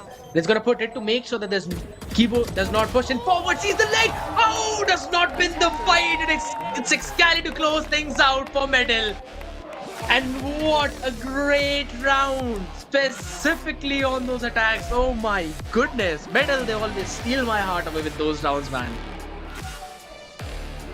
Oh, that 5-head play to close it off in the end. Metal Esports. Yeah. It was just an icing on top of the cake. A chef's kiss. Beautifully done. They knew that the lockdown will be there. So they first make the opponents think that they're going towards B, but then they move towards the C, faking their presence towards C too. And as soon as the lockdown's being pulled out towards C, they instantly use the rotating doors. And they go towards the B. And the man, he's already found a lot of overall intel and map control towards the B site. Oh my god, Metal Esports. Beautiful stuff done from them. And I would still say, you know, the idea by Grayfox that the first lockdown could potentially be a fake, that was also pretty solid. But again, because they lost out early members, they had to spread out way too thin in that defense. So they had to put their members towards all of those sites. And that is one of the reasons why there was only a 1-for-1 trade at the end by Kohli. Because it's a one and done angle. You can't really expect yourself to survive if you get one from that. But yes, that lockdown on B and then space being taken on the back of it. That's again just one round out of all they played on their attack. On their defense, it was just picture perfect. Grayfox were caught off position, they were caught off guard. They kind of wanted to do the exact same thing that they did back in group stages, but just could not. They got completely proven unparalleled this time. As I mentioned, Yes. Grayfox, they pretty much got a taste of their own medicine. Yeah, in the end, they sort of did try to establish a comeback because the composition they had really favored the defending side of things. But man, in general, with how Metal Esports was able to play, we saw some fluid communication between the lads, man. And this is what happens when all the 5 people, they reunite once again in that roster. And as I mentioned, these guys have been competing since years now. And I guess that team synergy really just clicked in that well. Deadly 10's addition, yeah, he's the newest man, the young gun inside of the roster. He puts on a little bit more firepower, but Deadly 10 wasn't even needed there. True. The team that basically has been making play after play with Sai's calling. That's one of the main reasons why Hawks also mentioned in the interview that they've got to be on their A game, because the way Sai gives out those calls, it always plays with your mind. And that's, again, one of the best plays being made by Middle. Starting things in such a way in the playoffs, mind-blowing. Indeed. I mean, with MVP of the previous game is going to be Excali with the ACS of 270 and the KDA off 1.8. In general, Excali, he has been doing a great job on that Sentinel role, on that KJ. And Excali, once again, just deserving to be on that spot too. Playing the Sentinel at the same time, just doing a fantastic job when it comes to getting those kills as well inside of the game. He's sort of doing everything by himself. Pulls down the side, wins out the duels, trades his teammates. That's all you really need from the man himself. And I mentioned, if Deadly 10 does not perform, Middle faced some problems. Deadly 10 did not perform. Middle faced absolutely no problem. They made me eat my own words. And that was such a great game to watch from their side. And also in the post-match stats, we can clearly see they had 11 first kills, 9 for the side of Grayfox, and yet Middle were able to steal it away. All 5 post plants converted. And once again, now we're going to move on to the second map of the series. This might as well be the last map. Looking at how the previous Lotus went, Metal Esports, none of us thought that Metal Esports will probably be the one to come out on top on Lotus, but instead, they prove us completely wrong. And we've got the heat map in front of us too, and just look at the C side. At the entrance, there were a lot of duels. Towards the A side entrance as well, there were too many duels happening. On B, we don't really see the heat map that much, but the main presence from the attacking side was towards CNA. Yes. And look at the amount of space that they were being given, right? Without any major duels, you could clearly see that there was not a lot of engagements being taken to try and take the space away from Mound and Rubble. And if you give up on those extremities and you do not take any kind of space away, that basically means that it's going to be super problematic for you. But one of the main concept of Lotus is the fact that if you actually got control of the back area, then you can really go in for a retake. And I'll be giving a reference of one of the APAC EMEA matches as well. Fnatic and Carmine Corps, if I'm not wrong. Carmine Corps played all the way back during their defense.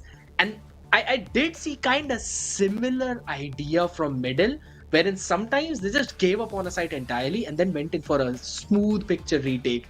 Worked out wonders. I mean, just overall look at the stats, look at the plays that were being made. And Metal Esports was just dominating through and through.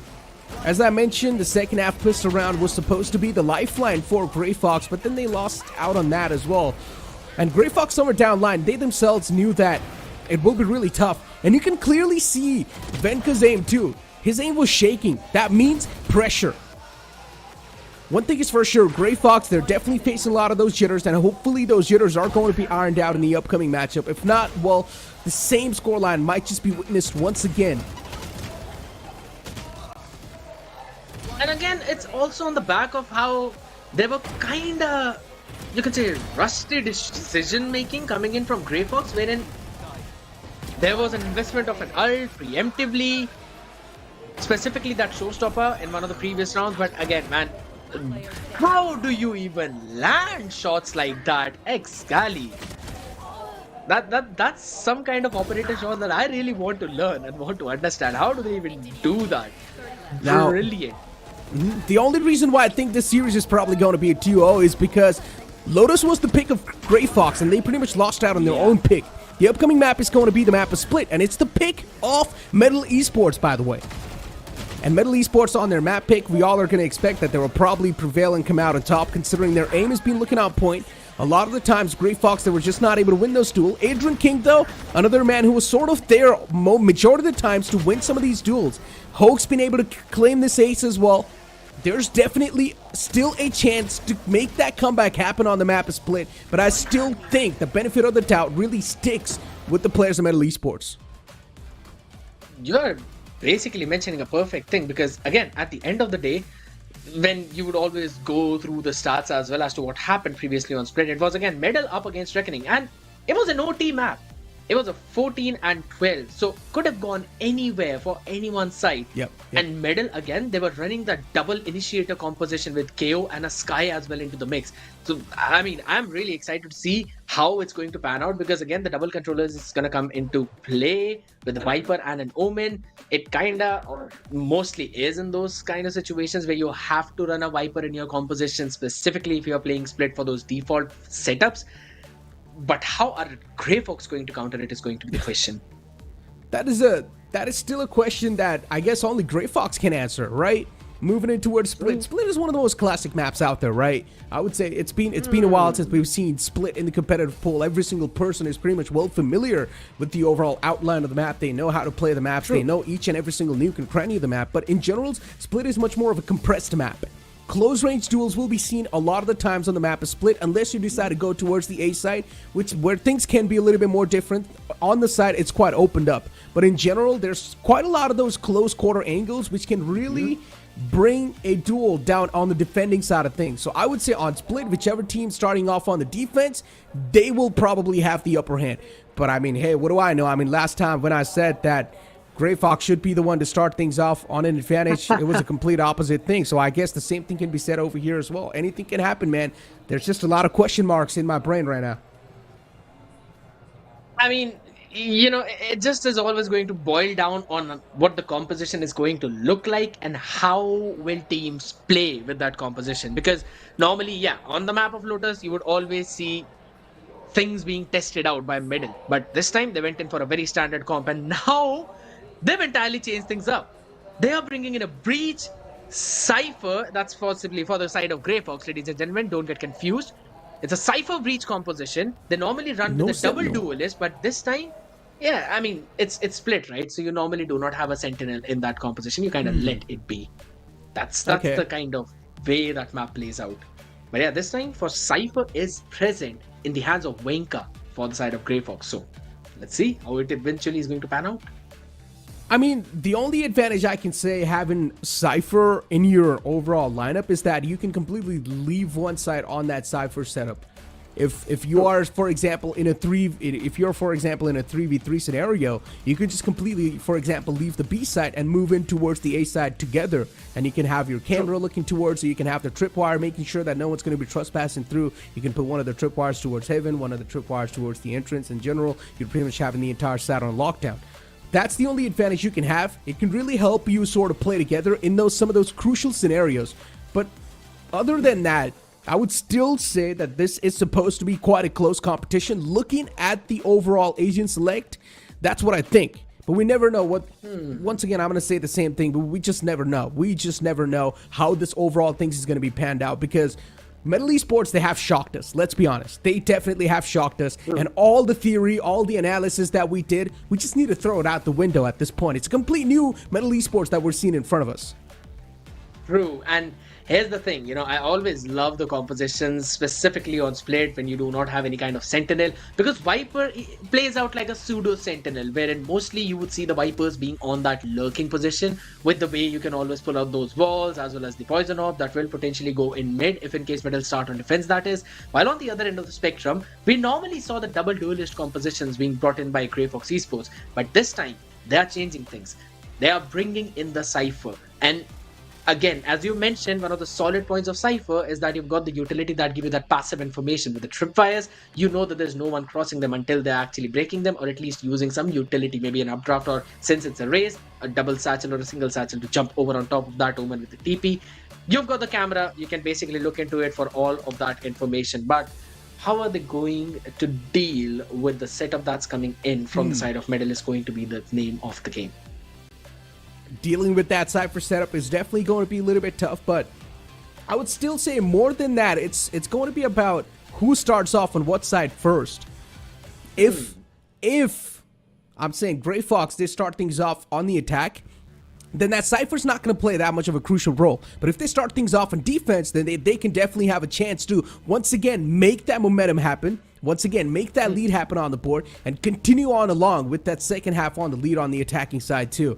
So I just want to see which team is going to start off on what side to find out how things are going to be looking like over there, because in general, for Grayfox, they need the defensive side to start things off, and for the side of overall of the opponents, they need the attacking side in their hand too, considering their composition is KO, man. And we know the flashes, the overall 0 point that you can use to gain the information as well, and then an instant quick burst on towards the side can really help you.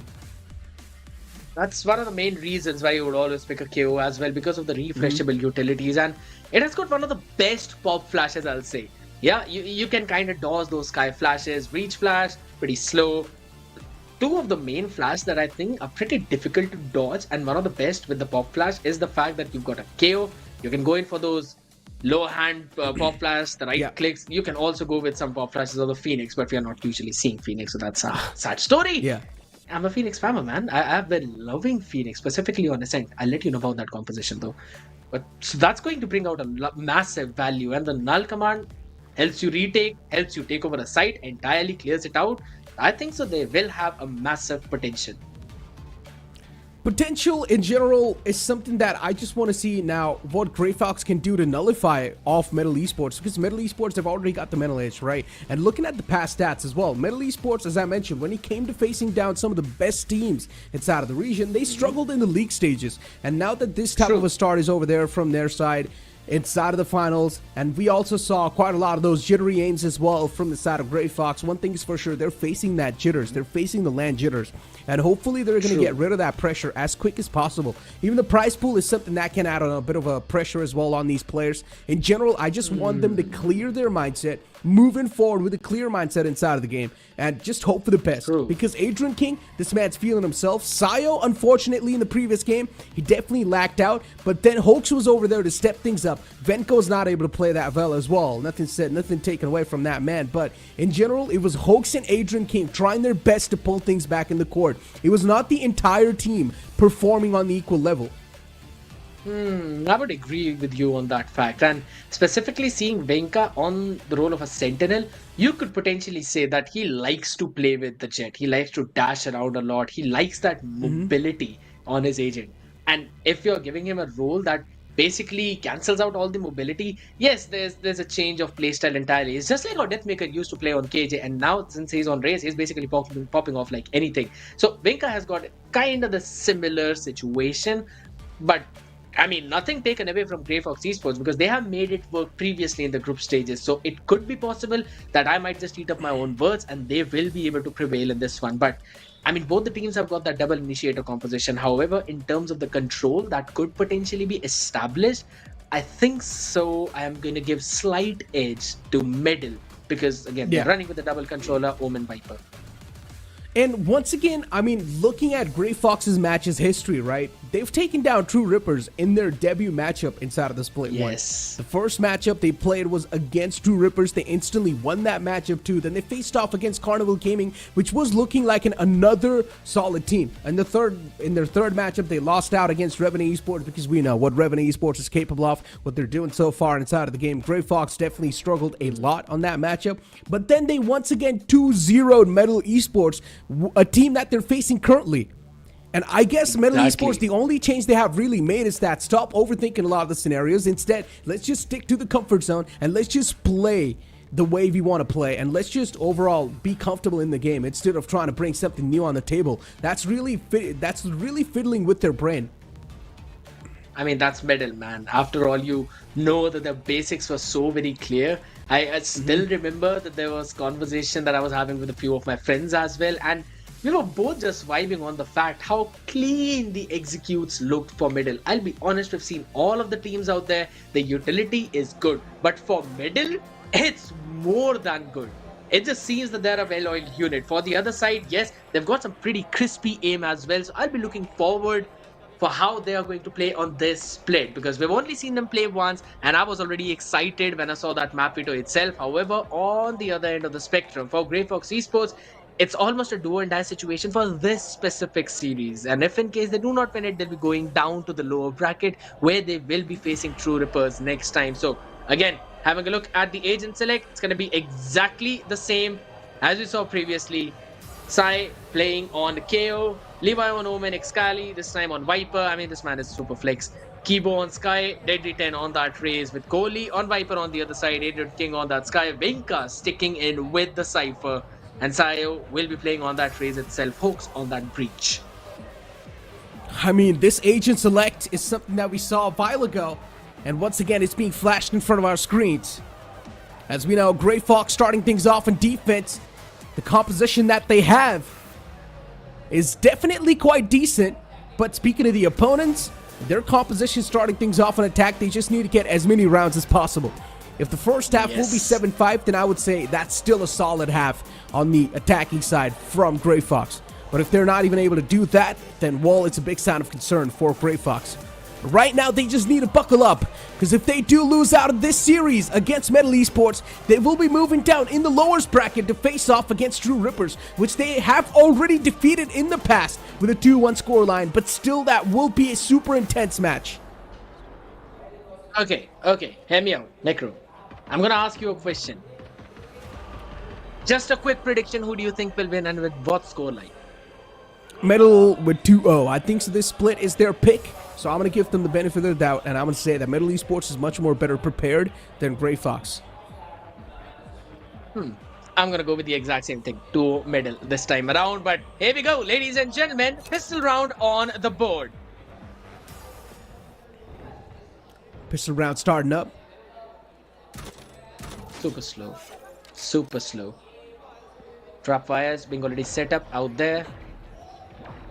We've already seen the default wiper wall. No changes whatsoever. Contact play being made this time around. Deadly 10 gets the first pick on the Cypher. Oh my goodness. The utility is just pretty late. But Sayo would be able to quickly close things out.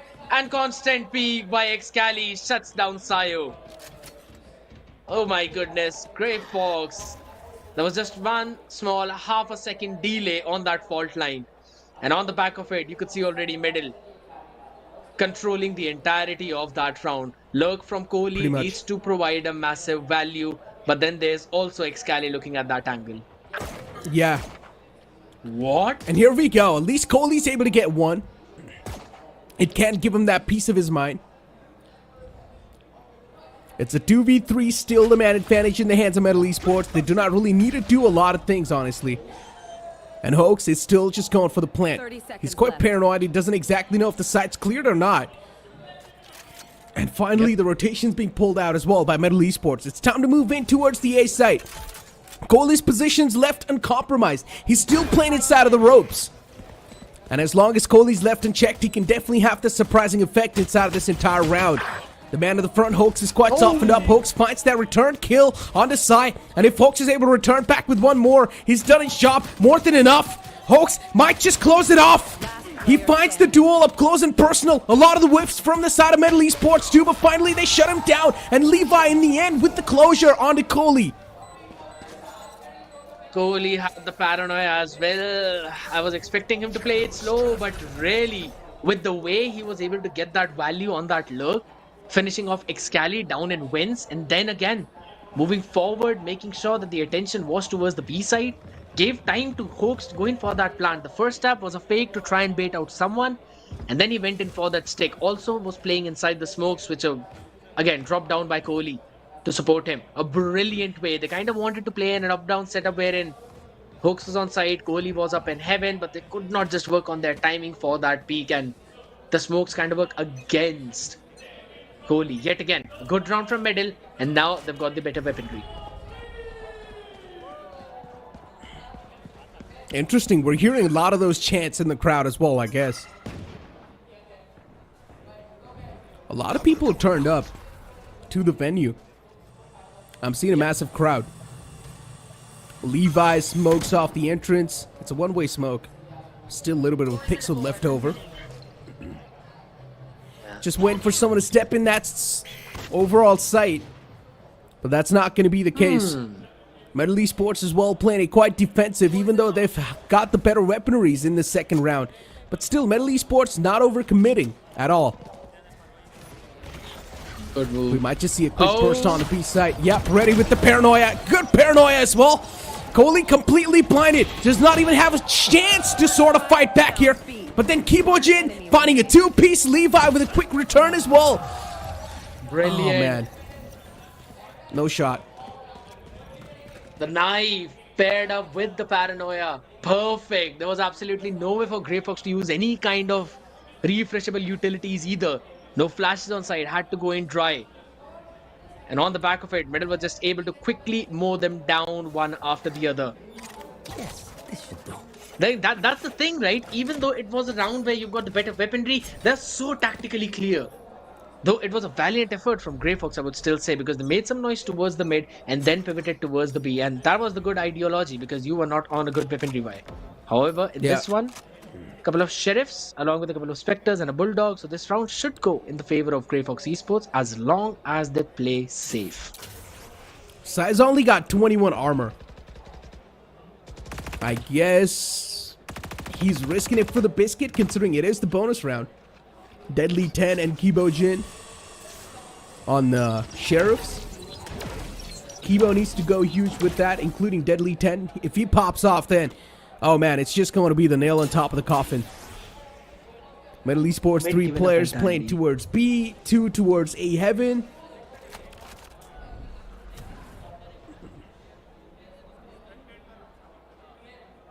Kind of made the noise again towards mid itself. But this time around, they're not pivoting towards B. B Heaven, that's where the util dump was. So both the players will be jumping on side, gives them some enough room to quickly move directly towards the A with a pivot. A good flashback comes in and a nasty shot by Deadly 10. Who can do in that?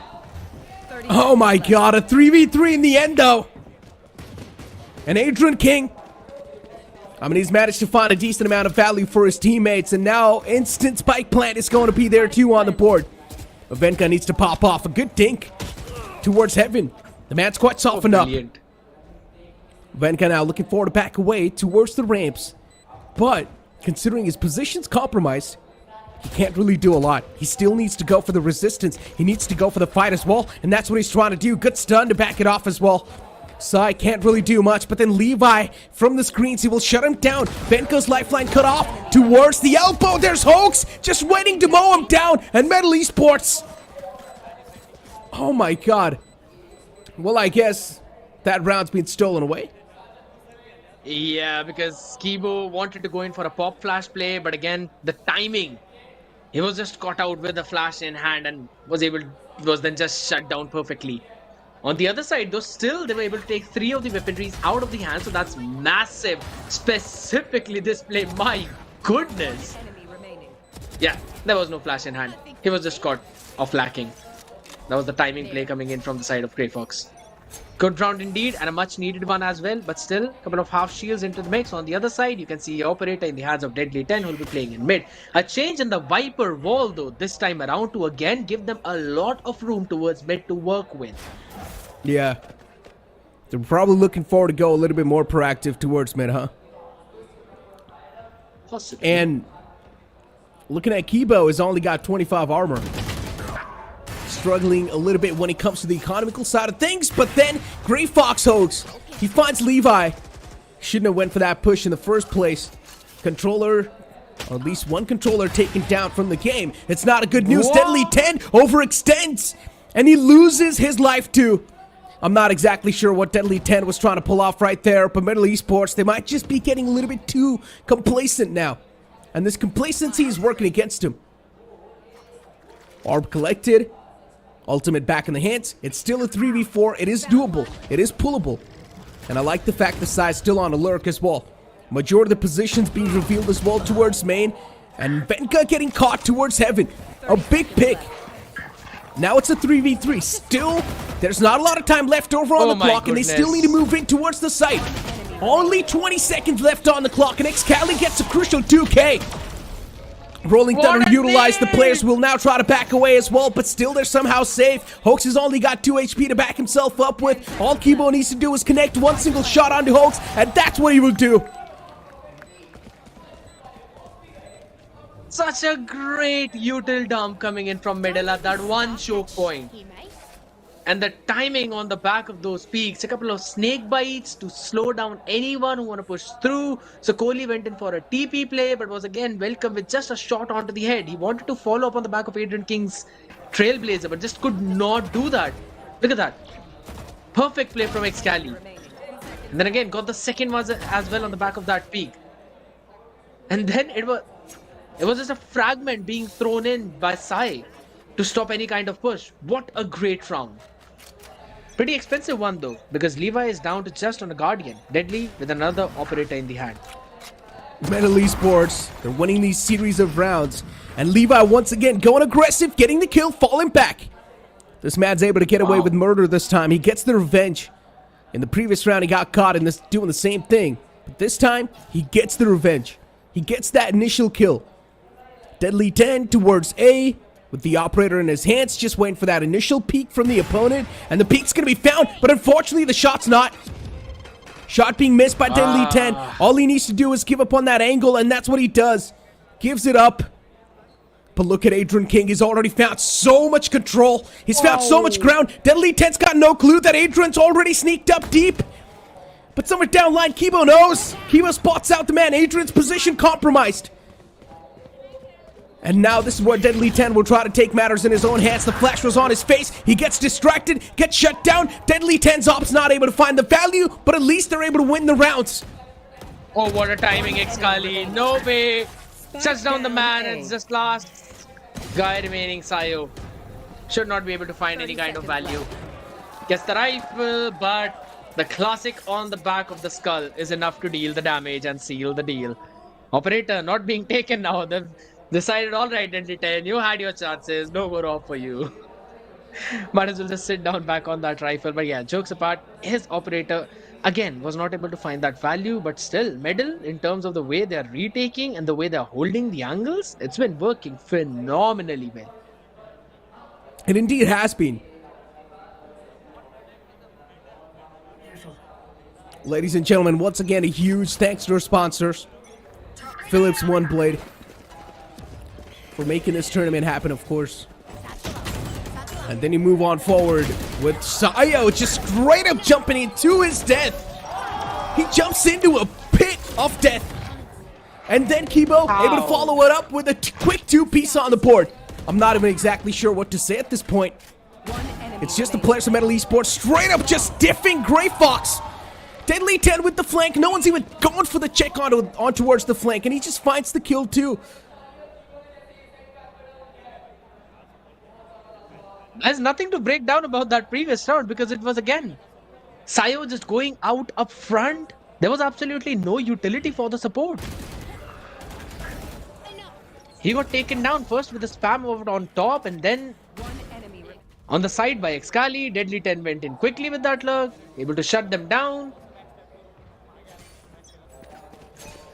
And almost full got house 4 on those ultimates, by the way. apart from the Stokes. Yeah, exactly what I was about to say. Quick push. Viper Spit being invested directly in the bait. But the cross has been made. Seekers, Neural Theft. Deadly 10 using a showstopper. Yeah, well, that first kill should have been the nail in the coffin right there in this round. Side's position compromised towards mid, but Side just keeps him mowing down the lawn. He's not going to stop. It's going to be those quick eco frags for OMEN Esports. And they're probably going to go for some of these ego challenges. Good shot from Deadly. These ego frags really do make your confidence come back inside of the game. And for Deadly 10, these eco frags are needed a lot.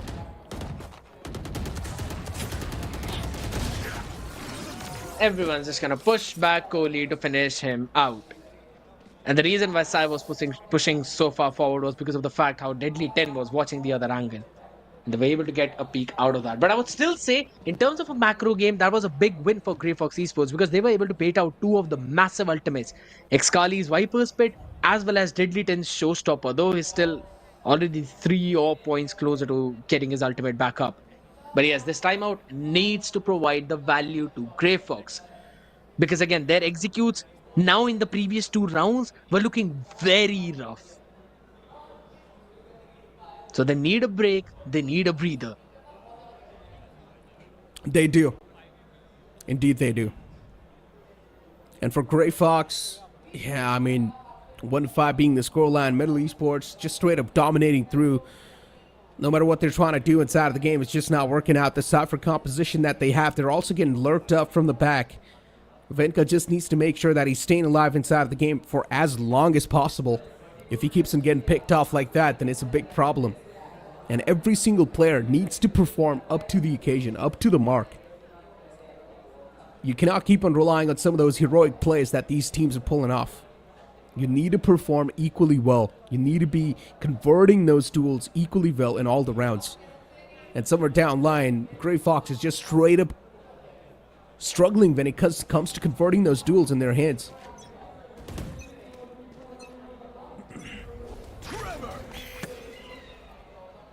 A change in play now. This time, heavy presence towards the B and now pivoting towards the mid as well.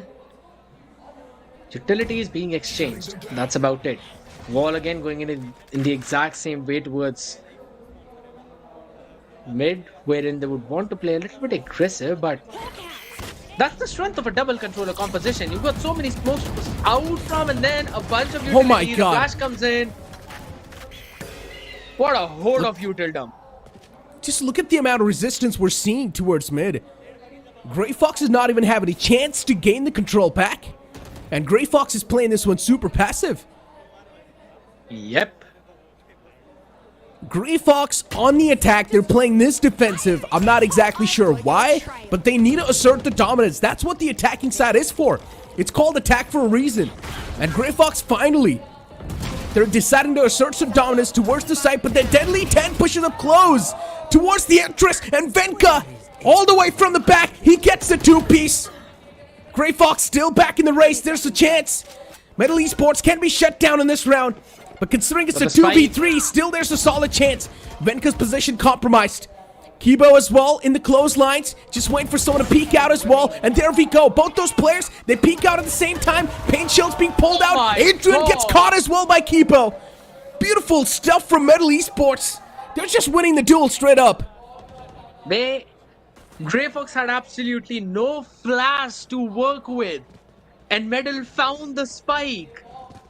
So they just had to go in back for those dry peaks. Venka was able to get a 2k in that smoke, but that's about it. They were not able to get the round. It was a good lurk from Adrian King. He was able to catch someone on towards the heaven. But jeez. The only round that Metal has lost was the one in which they had weaponry disadvantage. And again, I love the way how Sai is always throwing his knives. It always lands on the perfect place at the perfect time, because even in the previous one, Showstopper could not get the massive value because he could not use the second satchel. But alright, Levi being shut down for now. Oh my god, 7-1. Whenever I look at the scoreline, it just does not make me feel good. I mean, at least they've started things off on an advantage this time. And Kohli as well sneaks in deep. Sayo gets that chain effect. He gets another kill to back it up. And now it's all down to Sign Deadly 10. But keep this thing in mind. The economy on the side of Metal Esports, it's looking really good. Sai, good pick. Catches Venka. Another Young Gun shutdown. Adrian King towards the side as well. Someone down line. The clear-cut advantage is still in the hands of Grayfox. And I guess for Metal Esports, it's not about winning. It's about taking as much guns as possible away from their hands, which is understandable. They know Grayfox's economy, it's quite in shambles after this round. And that's why they just want to punish Grayfox as much as possible. And you can see Metal Esports, they went for the commit for no reason. Yeah, I mean, they've already got 7 rounds on board, right? So might as well just go in for that try. Take away the guns. Make sure there are as many half shields up as possible. Full house on utils though, so that's good. Apart from Hooks, does not have the aftershock. However, since Hooks has got his rolling thunder, so you know they can potentially invest on the back of it and go in for a full-fledged execute towards the B site if they really want to. But Levi, how does he always get one in that situation and run out? The flash goes in on towards the side. Good follow-up by There we go. Wants to double it up, will be shut down. Levi towards the site, gets a 2-piece. 2 important kills. TP's away to the back, but then he gets caught once again, and Adrian King turns around, slaps side 2. A 1v2. Deadly 10. This is where he needs to pop off. The young man needs to show his prowess. 2 of the players in the front lines, and Deadly 10 was feeling a little bit too pumped up. Satchels into his own death. He wanted to close in that gap very quickly to try and surprise his opponents, but eventually they both just split up a little bit. If he was half a second early, he would have got both of them lined up. I mean, that was an unfortunate timing indeed. But on the other side, though, it was a good round coming in from Grayfox Esports with the execute being perfect. Catching all the players off guard, and the way they always push directly towards the CT, that has basically been the problem for Middle for the past 2 rounds at least.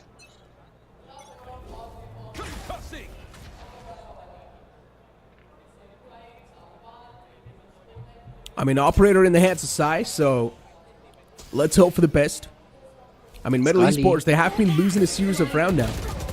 They lost 2 rounds back-to-back, and Grayfox once again gaining the confidence back and gaining the momentum back. Metal Esports, It's not a good news for them, but still they have gotten a decent amount of cushion to work around with. And yeah, Venka might just be able to catch on Levi, but no! Levi instead slaps him on the face. Venka shut down. Spike's been planted as well towards the B site, and Grayfox. I'm not exactly sure what they're going to do here. The defuse needs to be there. All the players looking forward to just flood in towards the defensive side. But can this flood come through? That's my question. Good kill with the up. Sai shuts the man down. It's still a 3v2. The man advantage now back in the hands of Metal Esports. Anything can happen. Hoax using his tremor, using his flashes, trying to get anything that he can. And the man just jumps inside of the smoke with the shorty in his hands, and Sai just falls down to his death. Ouch. For a second, I'll be honest, I really got concerned about what Grayfox were trying to do, specifically when all three of their players pushed towards the CT and no one was actually watching the entrance towards the B main, where the main fight was happening, where Venka actually fell down against Levi. And I really thought this retake pinch could potentially come in, but yet again, that was a great game and great awareness by Grayfox Esports, turning around at the perfect possible time as well. But on the back of it, 4 and 7. That's such a massive mind game coming in from their side because they've changed their default. And now Metal is probably going to try to close it off in an 8-4 fashion. There is a showstopper available. Let's see. Levi as well has got his ult up, so he can make that quick rotation happen anytime if he wants. But Deadly 10 with the showstopper needs to go huge. He needs to at least get a multi-kill. Well, if he doesn't, we'll at least find some confirmed value, I guess. Because Metal Esports losing a series of rounds can really affect their confidence in the game too. And here we go. On the back of that Seeker, it's time to make the push happen. But Metal Esports, they're ready with the resistance too. Deadly 10's position compromised. He's quite softened up. He's barely surviving. And Sayo's paint shield's going to find the closure. The nail in the coffin that was needed. Deadly 10 taken down. And Sayo's still up. Drinking posted for that lurk angle. Phenomenal. Use the showstopper to clear out the B side. Sees the head. Takes the body down. That's Grayfox going in for the execute. Paranoia comes in to clear the angle. Levi still stands. He needs to go multi, but only catches one. Adrian King was taken care of though, so it's a 3v2 situation. Right now, it could potentially be doable, but Bulldog is in the hands of Sai, and it's only got one flash to work with. It is still easily doable. Excali needs to find at least one right here. If he does, he's done his job. Sayo is softened up. Coley, not that softened up, but still something Metal Esports can't punish. Excali's position's compromised completely. Gets caught off guard. Cypher Cam able to spot outside too. And Sai's now just starting to get tagged up, and he just stands in the same spot and tries to take off the dart. Interesting. Well, anyways, that's going to be the 7-5 first half, ladies and gentlemen. Time to move on forward to the second half, where the sides will be switched. But Grayfox, in the later phase of the game, they played it, this one, phenomenally well. Yeah, that was a great recovery.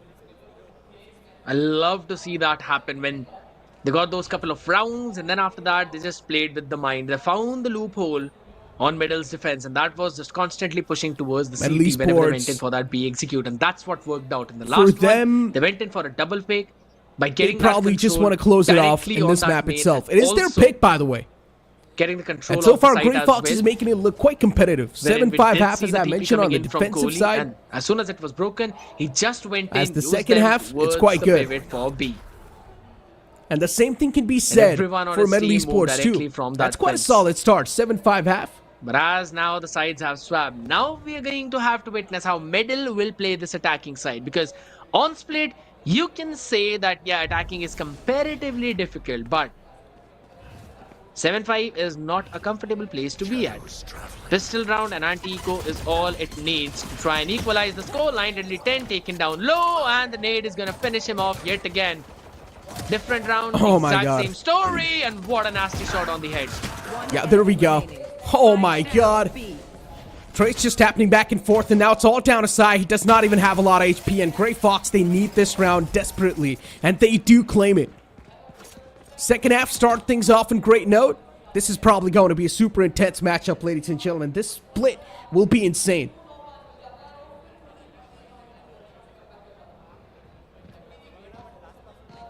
Pretty solid round coming in from the side of Grayfox yet. Because that's the exact kind of play that you really need when you want to make sure that you're coming back in a situation where you are in a deficit. Now that's already 5 straight rounds going in their favor. Maybe the 6th one as well, because the investment is pretty solid. No half shield, so the Marshal is basically going to work like an operator on the body with 101 damage. So middle. Oh, that's such a quick play, but a nasty support coming in from Venka. Gets 2, but that's a quick trade from Kibo as well. He gets 2 pieces of his own. He does. Kibo, solid stuff. It's a 3v3 though. Hold on, Hoax. Good frag. Considering there's still a Sheriff available in the hands of Kibo. And Levi now trying to pull something incredible off. Overall, the advantage is in the hands of Grayfox. It's all going to come down to this initial play they're trying to make. And if Levi finds something well, if he pulls off the shenanigans well enough, well, which he won't. But if he would have, then it would have been a big slapper to Grayfox. Woulda, shoulda. That's going to be left for the previous round. But that's the equalizer Grayfox were looking for. And it was pretty solid anti-eco as well. Carrying forward 3 weaponries to the next one. So they might go in for some light investments on the remaining. Oh, Sayo pulls out a judge. This seems to be a fast mid push, or maybe he's going to play directly towards the B heaven. That's where we might potentially see a stack come in. Middle might fall into a trap play if that is about to happen. Still a big might there though. Toxins going up. Yeah, he's playing in mail room. Just don't peek there. Oh, just outside the mail room. That's a nasty angle. That's a nasty angle. I mean, okay, good. That's still really good. Judge holding that angle. He should have been able to find at least a multi-kill, but unfortunately he wasn't. So I would say 1-for-1 trade is quite worth it. And once again, the trade's just happening back and forth. It's a 3v2. Grayfox, they might just lose out on this bonus, but it's completely fine. It's the bonus round, right? You can't afford to do so. OMEN Esports, they cannot afford to drop down on any more bodies anymore. They need to keep every single player alive right here. Yes.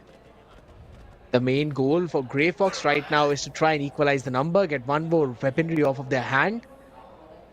Because they've got the upgrade as well. Adrian King has got the Vandal in his hand. And Venka has been doing some nasty pop-offs with the Guardian. He indeed has Slow re-clear towards the mid yet again. And they might potentially end up going in towards the stacked site. 30 seconds left. Levi solo, 13 HP. And yeah, both the players are just primed in towards that initial spot. First bullet found. Grayfox, oh no, this is just a quick funnel for them towards the site. And OMEN Esports, now it's taken down to 1v1. Deadly 10, the young man in this clutch. Will he be able to clutch it off? And he does. It's a run and gun in the end too. Deadly 10. Beautiful stuff. Salt on top of the wounds, I guess. A 3 on top of the body. But That yeah, too. I mean, the team already gave in the information about the fact how he was pretty low. So he just went in for a run and gun shot. But on the other side though, all the half shields up on board now. They're lucky that there's no one pulling off an outlaw on the side of Grayfox. Otherwise, it could have been super nasty. And we've seen quite a lot of teams just not opting for the outlaw whatsoever. No information being gained by Kohli, so yeah, going back to safety. Kohli just trying to bait a couple of shots from the opponent. And also gain some information, but he didn't, as you mentioned. And now OMEN Esports going for that proactive mid control. I love it. Mid control is super essential on the map of Split. It opens up so many possibilities. And OMEN Esports, they're easily able to strafe on top of mid. As long as OMEN Esports is getting the mid control, Grayfox, they've got a big problem brewing up. They've also moved in deep towards vents. If they want, they can move it all the way towards the heaven from vents and do something incredible. Look at Deadly 10. There's probably going to be a tripwire right here. If he wants, he can use the satchel. But no, instead, they're just going to break it. It's going to be a quick burst towards Heaven. His position's also compromised in Deadly 10. He's also getting tagged up by the camp. Venka finds Kibo, which is an important frag. And now it's a 4v5. The players towards site, they're not able to find a lot of value. Adrian King, he rips a lot of shots. He gets taken down easily. But then Venka towards site. He's able to shut down the man flowing in. Cuts off the flood towards elbow. There's Hoax available, and Hoax is able to connect all of his shots. On the important time when he needs to be done, Hoax is popping off. Shenron over on top to close things out, but yeah, that's a great round coming in from the side of Grayfox. Yet again, a good read, and they gave up on that space on the mid. They did not care about that because everyone was playing in so far back directly towards the CT. They were just prepared for it. And they kind of baited Medal Esports onto that push and were able to quickly get that shut down. Perfect play from Venka on the site as well, able to get that important pick, and then followed up by Hoax, who was able to wrap up the last few finishes. And this time around, Middle is just going to look forward to try and gather the orbs or maybe try and do some eco damage. Couple of Sheriffs, Spectre in the hands of Sai. That's really about it. We've got nothing else. Spread out defense, everyone playing so far back, a few shots being collected. Levi, my god, that's so unfortunate. Yeah, Venka through the wall, finds those connections. If Medal Esports, okay, no! What? He misses that! A Rosa ult from Deadly 10. But at least the kill is secured, I guess that's all that matters. Hoax stops Deadly 10 from pushing in even deeper. But then a Rolling Thunder is going to be pulled out by Hoax. The spike's been planted too. Kibo Jin, he's way too low himself, but he provides the heal to his teammates. And now for Hoax, it's going to be an easy move towards the site. A casual stroll on the summer's day. Excali able to shut down Hoax. The defuse is going to come through, and Excali just going for the save. Yeah, the spike was not planted for him after all. It was planted for a site hold.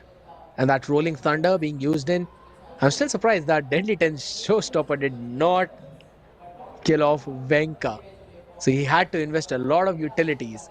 Things might have been different if in case that Showstopper did connect, but jeez, my god. I'm so sorry for Levi. Happens with me all the times though. But a good retake yet again by Grayfox. They already had an idea that since there's a Showstopper available and they've got the Rolling Thunder, they'll just directly play for the retake by playing all the way back. And Deadly 10 wanted to fight for the space, and Kohli welcomes him with open bullets. Oh my god. What was that? Such an awkward engagement right there. They need to fall back because of that fragment. Medal Esports, they're really struggling to find anything in the game so far now. Initially, they did find a lot of value, but then after that, they have been struggling through and through. Sai, he's managed to find the entry for his team towards Heaven, which is quite good. The man underneath is quite softened up as well, but then Kibo finds a quick 2k. But then an instant shutdown is there too, and Kohli pops off too. It's a 1v3. Sai left in this clutch scenario. 1v2 now. He could definitely clutch it off. He's taken a lot of damage at this point. I don't think so he can do it anymore. He's trying to make a rotation happen at the last second, and he's also pulled off the rotation all the way from the B. Oh my god, but this flash is going to find the confirmation. That Sai's still towards the Heaven. And there we go. Position compromise. Sai's trying to pull up some shenanigans. Only 30 seconds left on the clock. Make that 25. And Sai now is trying to wrap all the way from the back lines once again. Grayfox, they anticipate that. I know everything. And the more time Sai is going to spend, the less he'll have to try and go for that replant again. Wants to try and find one pick, but it's going to be a double peak coming in. And the knife did not give him a full information of that as well. It only scanned Adrian King and not Kohli. So again, another good round. And now Grayfox seem to be running away with all of those rounds.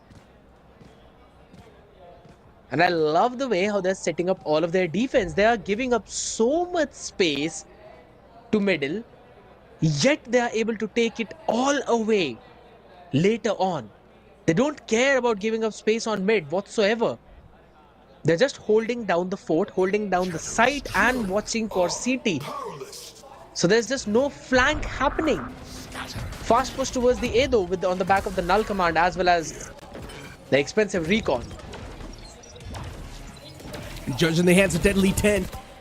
And this time Metal Esports, they're definitely quite pissed. But what am I seeing through the smokes? They're getting some unreal frags. And Grayfox, for them, it's just a meat grinder. They're just grinding through the opponents. And Metal Esports, within a blink of an eye, the entire team just come crashing down.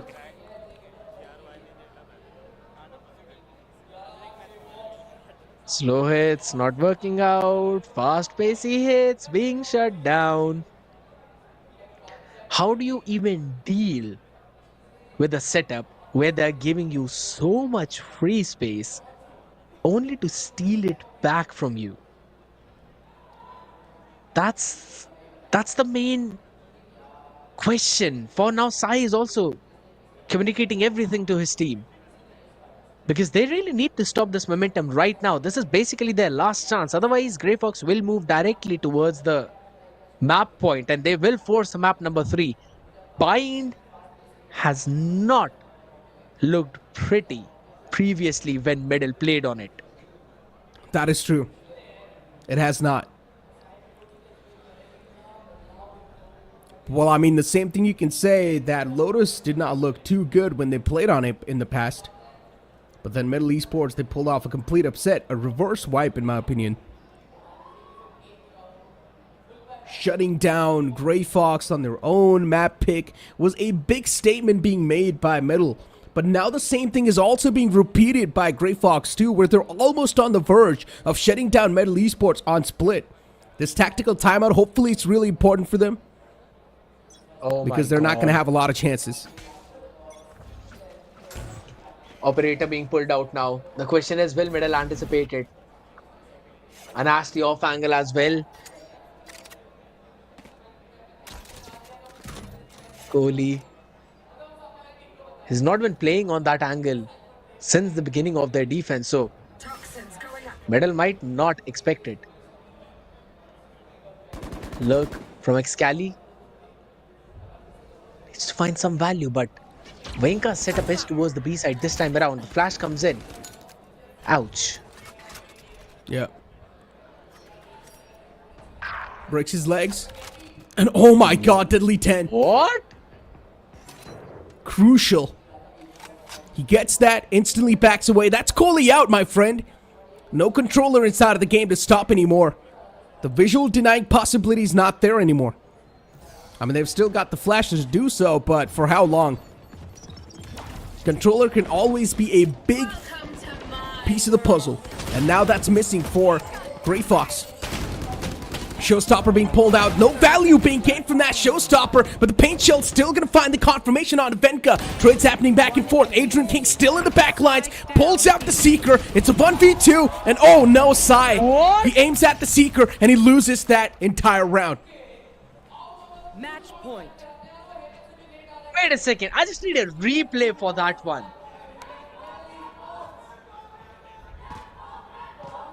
How did Grayfox even manage to pull that one off? That was not supposed to happen because of the early picks that Middle was just able to take. But jeez, Middle are not able to take away the space from Grayfox from the CT. And every single round, that has been the exact same story. Showstopper not finding the value. It's absolutely fine. Deadly 10 right now. He just needs one more pick to get the Showstopper of his own. Adrian King with the Trailblazer gives out the information to his team. And Venka's setup is towards the A side already. Pretty much. And for Kohli, I mean, in general for Grayfox, they've got too much economy. You just cannot stop them anymore. You win this round, still Grayfox is going to have enough money to buy the next. You win the next round, still Grayfox is going to have enough money to buy for that round as well. You need to pretty much win 2 rounds back to back. And the stats so far say that Metal Esports, they're even struggling to get one single round on this attacking side. So I'm not exactly sure how they're going to make this happen. Showstopper pulled out on the back of that. Deadly 10's going to be the man to enter first. There's a man available towards screens, but Venka on site. He catches Deadly 10 off guard. On towards side, is able to find so much value. Venka's whiffed a lot of shots, but I guess he's done his job. He shut down the showstopper single-handedly, and then Hoax as well being able to reply back in a great fashion. Kohli towards side, Hoax as well towards the heaven, but the man towards side gets taken down. Kibo, he gets the kill, and Kibo gets the closure too. Jeez, that was so very messy at the end. Though I would still say Kohli with that paranoia, he went humongous as well. Venka was able to hold his fort on the side, yes, and then Kohli provided the support right up from the heaven, stopping the entire push from middle, and they all were just confiscated in that one small cubby. How were they even able to pull back out from that one? It's surely mostly based on the aim. Their early util number was brilliant, but the answer from Grayfox was even better. And again, Deadly 10 not checking one corner was punished on the back of it, and Sayo delivers a blow on Excali, and that's the smoker out. Yes, you've got the Omen, but no more potential lurk plays. Yeah. Grayfox, they have received a punch in the cut. But as I mentioned, the economy's still not broken. It's easy to recover from that punch. Operator spotted towards heaven. Trailblazer pulled out as well. The Trailblazer's gonna give the operator's position away. Are they really gonna go for their dry peek? Luckily enough, Sayo whipped that shot, so he's still gonna be alive. The TP comes through as well at the last moment, but then still Grayfox is able to catch two players. Deadly 10 and Levi. Their life's being cut short, and now it's a 2-on-5. OMEN Esports somewhere down line this round's almost done for. You can see Kibo's facial expressions too. He knows it's almost done for as well. Side just drops down and vents. Make sure Venka's gonna pay the price. Venka shut down. It's a 2v4. It is doable now. Look at the spread yet again. Couple of players directly towards the B side. The operator in the exact same angle does not get the value, but the blast pack pushes everyone back, and you've got the support already coming in from Hooks as well. Smoke right on their face. Paranoia catches Sayo himself, so that's not exactly the best one. But they can quickly go and pivot towards the A as well, and that's exactly what they're doing. But look at Adrian King. He can just go in for a retake. He can try and find a timing on the back of it as well, because it's given a call to his team, and Sayo falls down. Oh my god. That's going to be Kibo.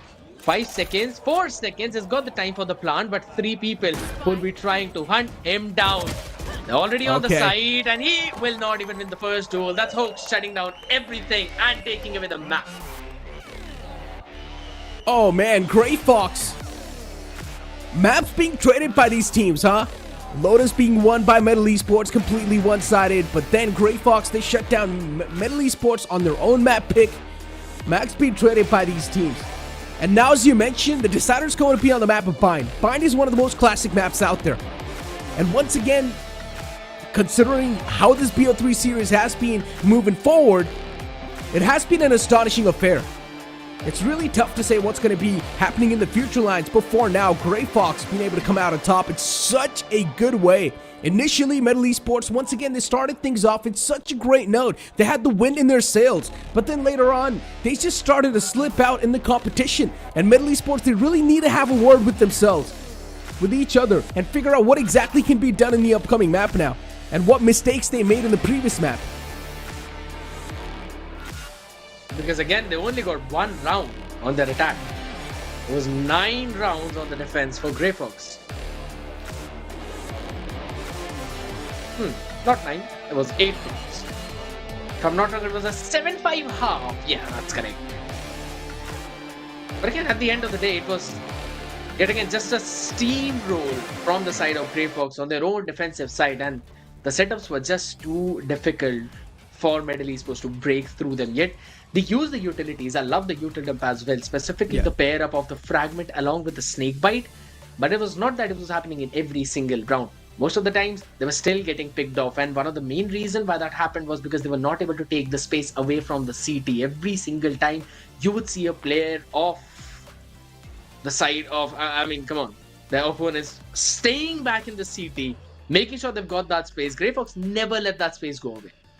That is true. I mean, in general, with how OMEN Esports were trying to play that split, it just feels like Grayfox are much more better prepared, I guess. And Grayfox, as you mentioned, on their defensive side of things, Grayfox were unstoppable, unbeatable. And this is what I mentioned too.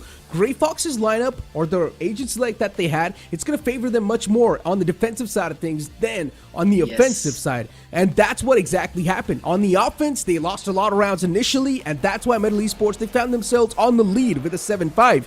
But then on the defense, Metal Esports, they were not even able to get a single round in their hands. They were barely able to squeeze that round away. You can see the MVP of the previous game is also going to be Hoax with 285 ACS and the KDA of 2.5. The man doing a massive job, and that's the initiator you're talking about.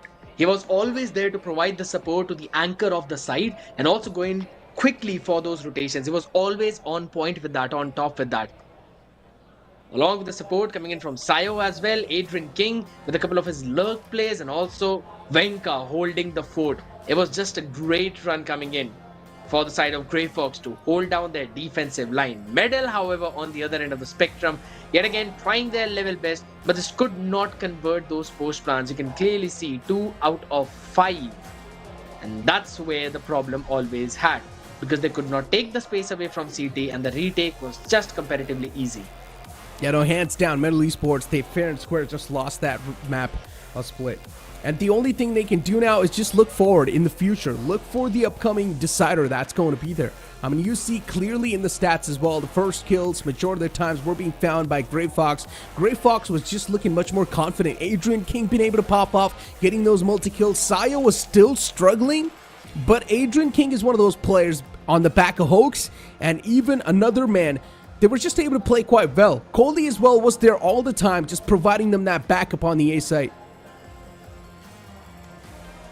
Support is much needed, and yes, as you mentioned, we also saw Kohli playing on a few nasty angles as well. He tried to kind of be cheeky on towards that B angle. On the extreme right was caught off in that position, though I'm still surprised how Deadly 10 got away with a daylight kill like that. But that was actually a pretty fun game to watch. But you know what? Let's quickly have a look at the highlights as well of the previous game and see all those flashy plays that we are talking about.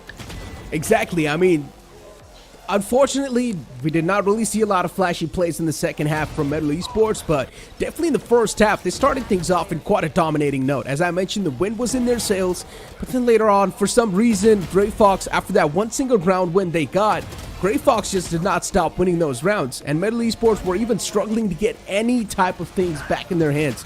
And now moving it forward for Grayfox, they're still in the momentum now. Grayfox is going to be feeling great, considering they ended things on such a great note on the map of Split that now they have the momentum, and they just need to start off and kick off with that momentum in the upcoming map. Great Fox, huh? That's what we might as well call them on Split. But yes, playing a phenomenal run. Attack, yes, the start was shaky, but the recovery was even better. And then, of course, the side holds, massive. And how do you even end up winning that one shot, though? Retakes, flawless, util usage, perfect. And again, you already know the aim of all these players is just crispy. Yeah. There we go. I mean, majority of the times, it barely came down to those retakes as well, bro. They were not even able to step inside of the site that well. You saw so many of the kills just flowing in through the smokes. Look at this. Grayfox, some of the angles that they were holding, they were being left unchecked. And I think so all the props to the teammates, because they were positioning each other so well on the sites.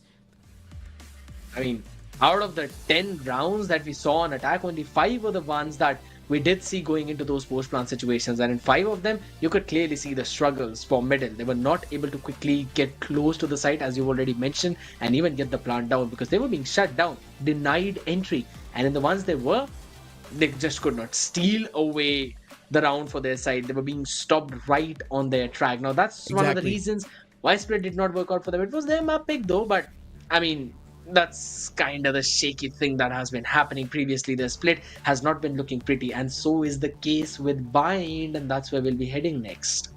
Exactly. Now, Bind will be the decider, ladies and gentlemen, and at least in the day one, this is the only series that's going all 3 mapper. Bind is one of those most OG maps out there. Every single team is quite familiar with this map. I just want to see the same composition from the side.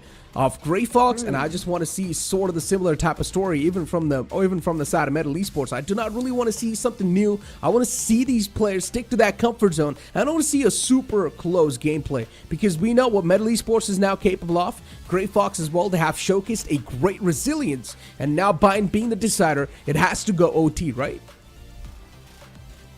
I'm not quite sure, I'll be brutally honest, because looking at the previous stats, Grayfox has played on Bind 2 times in this tournament, and they have won both the times.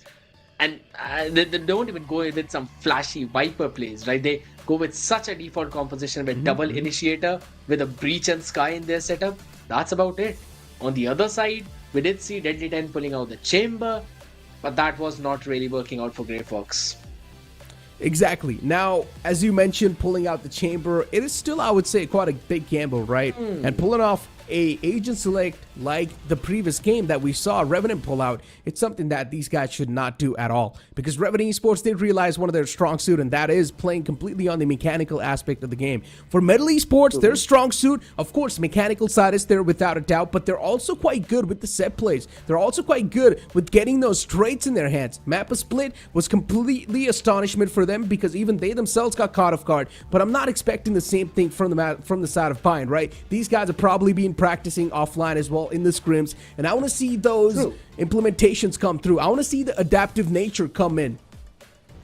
Even in the first series, we saw a Harbor Viper composition. Now, since you've already mentioned, you really kind of want to see those same default compositions. I honestly want to see something like a Yoru, man. Come on, show me something along that lines, or maybe show me a double controller composition on that map. You always love to see all of those things happen, because we have seen Yoru comps, and that too work fairly well, specifically against the Cypher compositions, because again, Cypher trips pretty nasty to deal with. You can all you can do is just throw out your clone and then follow up on that clone, break that trip, TP away, boom, you're already on the other part of the map where your team could potentially be to go in for the executes. Now, all of those things could be done.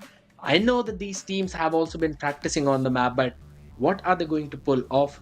That's going to be the main question. Medal have pulled out Deadly 10's chamber, has not worked out previously in the past. Grayfox's bind has been looking flawless, so the series could potentially go 2-1 in favor of Grayfox.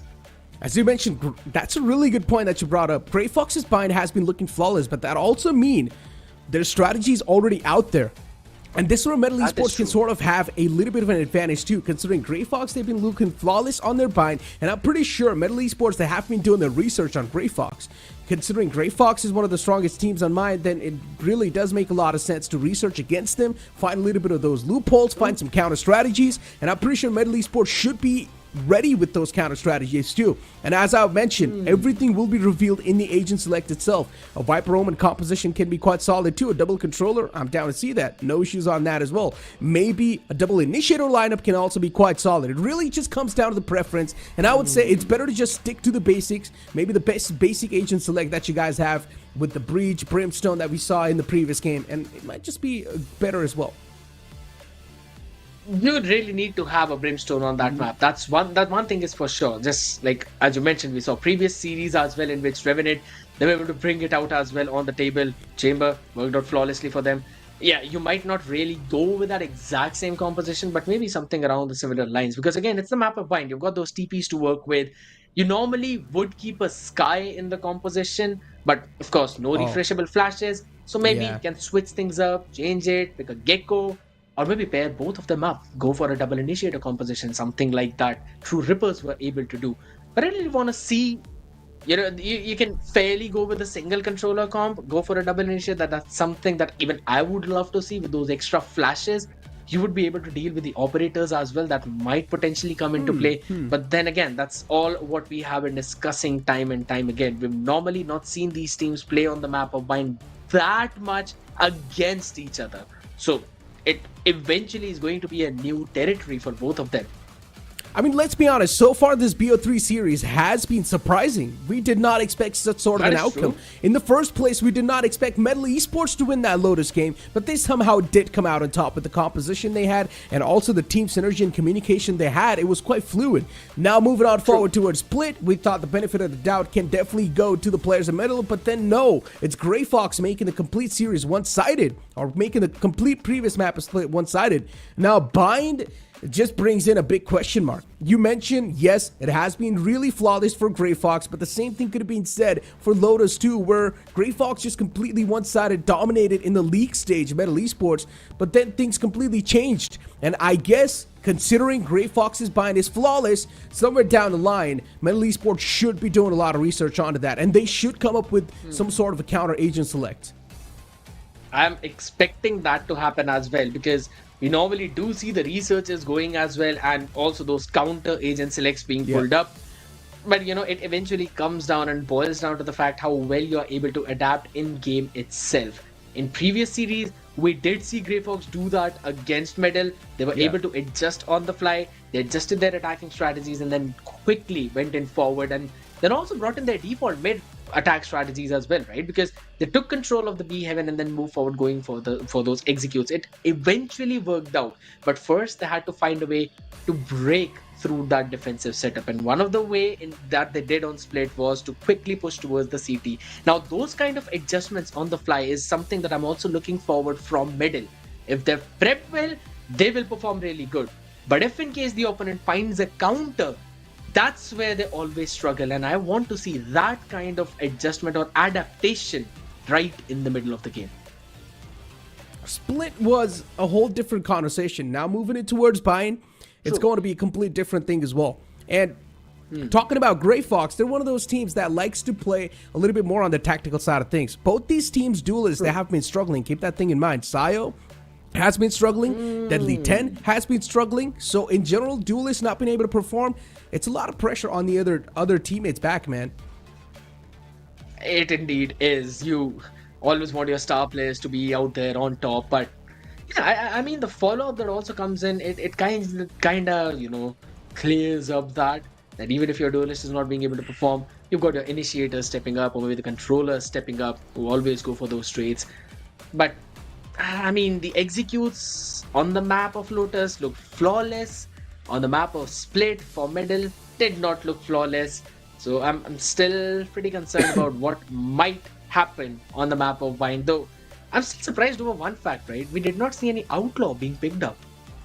Yeah, we did not. Second series.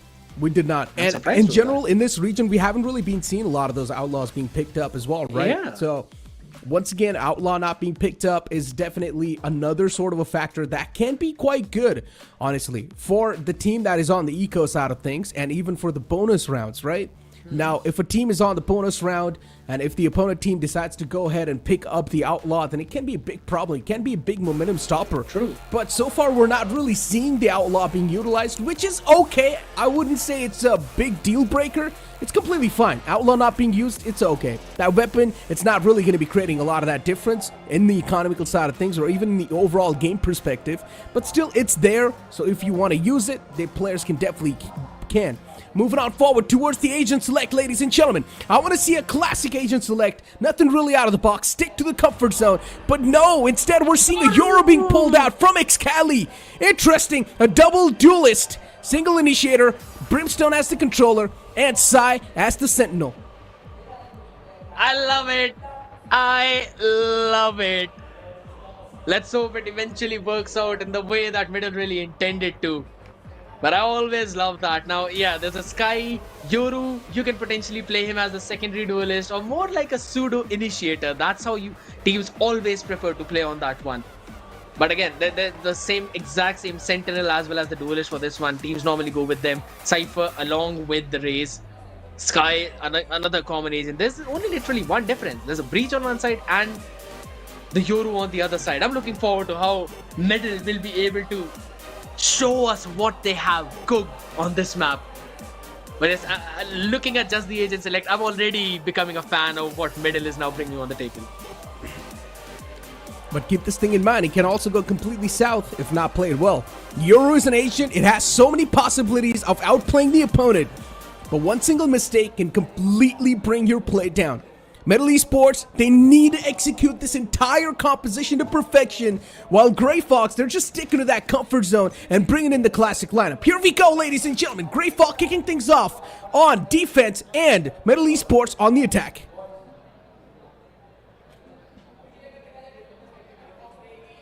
Gate Crash already going in towards the TP, and the flash to push anyone back directly from the garden. So the orb control will be taken. B-main presence being shown. While the rest of the members from middle working towards the extremities on the other side. Deadly 10 already taken a lot of space in showers. It's going to be re-cleared. Kohli! Oh my god, that's a dry peak. Still wins out. And that too with a frenzy. And yeah, Venka still not looking forward to take the duel against the opponent. Good paint shields. Gonna force the man away. And the paint shield's not able to find the value, but still the trades are happening back and forth. It's a 2v3. Metal Esports in a man disadvantage. Kibojin softened up way too much. The classic right clicks, they're clicking in quite well. There's also the tremor being utilized, but unfortunately it's going to be a team stun. And now Excali left with only 22 HP, needs to back away. He's got the spike on the back, but he can't do anything. Deadly 10 needed to win that first duel against Kohli towards the showers, and maybe the entire round might have gone differently. That was one of the most important duels out there, because that would have established a full-on extremities control for middle, and they could have basically pivoted anywhere they wanted to. But on the other side, as soon as he lost the duel there, and Sai also fell in, where Venka throwed his paint shells, that's where you needed the players on the P to get activated, and Saya was just able to play phenomenally. Also got a Bulldog now. Judge in the hands of Venka. Will be welcoming anyone who want to push through the smoke. Oh my god. Oh my god, it's going to be quick pop. The pop flash was definitely there, but then the Judge replies back, and Kohli as well with the mowdown. Just the two players, more than enough to lock down the entire bathrooms. And yeah, of course, it's going to be a flawless round too. Now, moving on forward to the bonus round, where Metal Esports, they will have the perfect buys for themselves. Let's hope that Metal Esports is able to get something done here. If this bonus round's been taken away by Grayfox, the economy buildup will be insane.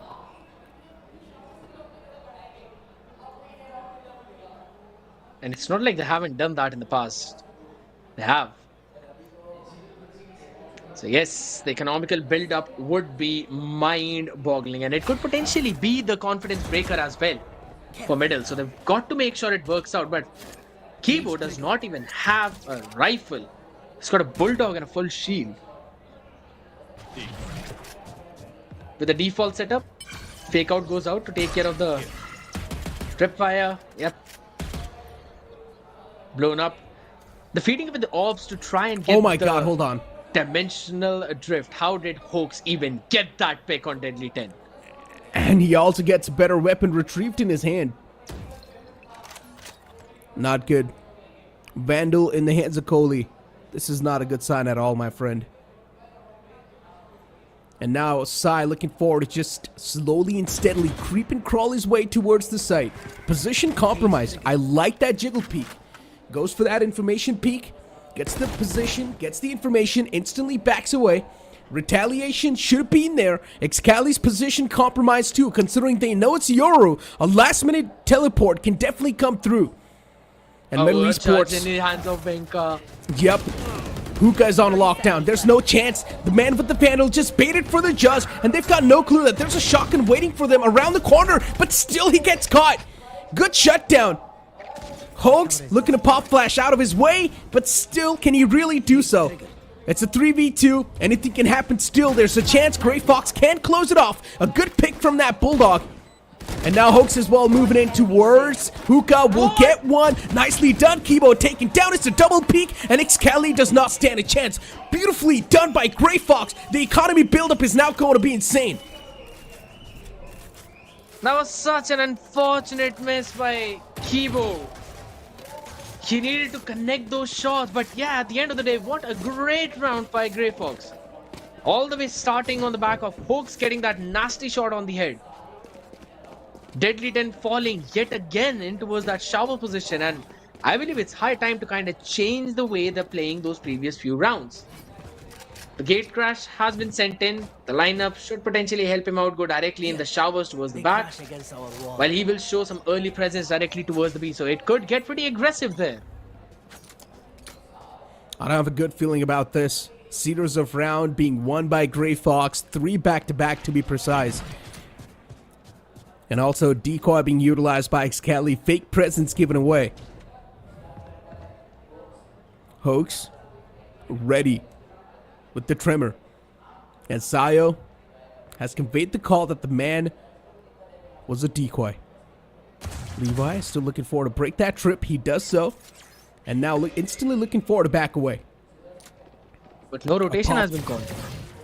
A pop flash was there too to gain the information on exactly where the players are. So they know that there are some players available in the backside of B.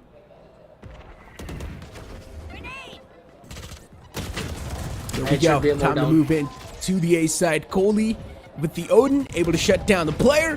And then Adrian King with a quick 2-piece. And out of nowhere, you blink it and you miss it. It's a flawless round.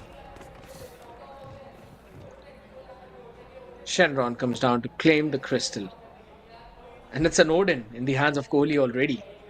4 straight rounds for Grayfox Esports. Medal now seem to be in a dilemma as to where they should go and what kind of strategy they should pull. They've tried to show presence on extremities, has not perfectly worked out for them. They've tried to go in towards the hook as well, did not work out for them.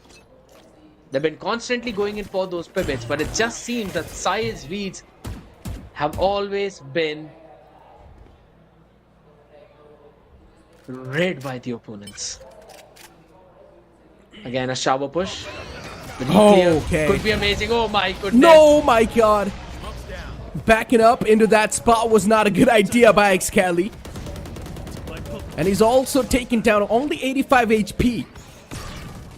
Excali trying to bring up some of the outplays. There's Odin all the way towards the backside. But still, Grayfox, I mean, at least the defensive half so far is looking quite good. Even in this round, yeah, it's a 2v3. But overall economy, if you talk about that, Grayfox is still looking solid. A last-minute rotation being pulled off by OMEN Esports towards B. And this is where Sayo is quite ready. He's just waiting for the players to funnel in his crosshairs. His position's compromised. Sayo's position's taken away as well. But Sayo, he loses that duel, which was crucial. And now Hoax as well gets taken down by Kibo. Good recovery and good follow-up by Levi on the back of Excali. Going in that dimensional drift to try and dodge the orbital strike. They isolated the duel on Deadly 10, finished him off, and then it was again just Excali moving forward, trying to be a nuisance. The flash was as well a great one. Sent in the gate crash forward, tried to get that one pick, was taken down and gave the information to the team that the players will eventually be on that side. So they pivoted directly towards the one where there was not a lot of players. Yes, Sayo basically tried to buy as much time as possible, but was just not enough for Hoax to go in for that support. Similar kind of presence being shown towards Showers. Adrian King is the one who's basically got that control. Oh, wow. Well, look at the confidence of Excali. Interesting. That's the peak on the back of Flash, so you always see that happen. Is this Excali or Ethos? Right here. Those are the type of plays Ethos pulls off. But yeah, Adrian King. Oh my God, the amount of info that Trailblazer found, it was insane. Yeah, the Seekers is also going to give the individual players his position away. Showstopper pulled off. Yes, it does find the value. Deadly 10 taken off.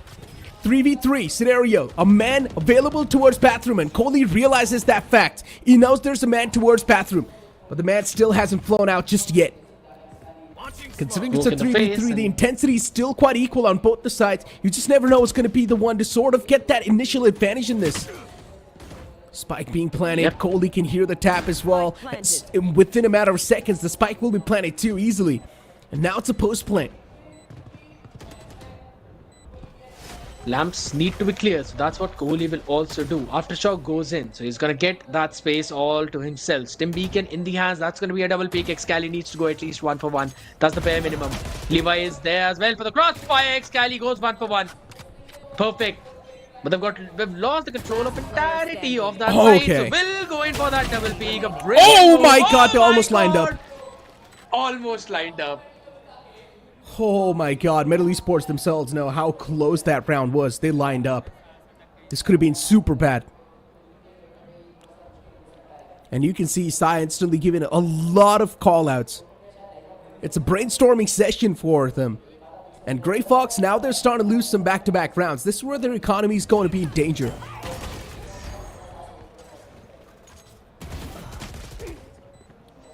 I would still say Deadly 10 is kind of facing some struggles on this map itself. I mean, Deadly 10 has been facing struggles on all the map in general. Normally he performs on the other ones. On Bind, it just seems that it's not his territory at all. And still, it's quite the initial phase, though, I guess. You got to give him a little bit more time to saturate. Smoke's down. Smoke's out. Good smoke from Kohli. Good timing onto that. Right here. Scally there in the front, too. Spots out the TP. Kohli knows that there's the TP in the back lines, and he's not going to break it, too. Being quite cheeky. And look at Grayfox. A lot of proactive control. They've pushed in all the way from showers to the back lines, looking for to flank the players that are towards B. And yes, it is going to be a quick B burst. On the back of Excali's flashes, they just want to move in. There's also a teleport being pulled off. And yes, even a showstopper being pulled out as well. Metal Esports not looking that fluid anymore, but the showstopper, if it's able to find even one value, it's going to mean a lot. The flank comes through, it finds Sai, it's a crucial pick. Okay, Levi will be moving backwards, has to concede the space. They're so very claustrophobic now, and it's going to be a retake from 4 different directions. Medal, there should be no way they win this one in hell, but they kind of win out on all of their starting duels. But Wenka, Adrian King will shut them down. Excali, the last man standing, was in a 1v4, only to be taken down by Adrian himself. What a massive retake by Grayfox.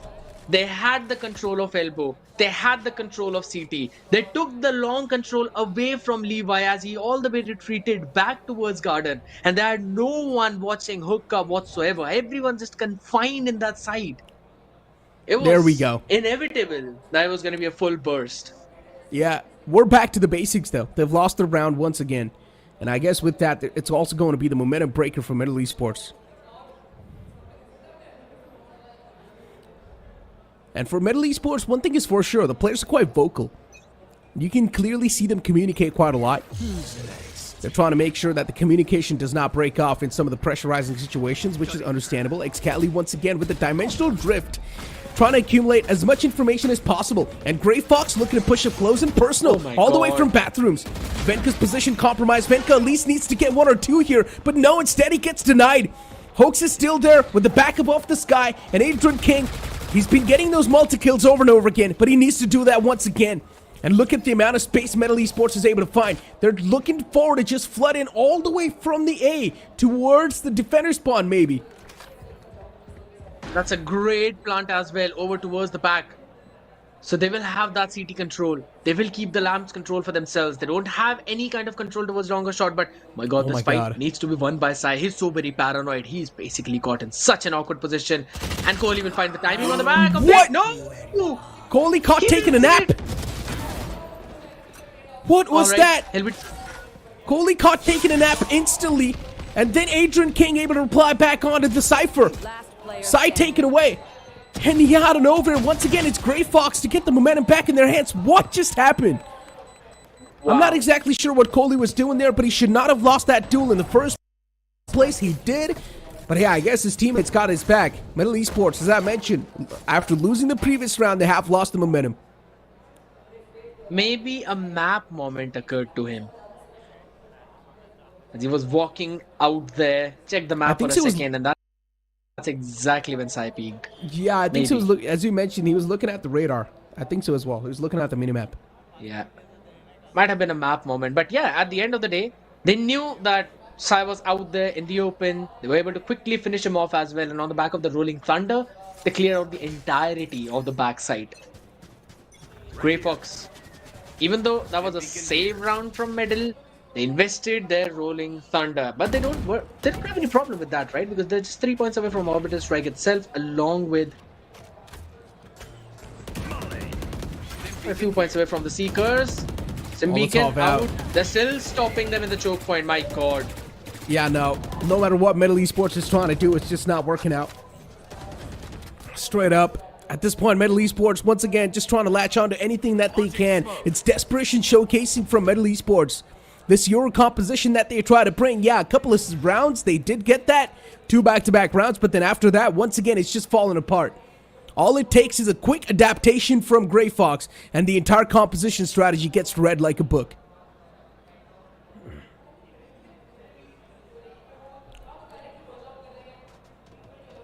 Scout destroyed. Slowing down the pace. Trailblazer to reveal the possession of Kibo.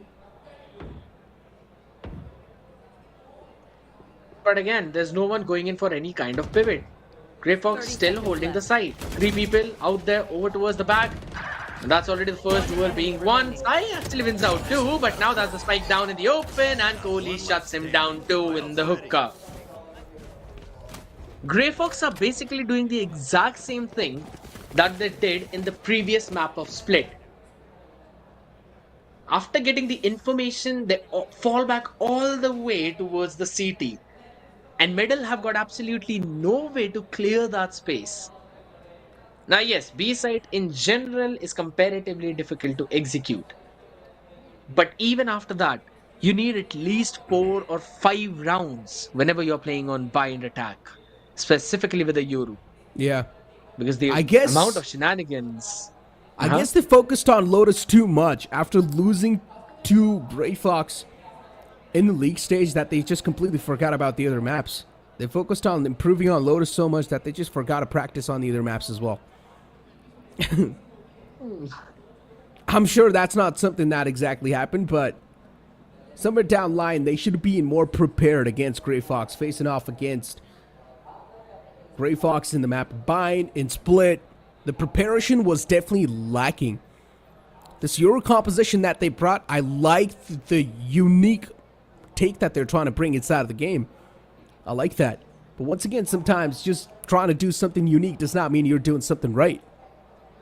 And sometimes just sticking to the comfort zone can really give you the confidence that is needed to win inside of the game.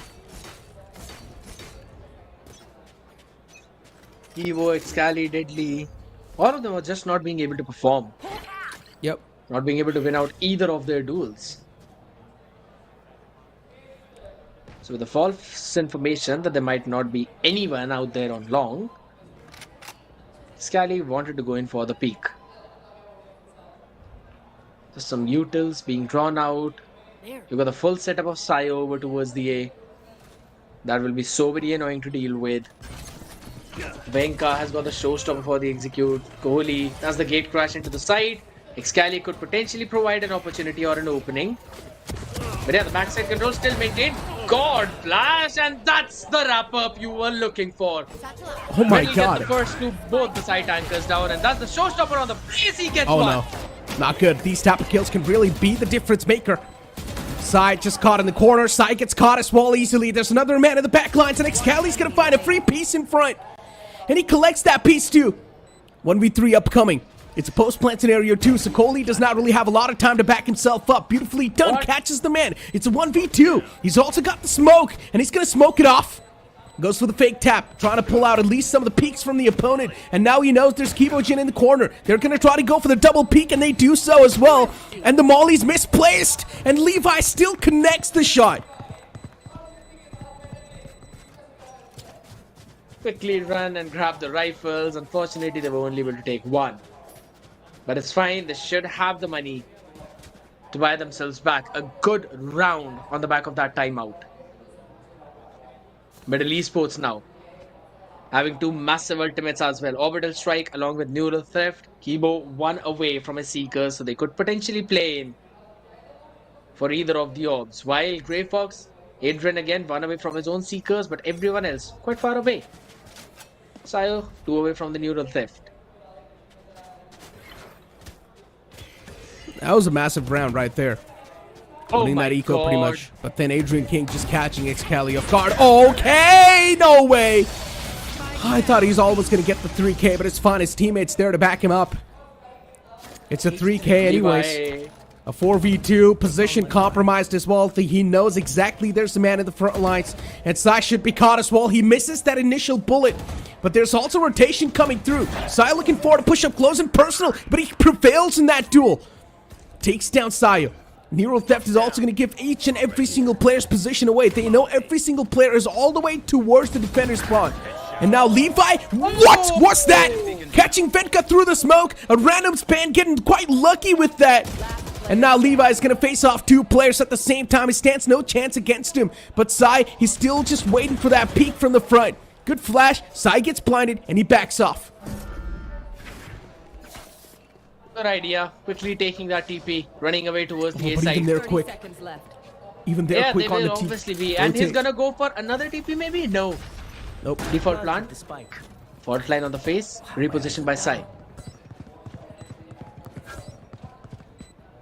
Yeah, goalie he is does just not straight care. up marching forward. He does not care if his position's compromised. Good. That's going to reveal his position as Sai's left with no other option than to go for the peak. And he's being collected easily. Grayfox, another solid round. 8-3 is the scoreline. Probably the first half is going to be 9-3. And yes, there's probably going to be a lot of people saying, oh, 9-3 curse. Guys, it's not real.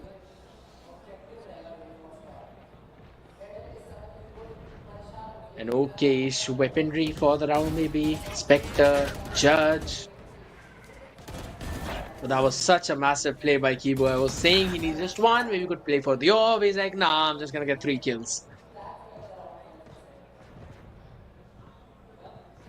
So he's got the Seekers now. Kibo as well. Adrian King. Players with their own. Scally needs the orb. Dimensional trade. Okay. He runs away in that one. 1-for-1 trade comes in. Good pick. Seekers out as well. So many shots missed. Oh this my time God, from Levi. Levi. Oh no. It's something we do not want to see after some of those crispy shots that we witnessed. And Coley with a 4K. On the verge of getting the ace. Sai gets caught. Position compromised. And Sai still moves on forward inside of the site. They know exactly where the man is. His position's being compromised and he even gets stuck in the tripwire. Sai looking to pull off a last minute rotation. And Coley's just ready with the ult. My Good God. ult! Nah, yeah, he was Oh ready. my God, perfectly done, Coley. 9-3 first half, ladies and gentlemen, in the favor of Grayfox. Switching sides.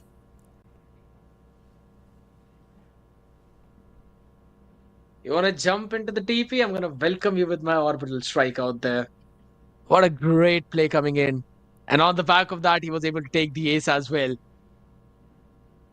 Phenomenal performance from the side of Grayfox Esports for now. And the question is, will Middle be able to steal something away on their defense? Because again, it's bind. You're pretty comfortable on defense. But Grayfox's attack has also been looking pretty solid. Now, this is a stat I wanted to mention previously. They've got more wins on the attacking half than on the defensive half.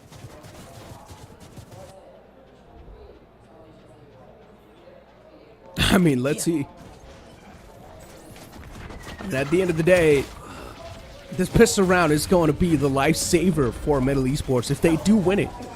Well, if they lose it, well, it's the salt on top of the wounds, pretty much. Metal Esports, they have managed to deal a lot of damage against the opponents, but is that damage really enough to get the closure? That's my question, and the answer is probably no. Yeah, they do lose out on that player, but once again, they have managed to get the free site control, which is much more essential. Hoax being caught, but it's still a quick trade on the board. Venka now looking forward is just flooding all the way towards the defender spawn. He's got no clue that there's a man towards heaven. And Excali sneaked in. Coley's still just looking at the lurk. He's looking at the flank. And Kibo's going to be spotted too by him. And Coley comes out on top with that. Finally, the man towards heaven has been spotted. But look at that shot from Coley with the classic. He's doing some insane stuff. Excali catches Venka. What a big blunder that was. Excali's low though. It's still a 1v2. Excali's only got 16 HP. And yes, it's going to be Adrian King with that haircut.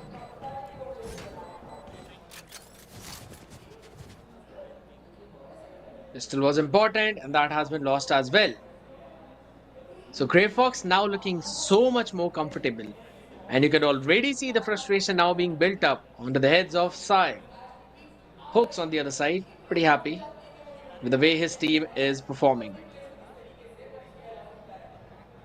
But that's what I was talking about previously as well. The in-game adjustment that Grayfox brings, that's not the same as Middle. Middle prepares for the map. Oh, what a bomb Oh my dash. god. Oh my god. He went for that blind spam, but it just does not work out. And then once again, it's Grayfox to still get the trades on the positive side. 3 Bulldogs, 1 Spectre left over in the hands, and Deadly Tens holding the close quarter. And somewhere down line, Grayfox just do not really need to overextend anymore because they've got the site control. They will also get the plant down easily. And Deadly 10 is left in the U-Haul. With the shorty in his hands, cannot do a lot. But he's also got the paint shields in his hands too to try and pull something off, but I guess I'm being a little bit too optimistic.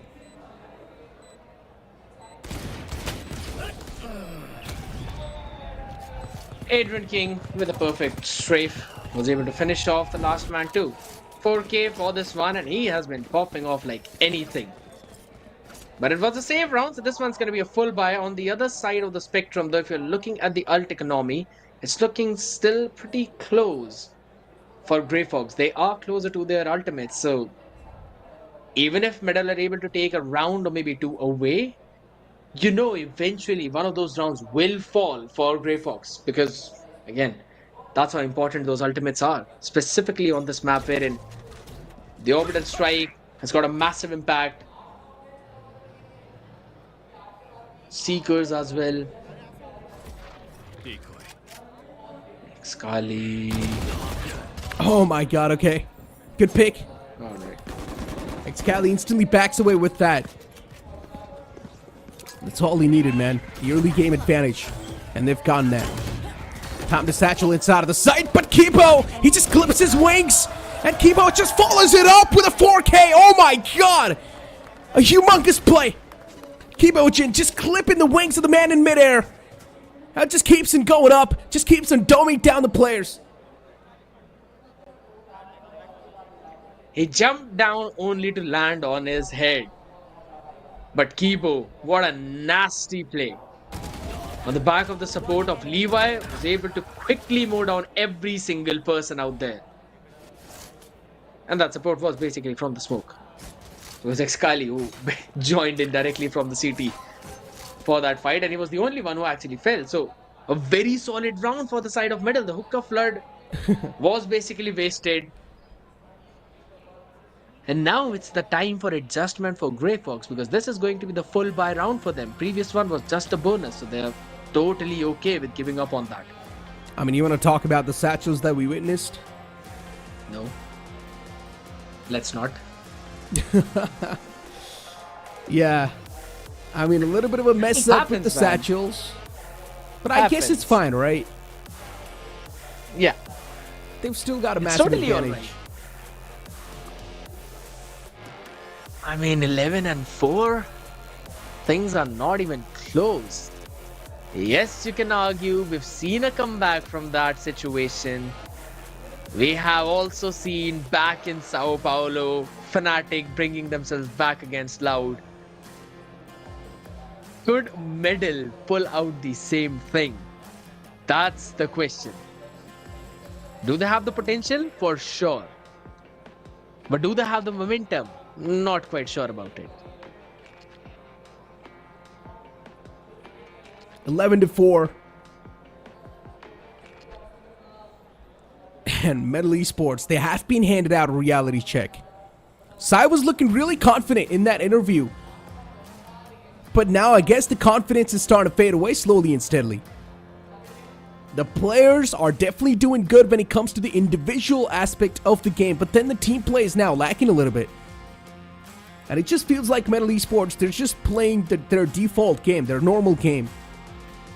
Metal Esports, they really need to get their head back inside of the game. They need to understand that they're playing a tournament and try and adapt as quick as possible. Adaptability is really important as an esports athlete. You need to adapt inside of the game, outside of the game as well. And if you're not able to adapt and improvise, then it's a big problem. Now, Medal always goes in with their first wave of utilities to try and take that space away. What Grayfox is doing is that they're giving away that space entirely. They're playing all the way back and then going in for the re-clear with all of their full house utilities and those crossfires. Now on the defense, Medal are just not being able to play on the pace that Grayfox are playing right now. You need to get those reads. Grayfox are always going in for Not a solo clear, but a double clear for every specific angle. Does not matter which angle that is. It could be showers, it could be any. And we also saw that previously in one of the rounds where Winka could have been caught on the raise in the showers, but then again, Adrian King was there playing anti-flash. And as soon as the pop flash happened, Adrian King was the one who got a two-piece. Finished off, I believe it was Excali and maybe Kibo. Yeah, it was Excali and Kibo. So those are the kind of plays that Middle now need to anticipate and play counter to that. But a full-on defensive setup, no aggressive plays whatsoever, giving up space on almost all those areas. With just Trailblazer to clear out B long. 47 HP on Deadly 10. Initial engagement, nothing found. Just a bit of a flesh damage. That's it. 47 HP. The man softened up. And now slowly and steadily, Grayfox looking for to move up. There we go. Cubajin with that haircut. Onto Venka. Shuts him down. Beautifully done. Sayo as well replies back onto Deadly 10. These headshots are now really starting to be a big pain in the foot for the players. And Grayfox, well, at least they're able to get the man advantage nullified that the opponents had. Positions compromised. They know that the A side's in the takings, but Sai's going to let them have it. Almost wanted to catch one of the players off guard, but he unfortunately misses the opportunity. And now the site control's been taken away. All the opponents need to do is play it as safe as possible, but then Excali, he just lines those players up. Beautiful stuff. And OMEN Esports with the closure too. Middle with the exact same medicine that Grayfox were giving them a taste of. Playing all the way back just for the retake once they've got the numbers. Not giving enough time to Grayfox to go in for those repositions. I love that adjustment to come into play. Now the question is, how will Grayfox adjust? Will they try and push all the way towards the backside? Because that seemed to be working back on the map of Split. So maybe they could try and pull off the same shenanigans on this one. But that's the kind of pace break you were watching, you were waiting for, and Middle are now finally showing some signs of life with Excali now having his dimensional drift. But on the other side though, Kohli has got his orbital strike.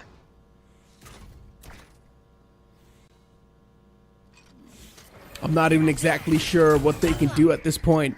But Grayfox, once again, aggressive approach. Managing to get the U-Haul control easily in their hands. And now Deadly 10 left to try and resist that control once again. Sayo's position's compromised. Good flash. And Excali's got no clue where to stop as well.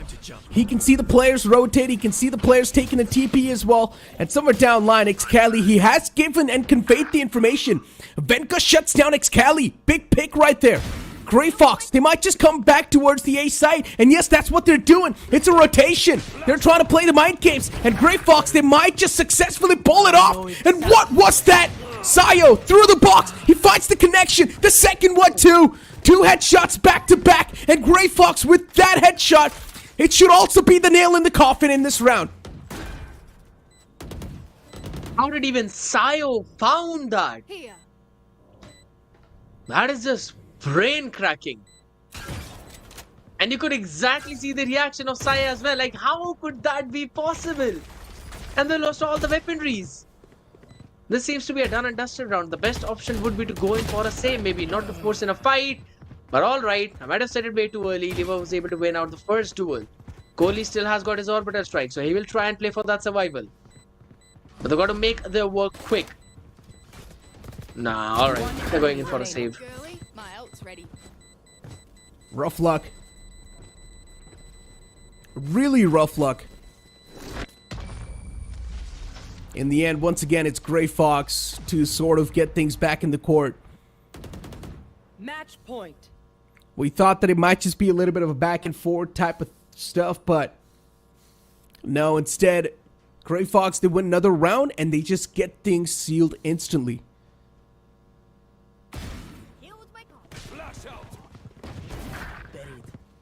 Let's be honest. Before everything began, we did talk about who do we think will move in the upper bracket, and we said Revenant and Grayfox. That is exactly what seems to be happening.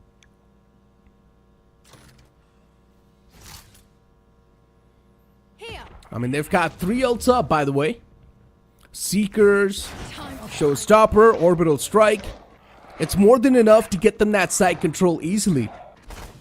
So I'm pretty sure Grayfox are now going to feel privileged. But they also need to watch out Deadly 10. They need to avoid this man because he's got the Showstopper. And he can definitely stop the entire show. So Grayfox avoiding Deadly 10 should be the way to go. And so far, they're doing a great job trying to move in towards the A site. Seekers is going to get the position away too. Orbital Strike being used too. And this is where Venka might just find the opener, but no, he gets denied by Deadly 10. The ults were being traded, but what is going on? Grayfox, out of nowhere, they just lose out the round. Oh, whoa, whoa, whoa. Give me a replay of what exactly happened in that showers. Because there was absolutely no way both those players would have survived, but they actually did. One out on the duels as well. What a play with the Showstopper by Deadly 10. And along with Kibo, that was a massive movement. Because again, they were not supposed to come out of that alive. Benka was watching their 6, making sure that they were not going to escape from out of there. And the placement was absolutely phenomenal. Unfortunate, there's no replay out there. Maybe we'd have to go and check back on the stream though. Excali now with the operator in the hand. Presence noted. But who's... Oh. The jumping. Gave it away. He dropped down to decoy as well, by the way. Just one round away from getting the entire rounds in their hands.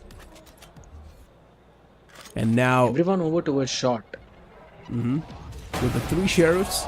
Okay, Excali. A quick shot. Instantly backs away towards heaven. Good repositioning. And now with Kibo as well being able to find out Sayo. This might just be it for Gray. But still, Sai towards the peace out all by himself. Now it's his time to showcase some dominance. Sai waiting for the players to flood in the front, and a good flash as well to back it up. Hoax gets completely nullified. Sai able to find that 2-piece, and with that, that's it. That flash basically blinded both Sai as well as Hoax. It was just Sai who was able to finish Hoax off, but yeah, that was a fun duel between the brothers out there. Switching up directly towards the shotty, shutting them down. The reposition from Excali was phenomenal. He knew the importance of that operator in his hand, so he made sure that he's not going to play long towards that TP. As soon as his presence was noted, the jump spot noted him, he went in for that TP play. Good gate crash usage. Jumps around the corner. Hold on. And good rolling thunder as well. Oh my god, 2 free picks right there. Massive. Yeah, the flash was there as a desperate move to try and save themselves to get the opponent blind, but it did not exactly work out the way they planned it to. And even Levi gets caught through the smoke. Excali still with the operator, looking to at least find some connections, but he whips that shot. A 2v5, ladies and gentlemen. This might just be it. OMEN Esports. They lose out against Grayfox probably, but no, hold on, Excali. Still trying to keep his team in the race. There's a chance. There's definitely a chance. OMEN Esports, they're looking to grab onto that 1% chance that is still available. And what is that from Sai? He finds the spam perfectly. And they're able to isolate the duels as well. Good tremor. It's going to stun the player out. And Sai is now still trying to move up close and personal. He loses that duel, and that's it, ladies and gentlemen. Grayfox is going to be the one to come out on top against OMEN Esports in a 2-1 fashion. Was so unfortunate in the end for the side of Middle, but yet again very well played from Grayfox Esports themselves. Great performance, great resilience, and their attacks were looking amazing. Defense flawless. Apart from the first trap, that was a pick of Lotus. I think so. Everything was just played phenomenally well from their side. One of the tournament favorites for sure, and for obvious reasons. You can tell Grayfox was definitely sweating in that game. Especially losing out on Lotus, it's something they did not expect at all. And getting such a massive reality check, Grayfox were definitely sweating after that one. But then being able to win that really sort of restored the confidence in Split. And then moving it forward in bind, they just had the momentum rolling up their sleeves and they just carried on forward with that. Well-deserved victory for their side, but on the other end of the spectrum, Middle, clearly a team that has got one of the biggest potentials in the region. But they've got to work on the way they adjust in the game on the fly. That's something that they really need to find a way to deal with, because again, those are just mid-games adaptations that you really need to make right then and there to understand what your opponent is trying to do. You could clearly see that Sai, yes, apart from a few rounds, he was being read like a book where he's gonna go in for those calls. Yeah. But I mean, that was a fun game. Indeed, that was. Ladies and gentlemen, let's move on forward to the stage. It is over. Ladies and gentlemen, Grayfox, the winners of the semi-final. Hawks,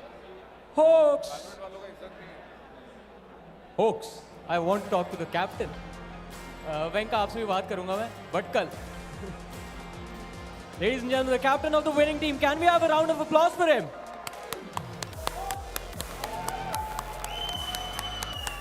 Folks, how are you feeling? Good. It feels good. First game, we got the win. We are facing Revenant now, I think. Yes, tomorrow. Game तो जीते, लेकिन पहले map की बात करते हैं. आपका pick था, क्या हो गया? I mean, हमारा वो मैप पे इतनी प्रैक्टिस नहीं हुई थी. मतलब अच्छा प्रिपेयर्ड है, बट रिसेंटली प्रैक्टिस नहीं गई थी, तो थोड़ा रस्टी थे. और पहला मैप है स्टेज पे, सब मतलब इतने टाइम बाद सबका, हमारी टीम में 2 इम्पोर्ट्स भी है, वेंका भी यंग है, सारे यंग है, तो सबको ग्रूव में आने के लिए एक मैप लगा. और फिर बाकी 2 मैप पे मुझे इनिशिएटर्स मिल गए और फिर मैं टीम के साथ खेलने लग गया और फिर आपको दिखाया क्या हुआ है. सब ने देखा है क्या हुआ है. अब मैं इस अगले सवाल के लिए इस साइड आ जाता हूँ, because this one I think आप उधर बोलना चाहेंगे. Tomorrow your brothers they face of against true reapers. क्या बोलना चाहोगे, आपकी क्या गलतियाँ आज हुई जो कल नहीं करनी चाहिए? मुझे बोलने की ज़रूरत नहीं है, उन्हें पता है क्या करना है. वो आदमी बैठा है जो बीच में हंस रहा है, उसको पता है कल क्या करना है और वो करेगा, नो डाउट करेगा. Whenever he is down he comes up, फिर से जीतेगा टीआर के अगेंस्ट. फिर से ठीक है. अच्छा, अब आपसे आपके कल के मैचअप के बारे में जानना चाहूँगा, because tomorrow you face off Revenant. That's the only team that was able to beat you. Number 1 पे थे आप, सेकंड पे रहे ओवरऑल लीडर बोर्ड में. कल के लिए आपकी क्या प्लान? कल के लिए मैं ऑनेस्टली बोलूँगा, कल के लिए हमारा रेवेनेंट के लिए कोई स्पेसिफिक प्लान नहीं है. जैसा हमने आज खेला है, even though first map we lost, but we are playing good Valorant, a good game, so we believe in our game style. And कल भी वही बेसिक्स फॉलो होंगे एंड जो बेटर टीम होगी कल वो जीतेगी. For sure, but today you were the better team, so congratulations on the win. Ladies and gentlemen, that was the captain Hawks from Grayfox Esports. और इसके साथ हमारी आज की जो 2 सीरीज थी वो समाप्त हो चुकी है. For now, we're going to go on a short break, but before that, a huge thank you to our lovely sponsors. Of course, OMEN Valorant Challenges South Asia is powered by Nodwin Gaming with styling partners Philips OneBlade. As I said, we're going to go on a very short break, but you guys stay tuned, keep watching, because coming right after is something very interesting for all of you. I wake up and I repeat, it's only me that I can beat. I might drop a song a week. Let's go, go, go, go, go, go, go.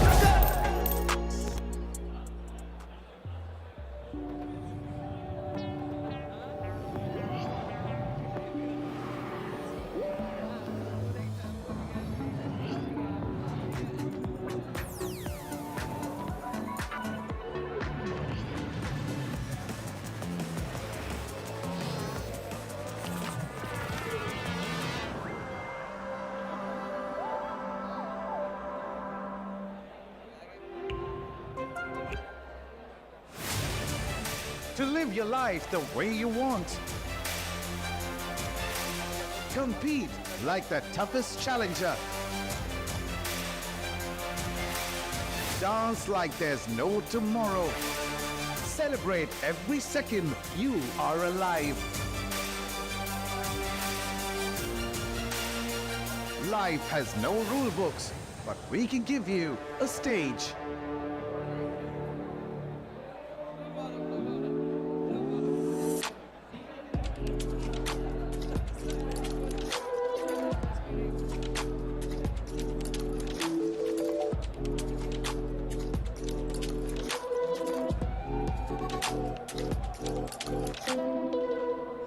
I wake up and I repeat, it's only me that I can beat. I might drop a song a week. Let's go, go, go, go, go, go, go.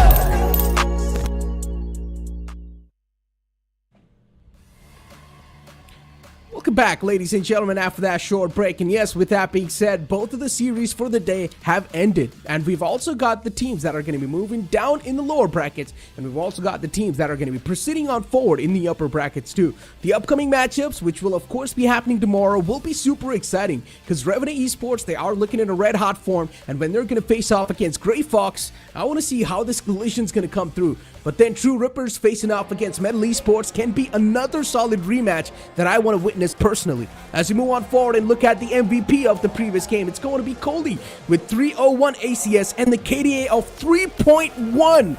Coley was popping off. 3.1 kills per round. I'll be brutally honest, that's one of the highest KDA that I have seen from a player. 301 ACS, yes, we've seen somewhere around even 400 ACSs, but my goodness, the way everyone on the side of Grayfox were popping off. I mean, 301 ACS for Kohli, 254 for Adrian King, 201 for Venka. On the other side, it was just Kibo who was being basically present in that moment and getting those frags for his team. Deadly 10 facing so many struggles, 7 and 17. Not really what you would want from your own star player. 6 first kills only for Medal, 14 for Grayfox. It just seems heartbreaking. That's a stark difference. I mean, yes, the bind was completely one-sided, hands down, without a doubt. Metal Esports just felt like they did not stand a chance with that Euro composition that they try to bring up. I understand they're trying to bring in something new in the meta, but once again, as I mentioned, sometimes just sticking to the comfort zone should be the way to go. If something's not broken, there's no need to fix it. And that's something Metal Esports should realize. As we move on forward in the heat map of the previous bind game, you guys can see a lot of engagements were happening towards the bathrooms area. Just look at the heat map. I was just so very hell-bent on going towards that A side even more. B, yes, there was some executes, but there was not that much. And they kind of showed the extremities presence a lot of those times. And that is what is required when you are playing on the map of Vine. Show some extremities presence, try and grab the rotation because you've got the TP to quickly move away. And then if you really want to go in for some flashy executes, you can go in for those splits towards the A by going in from short as well as showers. And that basically pinches the player over towards the backside. But yet again, we're going to have a look at the highlights of the previous game as well. And basically, it was most of it where Grayfox were just shining stars. As I mentioned, Deadly 10 not being able to play as expected, which is also a bit of a problem for Metal Esports, without a doubt. But I'm pretty sure Deadly 10 is just feeling a bit of a pressure. Hopefully, tomorrow is going to be recovering back from that pressure. Because if he doesn't, well then, they are pretty much moving into the elimination bracket right there, the lower brackets. And if they make a single mistake, they will be eliminated from the tournament. There's a lot on the line here. There's a lot on the stakes, and I'm pretty sure the players would not want to face off that. I mean, you've reached till the grand finals, and now there's absolutely no way you would want to go back home. You'd really want to grab that maximum first place cash prize. But I would still say, right, you either win or you either learn. And this has been literally a wake-up call for the side of Medal because the Lotus has been looking out of this world. But that's the only map that has been seemingly picture perfect for the side of Medal. So I'm also hoping them to quickly work their way around on the other maps as well. But on the other side of the spectrum, Grayfox, yet again, having their basics clear, going in for those very, very simple, straightforward executes, has been working phenomenally well. I mean, being completely honest, I did not really see a specific impact of that Euro. I mean, that agent came in as like a specific agent. That agent came in like that off pick, but I did not really see that specific pop off from Euro in general in any of the moments. Yeah, we saw him play with the operator. Yeah, he was getting those kills here and there, but we did not really see those solo incredible plays from Yoru. We did not really see those outplays that we wanted to see with Yoru. Well, hopefully, maybe in the future, he's probably going to be sticking to the same composition. So, as you mentioned, you never really lose, you learn. But unfortunately, now there's not a lot of time to learn because tomorrow itself, they're going to be facing off against the opponents in the lowers bracket, and there's not a lot of time to adjust anymore. Maybe it's time to go back to the basic composition on Pine and just hope for the best. because again, it's True Rippers that they'll be facing against tomorrow. So Medal did win previously in a 2-0 fashion, and if I'm not wrong, part of the game was played on the map of Sunset. So this time around, True Rippers will obviously have set things up in the motion, because we've seen both of these teams, they kind of like to play on that specific map. I would love to see that happen though, but yeah, at the end of the day, I'm really looking forward to how things will unfold tomorrow itself. Exactly. We've got the brackets in front of us, ladies and gentlemen. True Rippers versus Metal. This matchup will be happening in the lowest bracket, but in the upper brackets round 2, it will be Revenant versus Grayfox. As I mentioned, a team that completely relies heavily on their firepower, and Grayfox, a team that likes to have a good mixture of tactical and also the mechanical side of things. This will be an interesting matchup. Will it be close? Might not be. It's really difficult to answer that one, because again, it depends on the momentum and how things are going to be played out, because Revenant have clearly showed that whatever they did back in the group stages, it does not matter.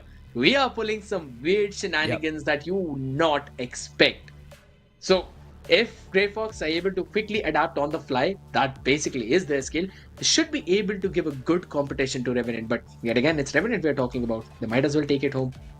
So tomorrow we're pretty much going to be kicking things off with the upper brackets round 2, where Revenant Esports will be facing off against Grayfox. And one thing is for sure, for Revenant Esports at this point, no matter what map you try to face off against them, they're just feeling like they're in the comfort zone when it comes to the aim duels, because that's what something they are winning the majority of these rounds with. And considering with also couple it up with a little bit of a team play, trying to go for the trades, even then Revenant Esports are looking quite fluid. Now, speaking of the opponents, Grayfox, we clearly saw them struggle in the first round. Not just struggle, it was a complete one-sided affair in the first round of Lotus. But then later on, of course, they made it quite quick. But overall, even for the players of Grayfox, the momentum isn't looking as strong as the momentum for Revenant Esports is. So overall, the benefit of the doubt, in my opinion, should be going for Revenant Esports. They should be the one to come out on top. But once again, that's for tomorrow. Any last word from your side, my friend?